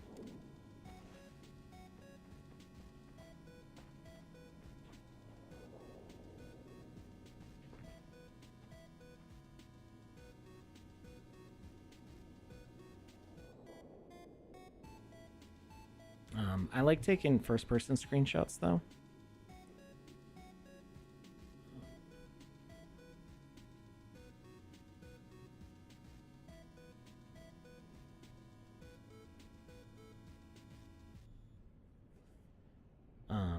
Yeah, so with like something like 11 sand, like more people would be willing to pay that probably.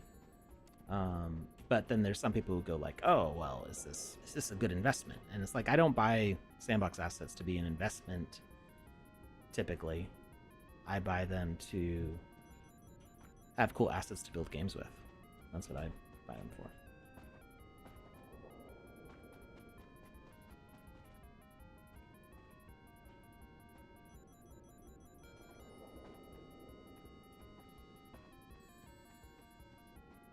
I swear, it's the same song again.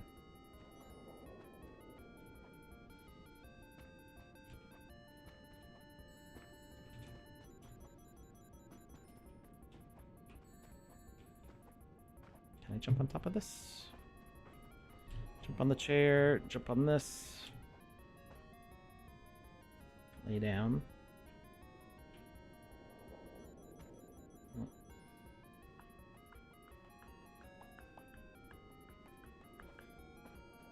All for the screenshot.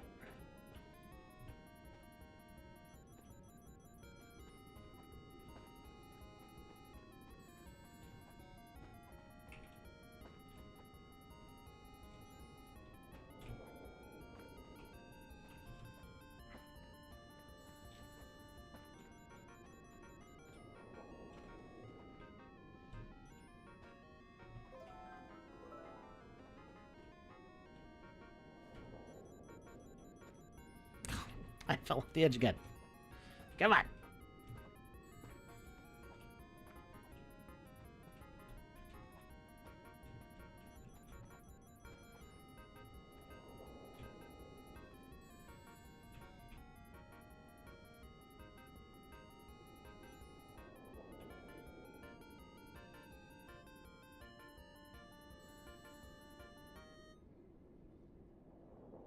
There's a lot of hours in the details. Yeah. Well, you have to think back when that was minted. I think it was 2021. So 11 sand could have been like 75 bucks. So a lot has changed. All right, we've got our screenshot.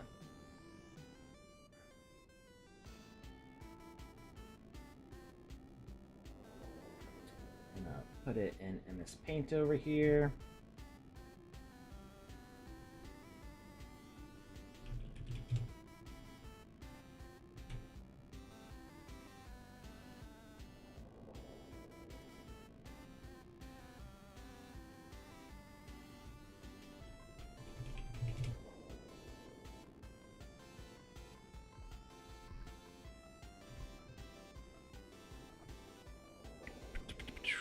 Back to third person camera.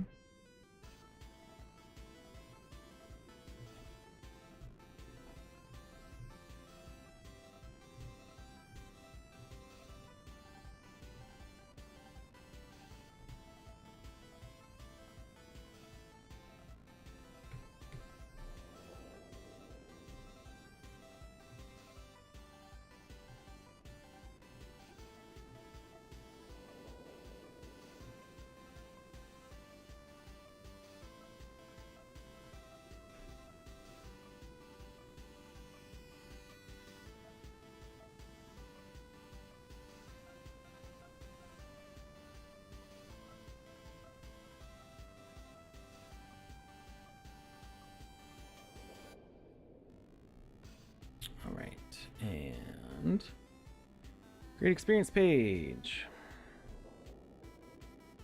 Let's go. Let's get this launched. We're so close. I guess it saves it again anyway.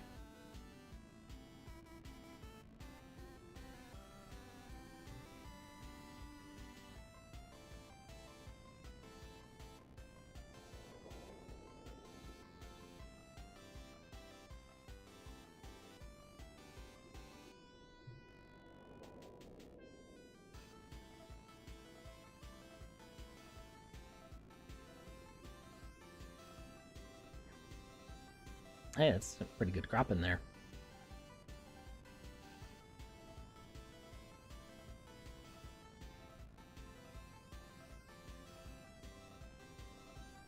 It works better the narrower the window is.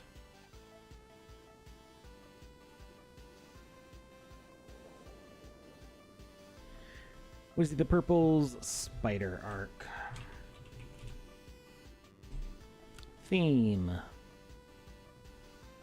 Gaming.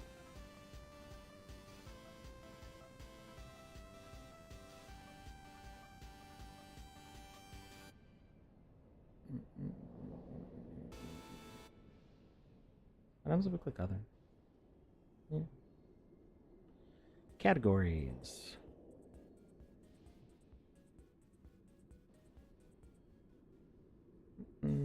Social hub.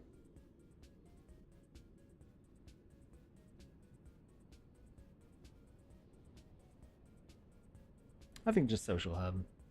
Like, I mean, do I want there to be more narrative? Sure. Do I want there to be more horror? That'd be cool. Do I want there to be more action adventure? Sure. But we're not there yet. So I'm going to say what it is right now. It's a social hub.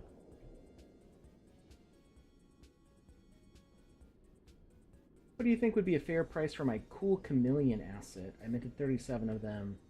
I haven't put on sale yet. I was thinking of giving some away to maybe somehow.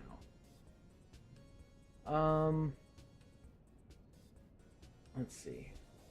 I think I know which one you're talking about.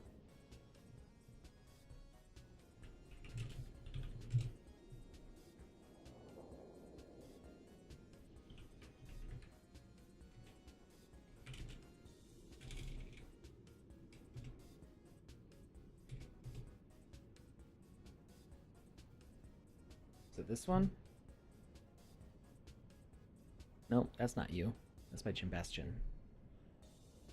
I'm not sure which one is yours.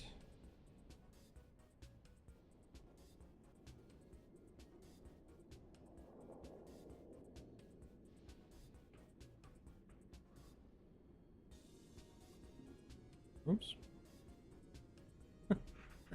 Not what I meant to do. There we go.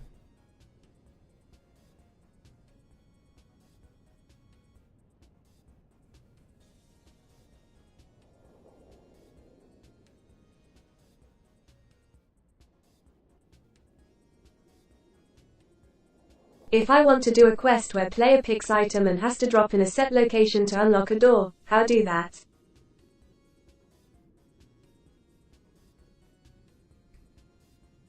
So, because I changed the settings, I didn't actually hear it.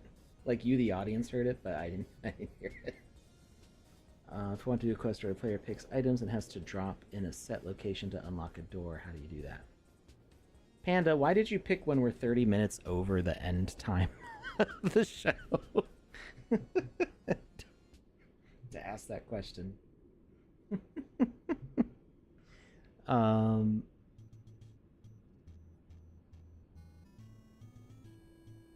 Oh, it changes color. Oh, that's cool. I do like that. Got an attack in different colors. Oh.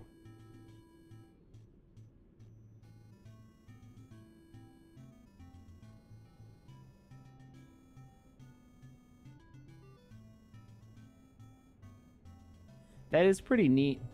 I would like to see that in game. I mean, I guess I can wishlist it and see what it looks like.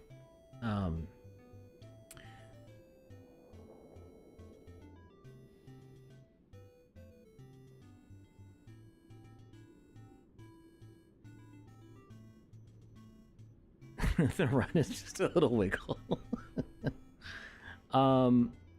So it's so difficult to price assets, and you kind of have to disconnect from market fluctuations and say, like, okay, what do you think is a fair asking price? What would you be willing to pay for something like this, and what do you expect of your audience? And you know, when if you're just starting out and you don't really have an audience, that can be really hard to determine. So when I look at something like the Wiziverse assets that I have, there's a whole bunch of history of what people have bought and sold those things, even the things that I gave away for free, which helps inform the decisions that I make on you know, what seems like fair pricing. So with 37 of them minted, and it also changes now because of the lower mint quantities. Basically everything on layer 2 is having smaller numbers of mints, which you would think would like increase the pricing, but if everything is in those lower quantity ranges, then having, you know, like 37 is the new 200 maybe. Because that's where I'm stuck in my game, says Panda. I don't know, you're gonna have to redeem Senpai Alex. That's what you're gonna have to do. Do the centipede animation. What? No! Why would you... Why is it multiple at the end? Oh, because they're like antennas? Thanks, I hate it.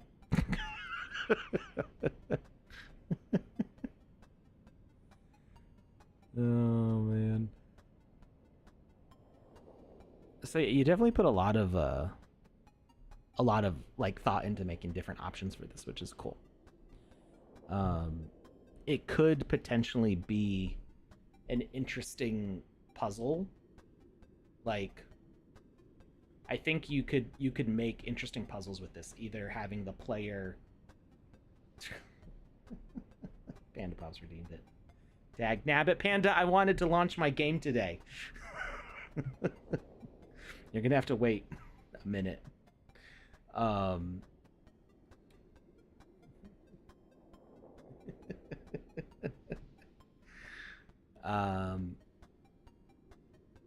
So yeah, it would definitely be cool to use this in like puzzles for like matching things or like deciphering some code. You know, catching them when they're camouflaged to a certain environment, and then also figuring out the puzzle based on like what colors they are. I think there's some cool possibilities there. Lotus is floating. I like it. I like it a lot. So with 37 minted,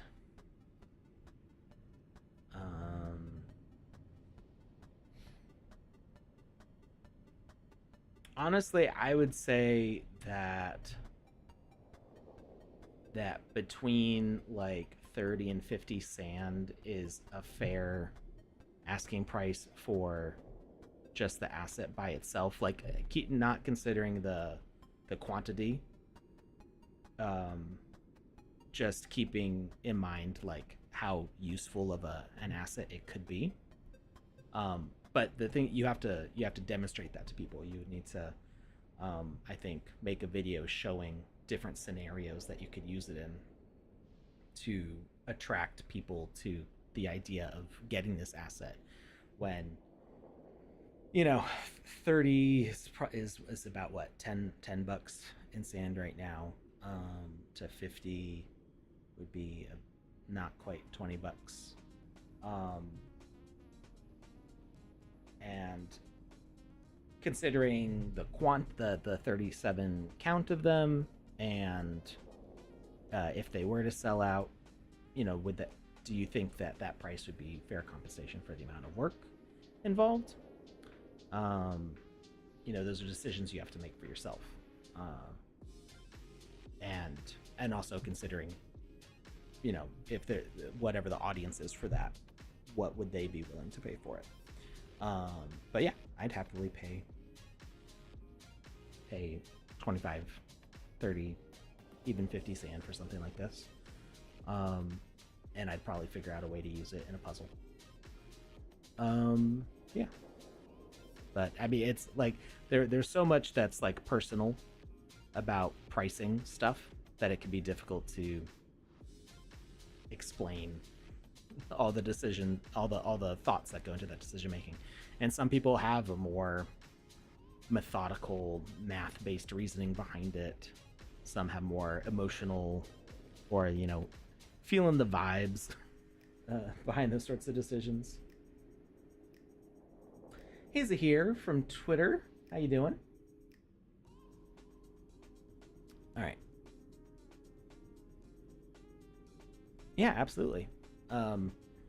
Those sorts of questions, those are like a more challenging question for me, because, you know, even as an artist myself, that's something that I can still struggle with. Like, what do I do for this? Here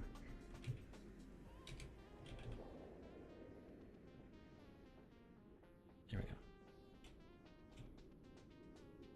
Oh. It's harder to tell with the overlay what it's gonna look like. I mean, you can idle and we'll do the trippy.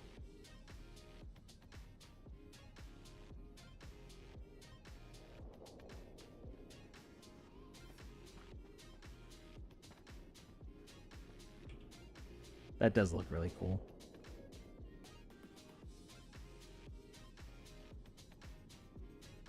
Just ever slight rotations between the different colors on them. That is pretty cool. I dig it.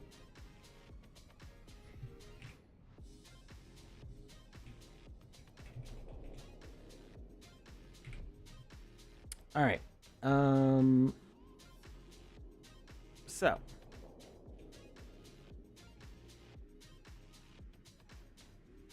we were making our experience page here. Wizzy the Purple's spider arc.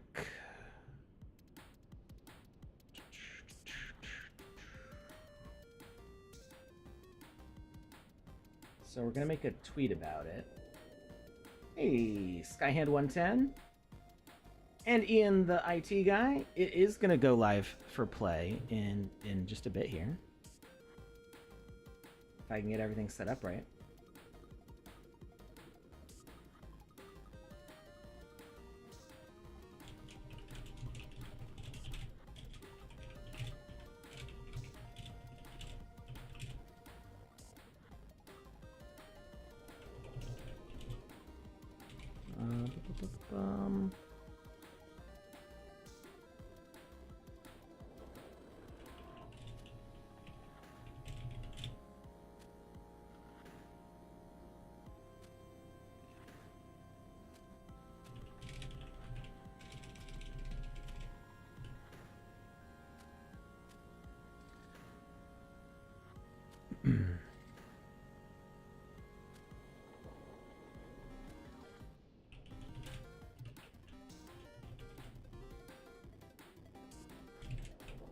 Help Wizzy the Purple deal with some 8-legged issues.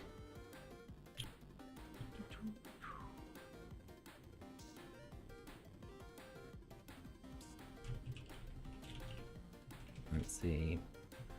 What should we put in our description? We're going to say, this experience is... What's the word I'm looking for?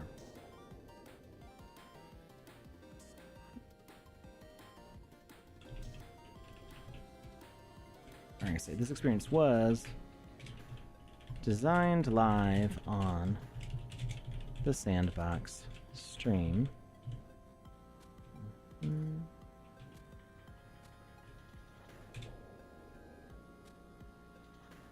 we put in links? Does it support Markdown? I think it does, right? How does Markdown work again?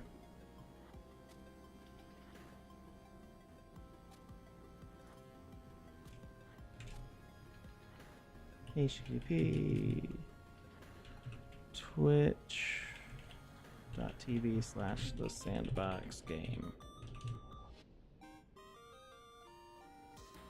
I guess HTTPS.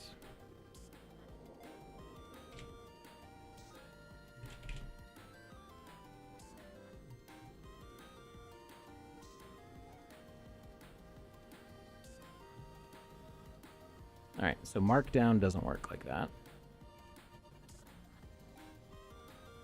Going to stream it tomorrow. Been playing live stream 5 hours today, playing different Sandbox games. So many cool Logic games today, all different. Yeah, so I mean, there's not a lot of advanced stuff going on in this experience. There's just one quest. There's some artwork to explore. But you know, this is more about just getting something out there. Alex, you're still alive. I already got off work. So we're about 45 minutes over time right now. I was determined to finish this, and we had some sidetrack things because you know how it goes. That's how I do. But we're about to launch it live. Okay, so what if can I just put just that?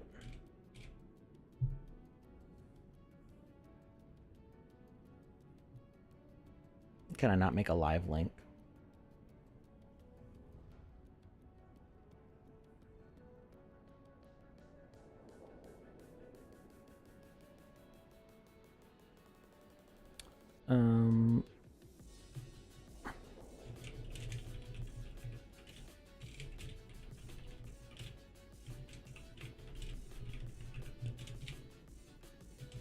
I can at least put the Builder's Challenge image in there.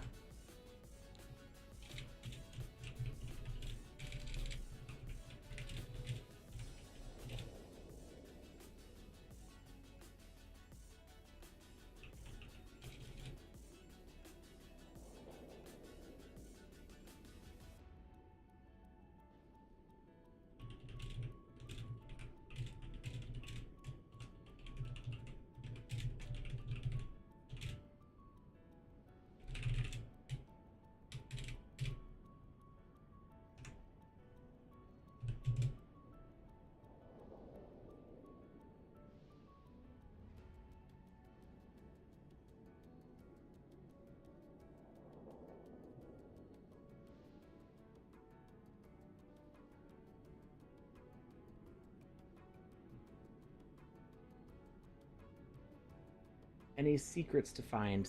Not yet, but we did prepare where there could be a secret. We made it so that way there's a room that you die in really fast. But if you put on enough equipment, you might be able to survive long enough.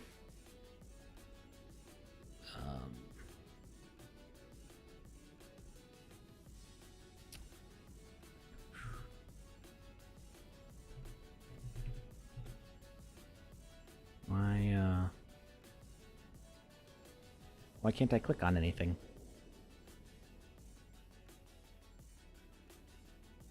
Really? It's freaking out because of the image.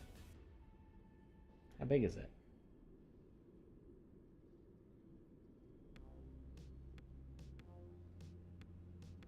.5 megabytes.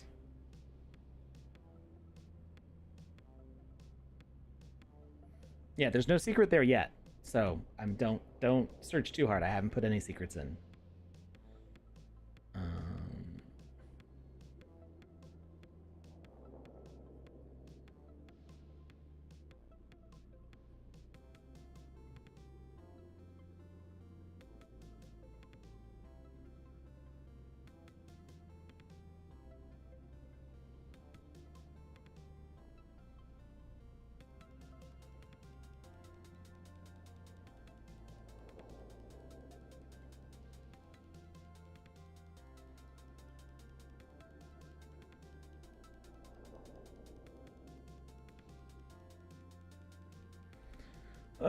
Start over.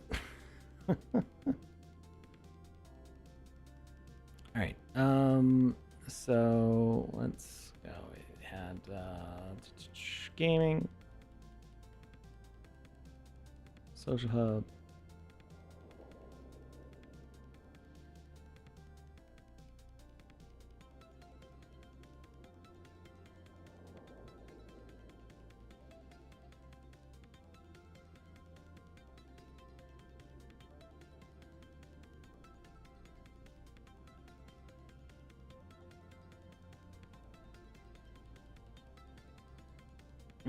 I have to rebuild the page because it crashed.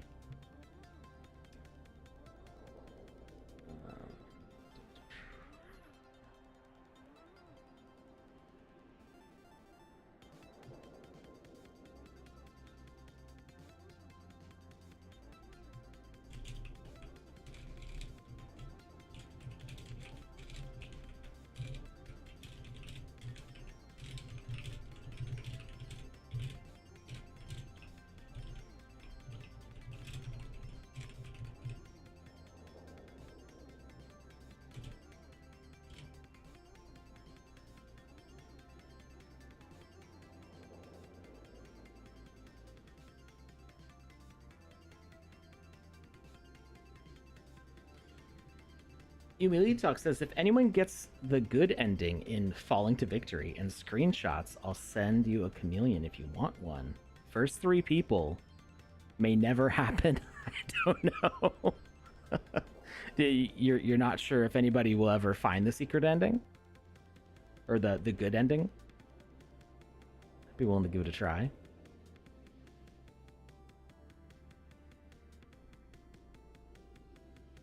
Okay, I don't know if this is going to crop automatically or if it's going to squish it. It looks like it cropped. Sweet. All right. This experience was built. Oh, I should save at least.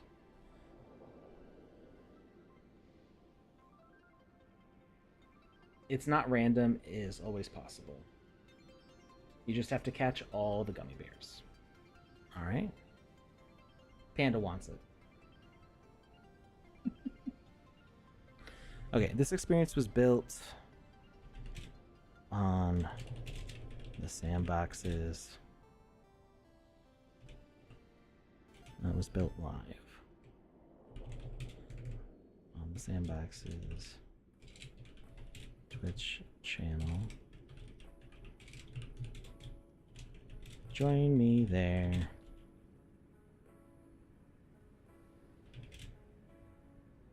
To ask about building in Game Maker. Working in VoxEdit. And for tips on participating in the Builders Challenge. Twitch.tv/the Sandbox Game.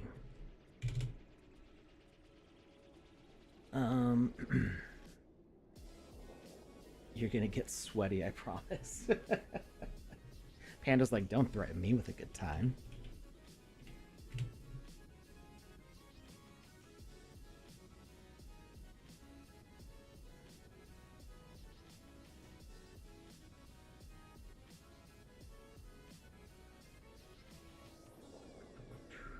All right. And now I'm gonna make a tweet. So I would like people to submit screenshots of themselves inside the game, if they want to, and I'll put them on the experience page. Up to 12 in the carousel.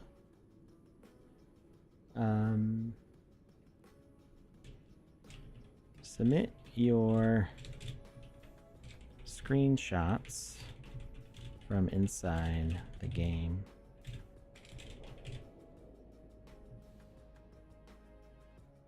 To have them added to the carousel.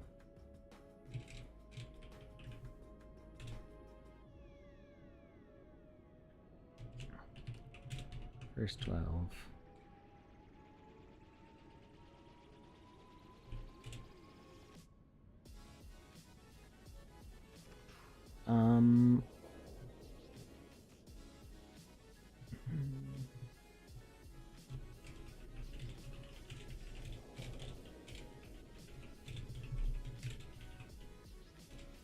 Twitter link pending.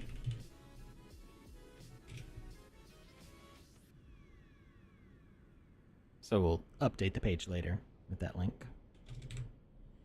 And we're going to insert. We're going to save again because I don't trust it after it crashed with that image. We're going to see if it'll work this time with the image. Otherwise, I might need to reduce the file size.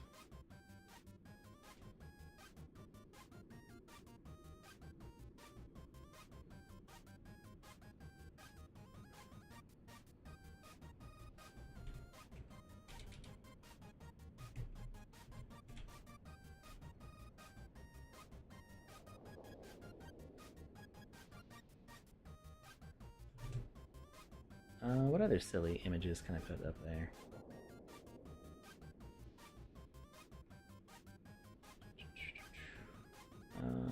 Let's see.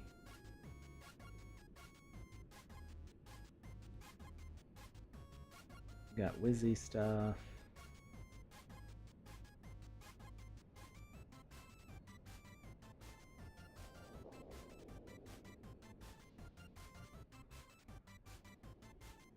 Those are all videos.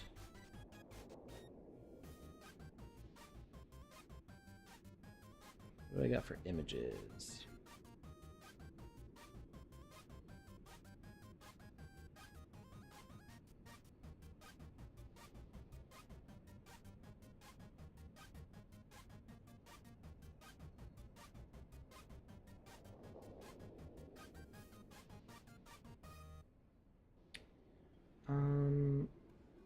Oh yeah, the Wizzy web site graphics. There it is.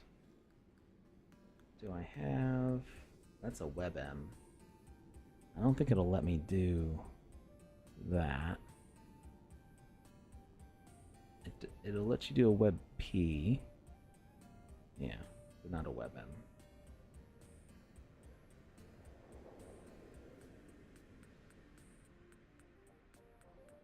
All right, I don't think we need any more stuff on there.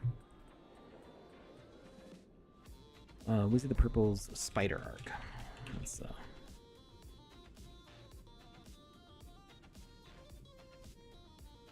save changes.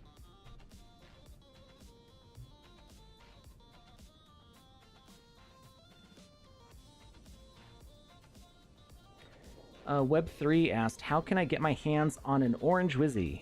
Are they currently for sale?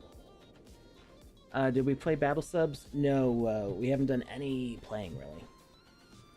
Today is just building, but I'm going to add it to the list for our Wednesday and Saturday shows, which are play shows.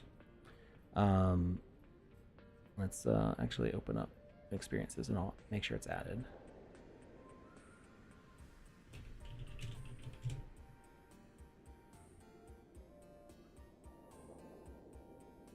All right, it is now bookmarked.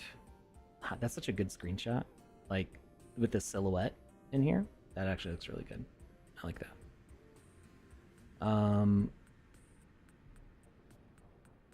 So if we go to the marketplace, I don't know if I currently have them listed.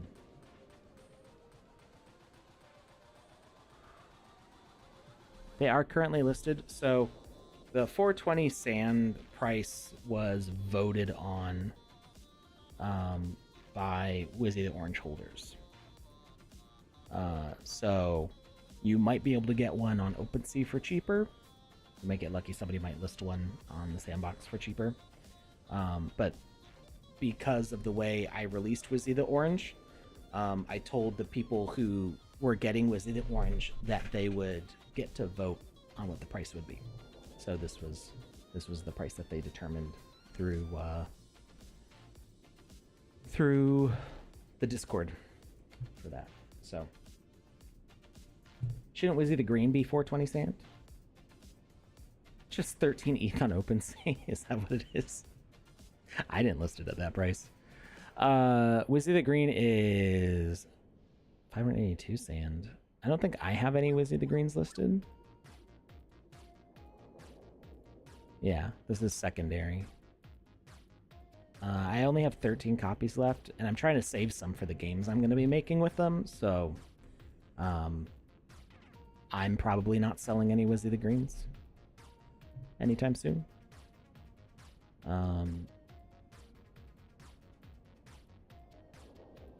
Alright, so we got that. Let's go and do map location. Did I make a note of which plot I wanted it on? What? What? Oh. I just want to see mine. Locations from owner. There we go. I didn't have that power before. I got publishing access, so I guess I can... this is mostly like for QA stuff. If we want to test an experience in the game client, it needs to be live on the map. But you might not want it to be publicly visible for everybody else. So we have some estates that are QA reserved and like they don't show what's in them to players, so it's just for testing purposes. But in order to publish there, you need a higher permission level where you can publish it on the Sandbox's land. So yeah, I'm able to do that, but I had never seen it before. I didn't have that option before, so I was like, these aren't mine. All right. So which plot did I want to put it on? I think I made some notes. Wizzy the Purple Slime arc was going to be in the top middle plot. So right above this one. Above this one.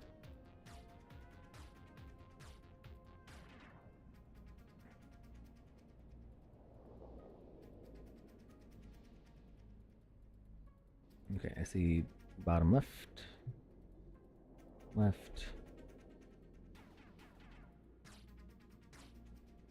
bottom,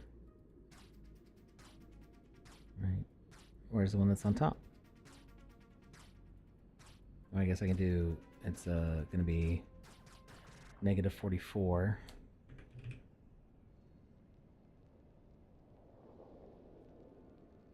Is that what it is? 41. Okay. Choose. Choose location. Got it.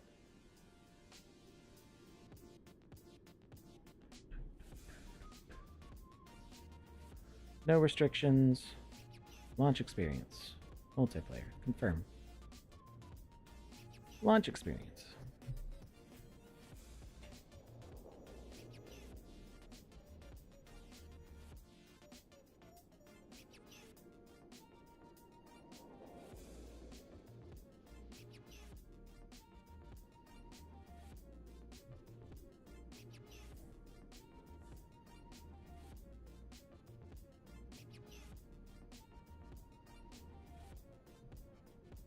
Let's see how it works.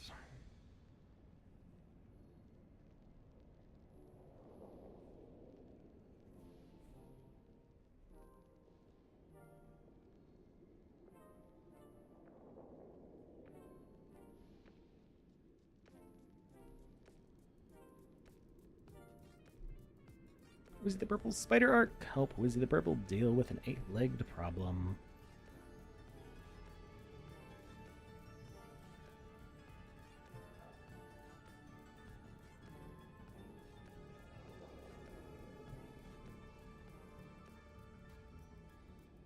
Why do I spawn sitting? What is with that? Oh wow, that was fast. Hi, Ian the IT guy. You're there like same time as me. Sweet. All right. Doors open. Artwork's loading. Can we examine? Hey, there we go.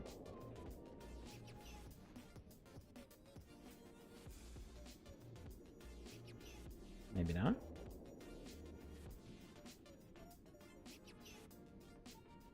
How come this one worked?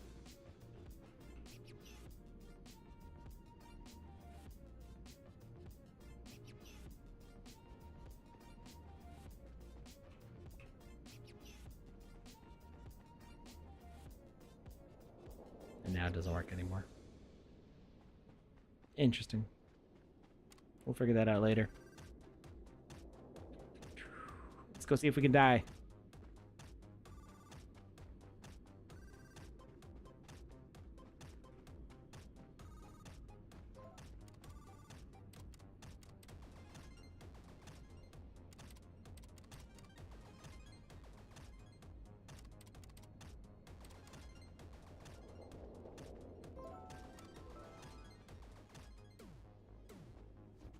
Oh, it didn't do...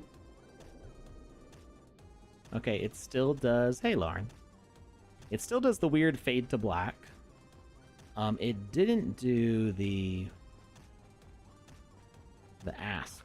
Or the asker.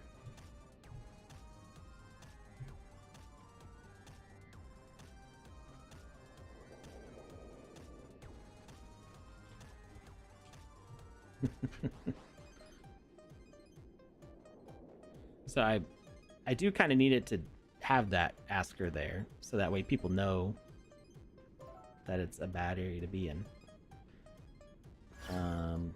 Teleport's working.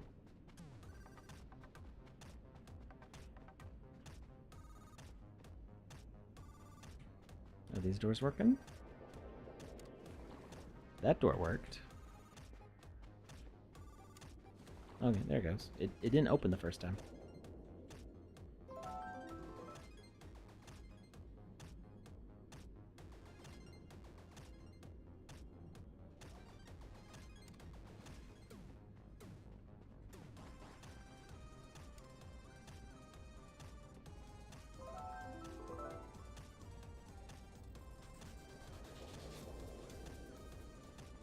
We're getting like a little bit of lag, but I think that's mostly because I'm running the Game Maker and the game client at the same time.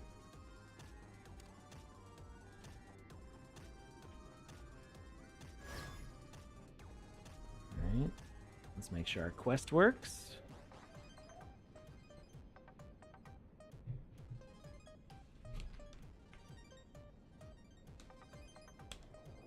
Sorry, I thought I heard a noise. Where's the purple? He's not talking to me. He's not talking to me at all. Is it because it's a single player thing?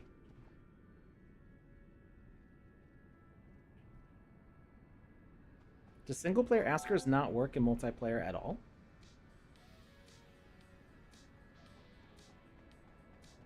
I think that's new.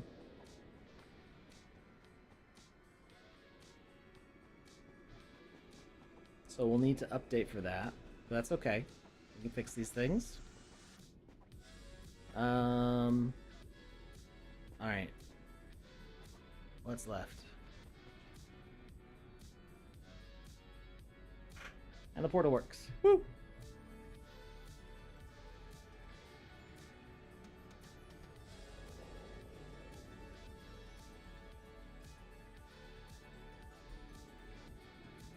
All right.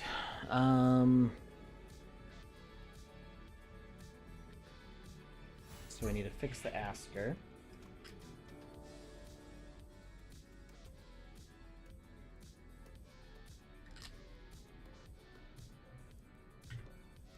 All right, we can leave that. We're not going to worry about fixing the asker right now. We can do that next stream. What I want to do now... well, I'm not going to put the tweet out until the quest is working. If the quest isn't working, I don't want to, like, announce it to the world. So we'll save that. So hold on to your screenshots if you started taking them already. All right. There's that. There was a question from Panda, and I don't remember what it was. If I want to do a quest where a player picks an item and has to drop it in a set location to unlock a door, how do I do that? Easy. So, let's say that you've got a door.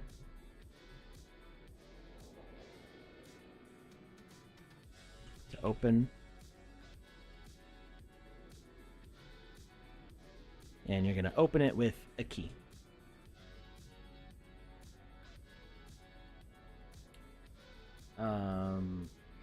Now, was it a quest specifically? Panda, are you making a multiplayer game or a single player game? Because that is an important difference.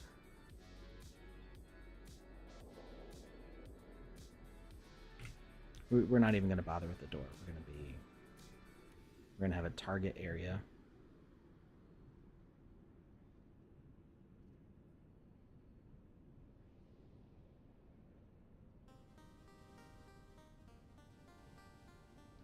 Single player, and this is basic run of order.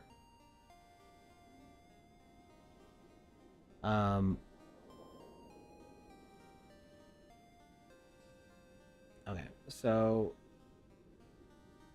speak to Betty, gives quest, deliver drink, drops drink, unlocks door. Okay, so let's say that we're gonna give Adventurer Jet a drink here.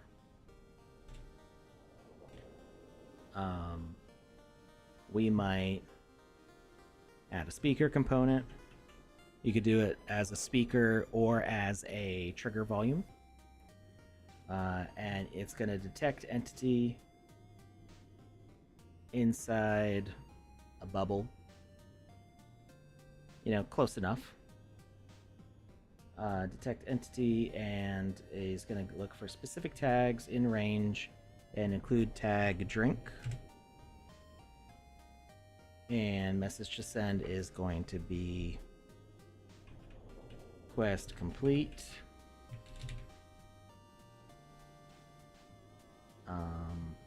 And we're going to have our drink. It's a big drink. Wizzy, initial dialogue worked for you. Did anybody else talk to him?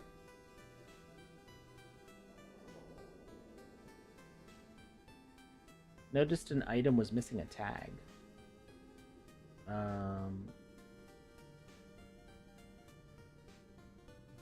Let me 1 second, Web3. I'm gonna catch up with you in a second here. I can't jump around to too many threads or I'm gonna lose track. So pickable.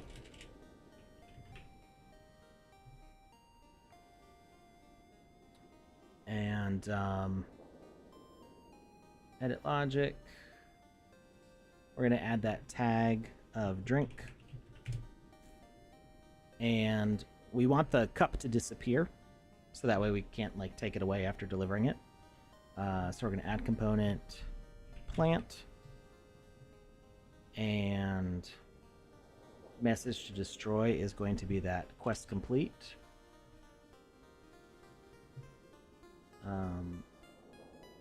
And we don't need to worry about it broadcasting anything. We're just picking it up.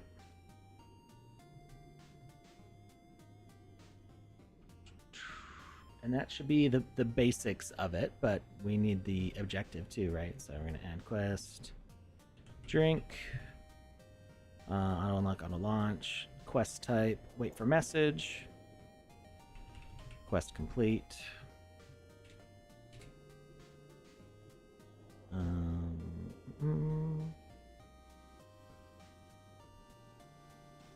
So now when we spawn, we get our quest for a drink. And when we carry the cup over, that's it. Now you may want to use health instead of plant if you want to see that red explosion. Because the way we have it right now, it just kind of vanishes. It just goes, whoop. And that's not a lot of feedback to a player. In fact, they may not even see it if they're standing this way. You know, the quest, the cup is like in front of them. Your avatar is in front of the cup. You can't see the cup. So when it disappears, you might be like, whoa, what happened to it? So you can switch plant for health and do the exact same thing. And the nice thing about 0.10 is that we now can toggle immune to attacks, which means we can have a health component and the useful things that a health component can do, but not have the asset be attackable. We can't punch it. So we're going to have the life bar hidden. We're going to have the instant kill message of quest complete. And we're going to take off stunnable. You know, basically turn everything else off. And now,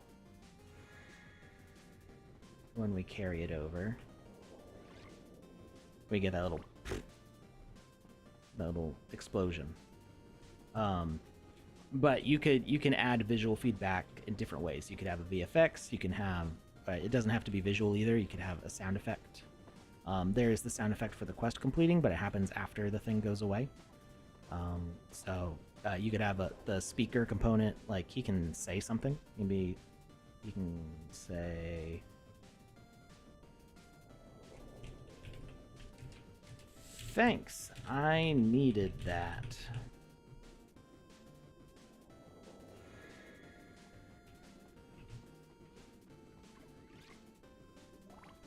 And that will give enough visual feedback to know that you completed the quest.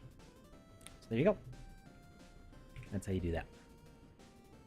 Let's get rid of that objective. We don't need it. And actually, we don't even need to save because we haven't made any changes since publishing. All right. So, related to the other questions here. So both Lauren Soul and Web3 said they talked to Wizzy and it worked. So was it just me? Was it just not working for me? I guess we can try again. Where am I? Here we go. Oh, it does squash it. I thought it cropped it nicely, but it does squash the thumbnail. Not a big deal. It's not a great thumbnail like for that view. I would probably change this to be something else. I'll do something like the Brady Bunch with the Wizzy faces. Ian the IT guy says, working for me too. So it just didn't like me.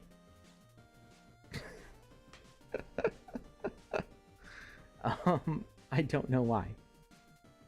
Okay, let's catch up with these questions. So Web3 on YouTube said, I noticed an item was missing a tag. Can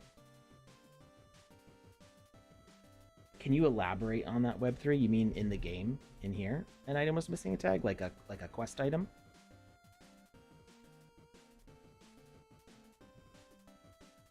The eggplants should all be the same. Because I think I replaced them all, but it's possible that one got left behind somewhere. It says that there's somebody else in here. Ian the IT guy's still in here, and he was able to talk with Wizzy, so am I able to talk with Wizzy? I'm able to talk. Why wouldn't he talk to me the first time? It literally was just like, no, I don't want to do it. Weird. Okay. Now we can see if the game works. Thanks, game. Yeah, and then sometimes this happens. I'm just like, okay, there you go, doors. It's like sometimes it works and then sometimes it just doesn't. And I'm not sure if it makes me think that I didn't set something up correctly, but everything looks like it was set up correctly. You know, let's exit the Game Maker entirely.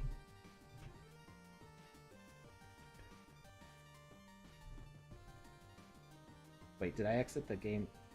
I exited the wrong thing. Goodness. Knock with head 3 times to enter. No hat? Not Wizzy enough? Did it not spawn? It's possible that it's not going to spawn the thing correctly.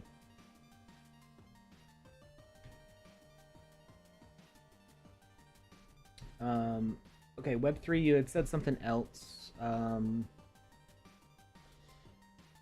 I know that you mentioned that a game that we put for the Builders Challenge, if we notice something after we publish it, can we update it? Yes. Yep, and it's super easy. All you have to do is make your changes in the Game Maker that you want. Make as many updates as you want, save as many times as you want. You can even share it to the gallery to do some testing in the gallery. Work, save. And when you're happy with your save, all you have to do is go to your experience page and click Close Experience, this red button, and then Launch Experience. So like you literally just click this button and then it changes to a different button and you click it again and then your latest save becomes the live version. That's all you have to do. Super duper easy.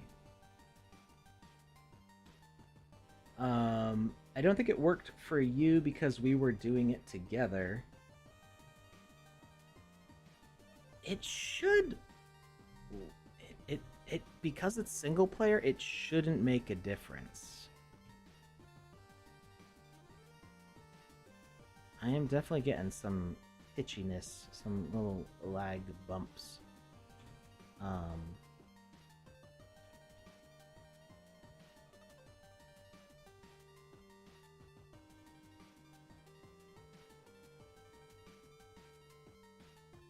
You know, I just thought about something. Oh, I don't feel so good. Maybe I should leave.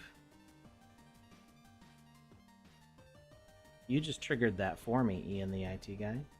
Or whoever that was. Who was that? Sandman. Web3, that's you.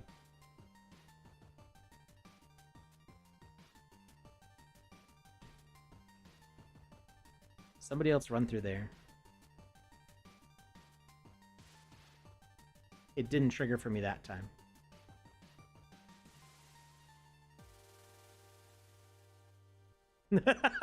You can see the trail of damage over your head. I wonder if I wonder if it's sending that message constantly causes some lag. Like,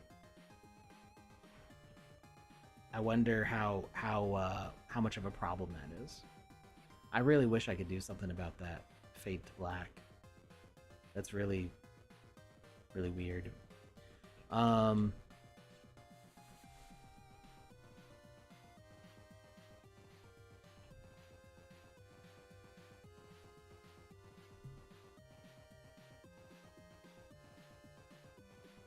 Okay, so I've already got 3.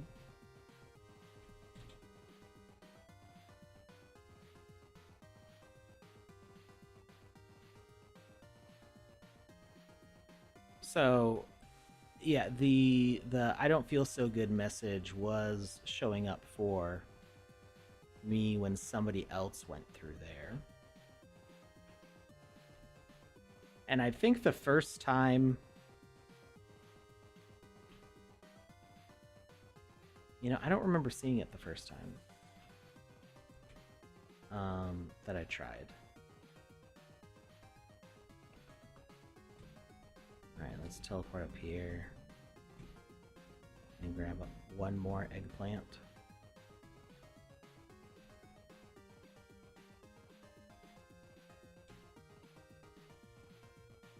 And swim back out. It only worked the first time for me. So the message at the door is only supposed to play the first time you go to the door. It's not supposed to play every single time. So, like, you just get the idea that, oh, you're not supposed to go in there.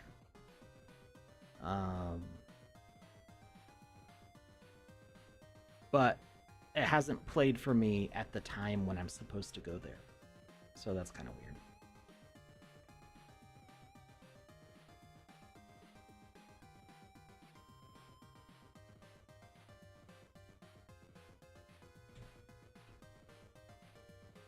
I don't think... Oh, there it goes. I was thinking maybe it couldn't see me correctly because of the objects. Okay, the hat did spawn for me.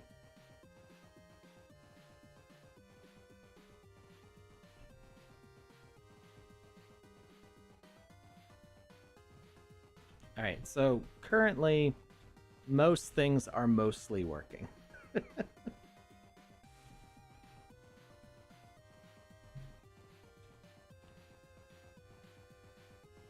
Alright, so I think we're going to leave it as is for now.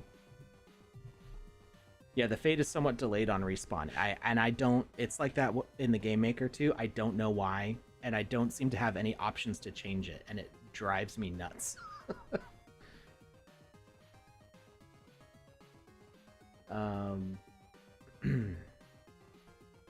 Okay. Can I... Exit experience? And then can I rejoin? Replay. I love this. You can now click replay and it'll pop you back in. You see that, Panda? You see this, Panda? It's so much better than having to join the instance you're already in, which it doesn't let you do anymore. It crashed. She says, yeah, I seen it.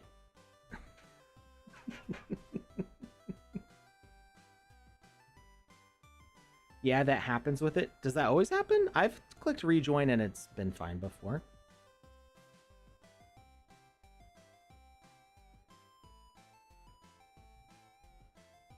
I feel like it's still just repeating the same stuff again.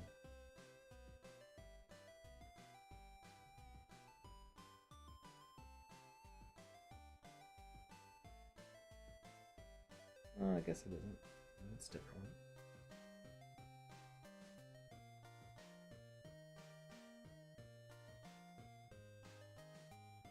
All right. I'm the only person here. Is that because everybody left, or did it crash for everybody else?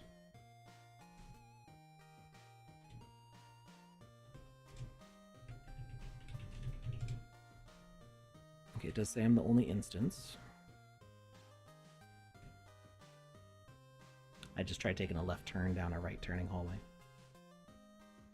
Ian the IT guy says I'm still here. It says I'm a population of 1.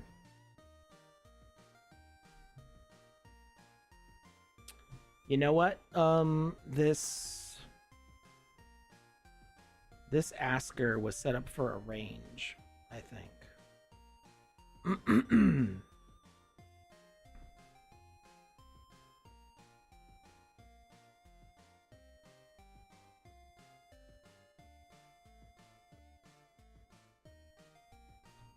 I can probably change the way that asker triggers to make it less of a problem.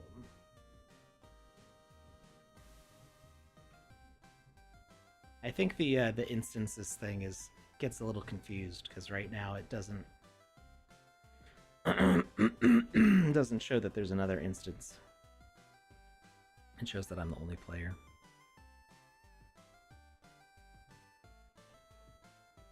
All right. At least we know this is working for the most part. I think I'm okay with sharing it then, even if it has some quirks. I'm gonna invite people to comment on it to leave feedback. So we're gonna go to Twitter and say Wizzy, the purples, spider arc has liftoff.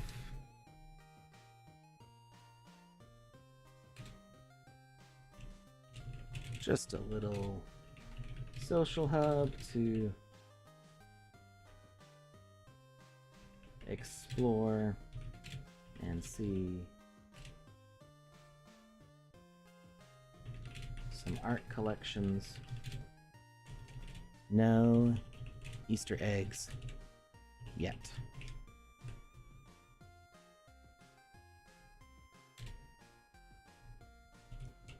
Feel free to leave a comment. I will keep updating this throughout. What's the hashtag? TSB Builders Challenge?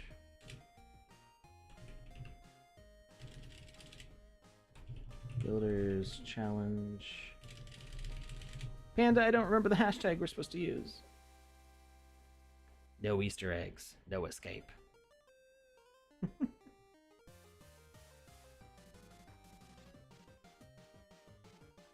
Panda, I know V had mentioned a hashtag in Slack, but I don't have Slack open right now.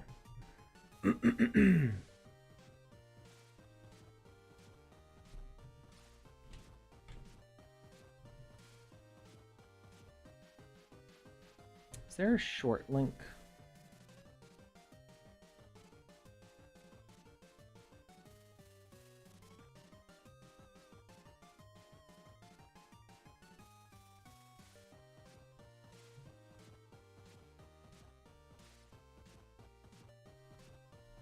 I really need more songs. I'm starting to get like deja vu.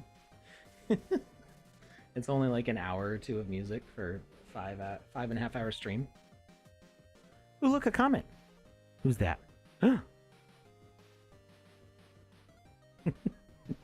Aw, thanks. What do we have for analytics?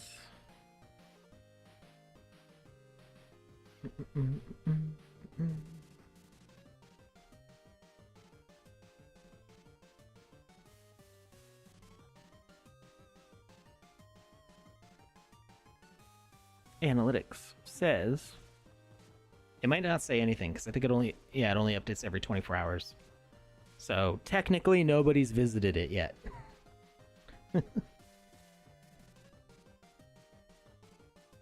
So we'll see what it's like tomorrow. And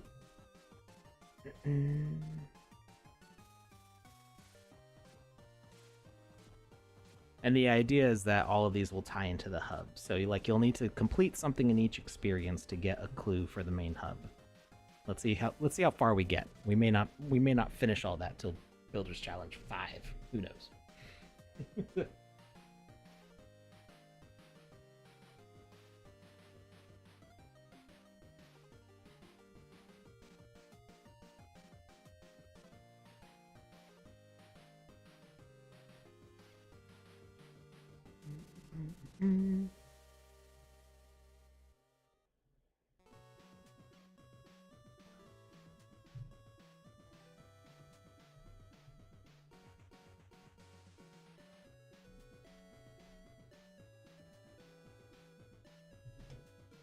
TSB Builders Challenge.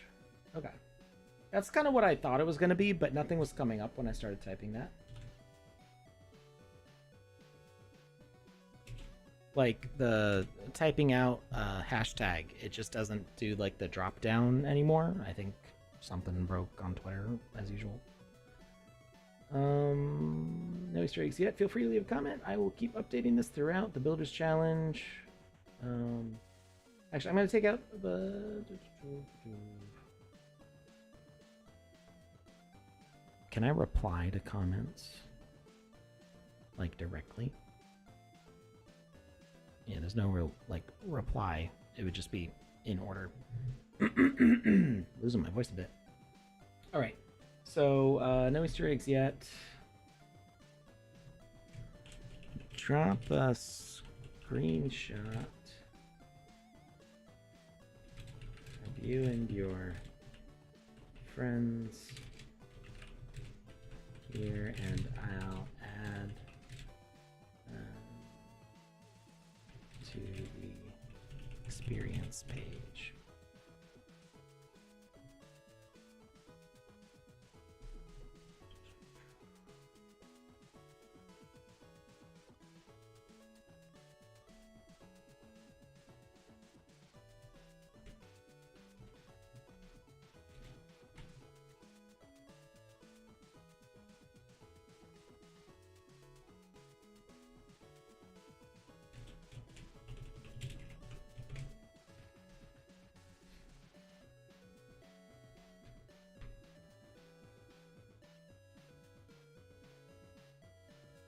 Oh, where's my thumbnail? Here it is.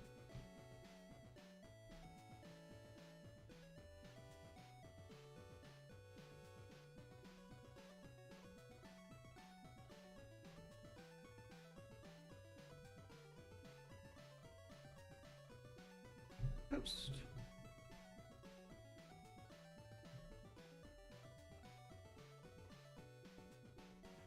Okie doke.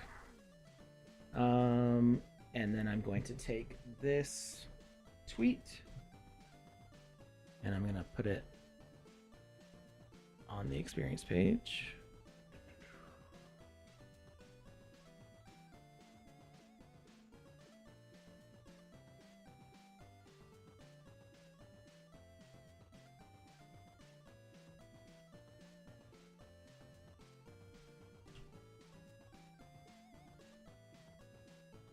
If I can.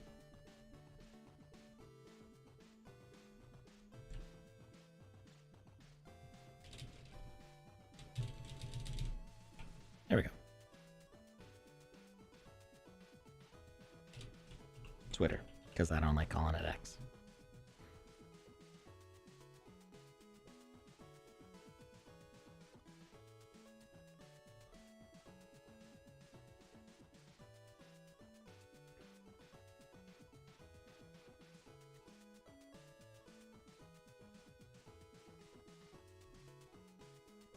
All right, we're gonna save changes.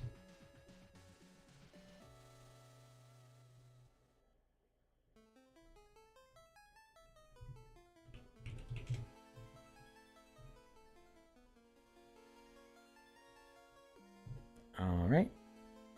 Hey, our first experience, my first experience for the Builders Challenge is live. I mean, it's been live. Hey, Wizzy gave me a purple hat and some glasses. Good. Good, good, good. So, I don't have a way to give them to you in the game and have you keep them after you leave the game, but you are welcome to wear them as long as you are in the game.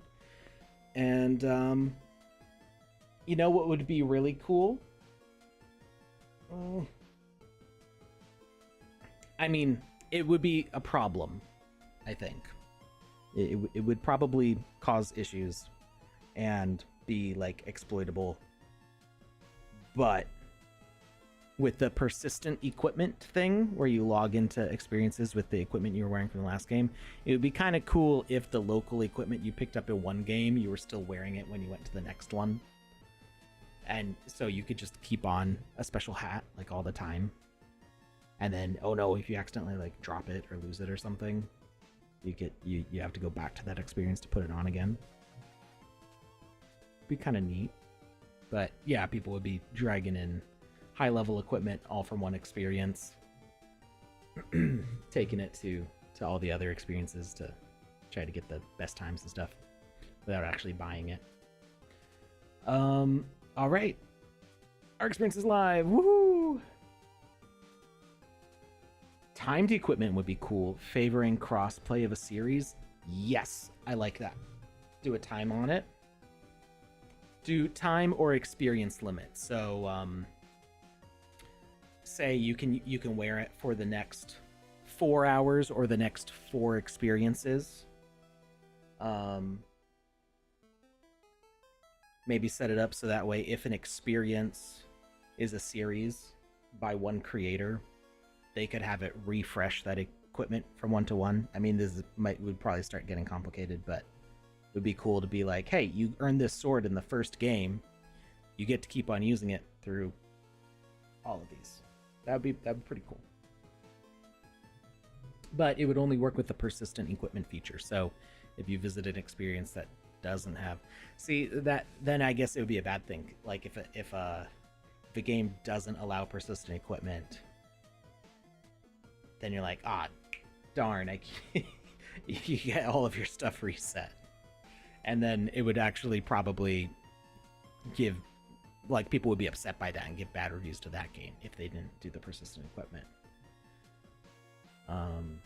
So I could see that becoming a problem if we were to do something like that. But I do like the idea of, like, time limited, like, you get to use this equipment for so long. Which would give a lot of replayability to experiences that give you some good equipment. Be like, hey, I'm gonna revisit this one before I'm gonna go do this quick dungeon run, get all the cool stuff that I want before I, play the rest of my sessions. All right, let's see who we can raid. I should stop streaming because it's been we're coming up on 6 hours here. Sorry, been a little AFK, but been in here spirit the whole time. That's all right. I don't mind. Thank you for your amazing work. You're very welcome. I mean, I think I could do much better stuff than what I just published, but we're doing this with time constraints and other sorts of constraints.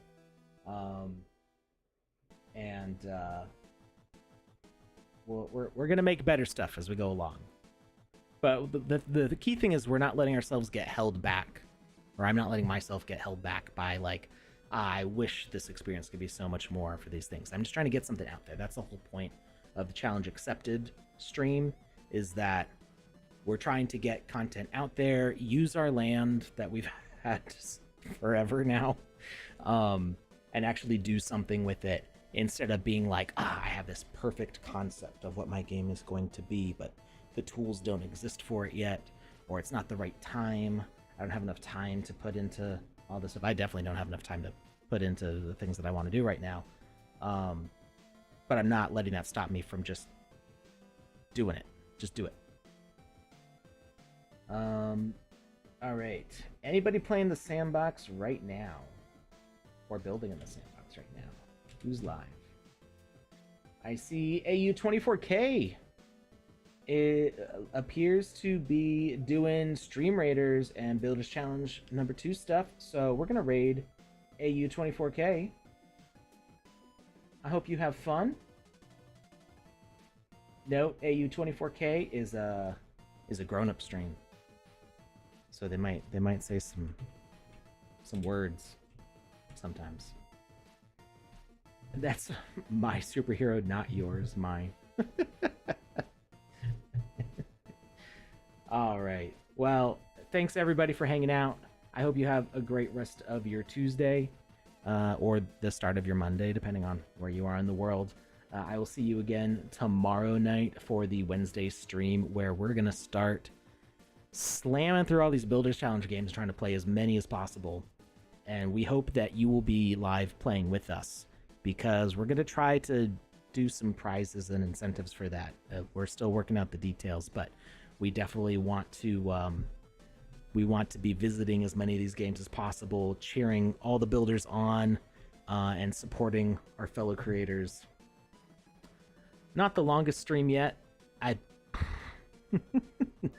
No, but I wasn't going for long. This is just how long it ended up being. All right, go have fun with AU24K. I will see you tomorrow. Bye now.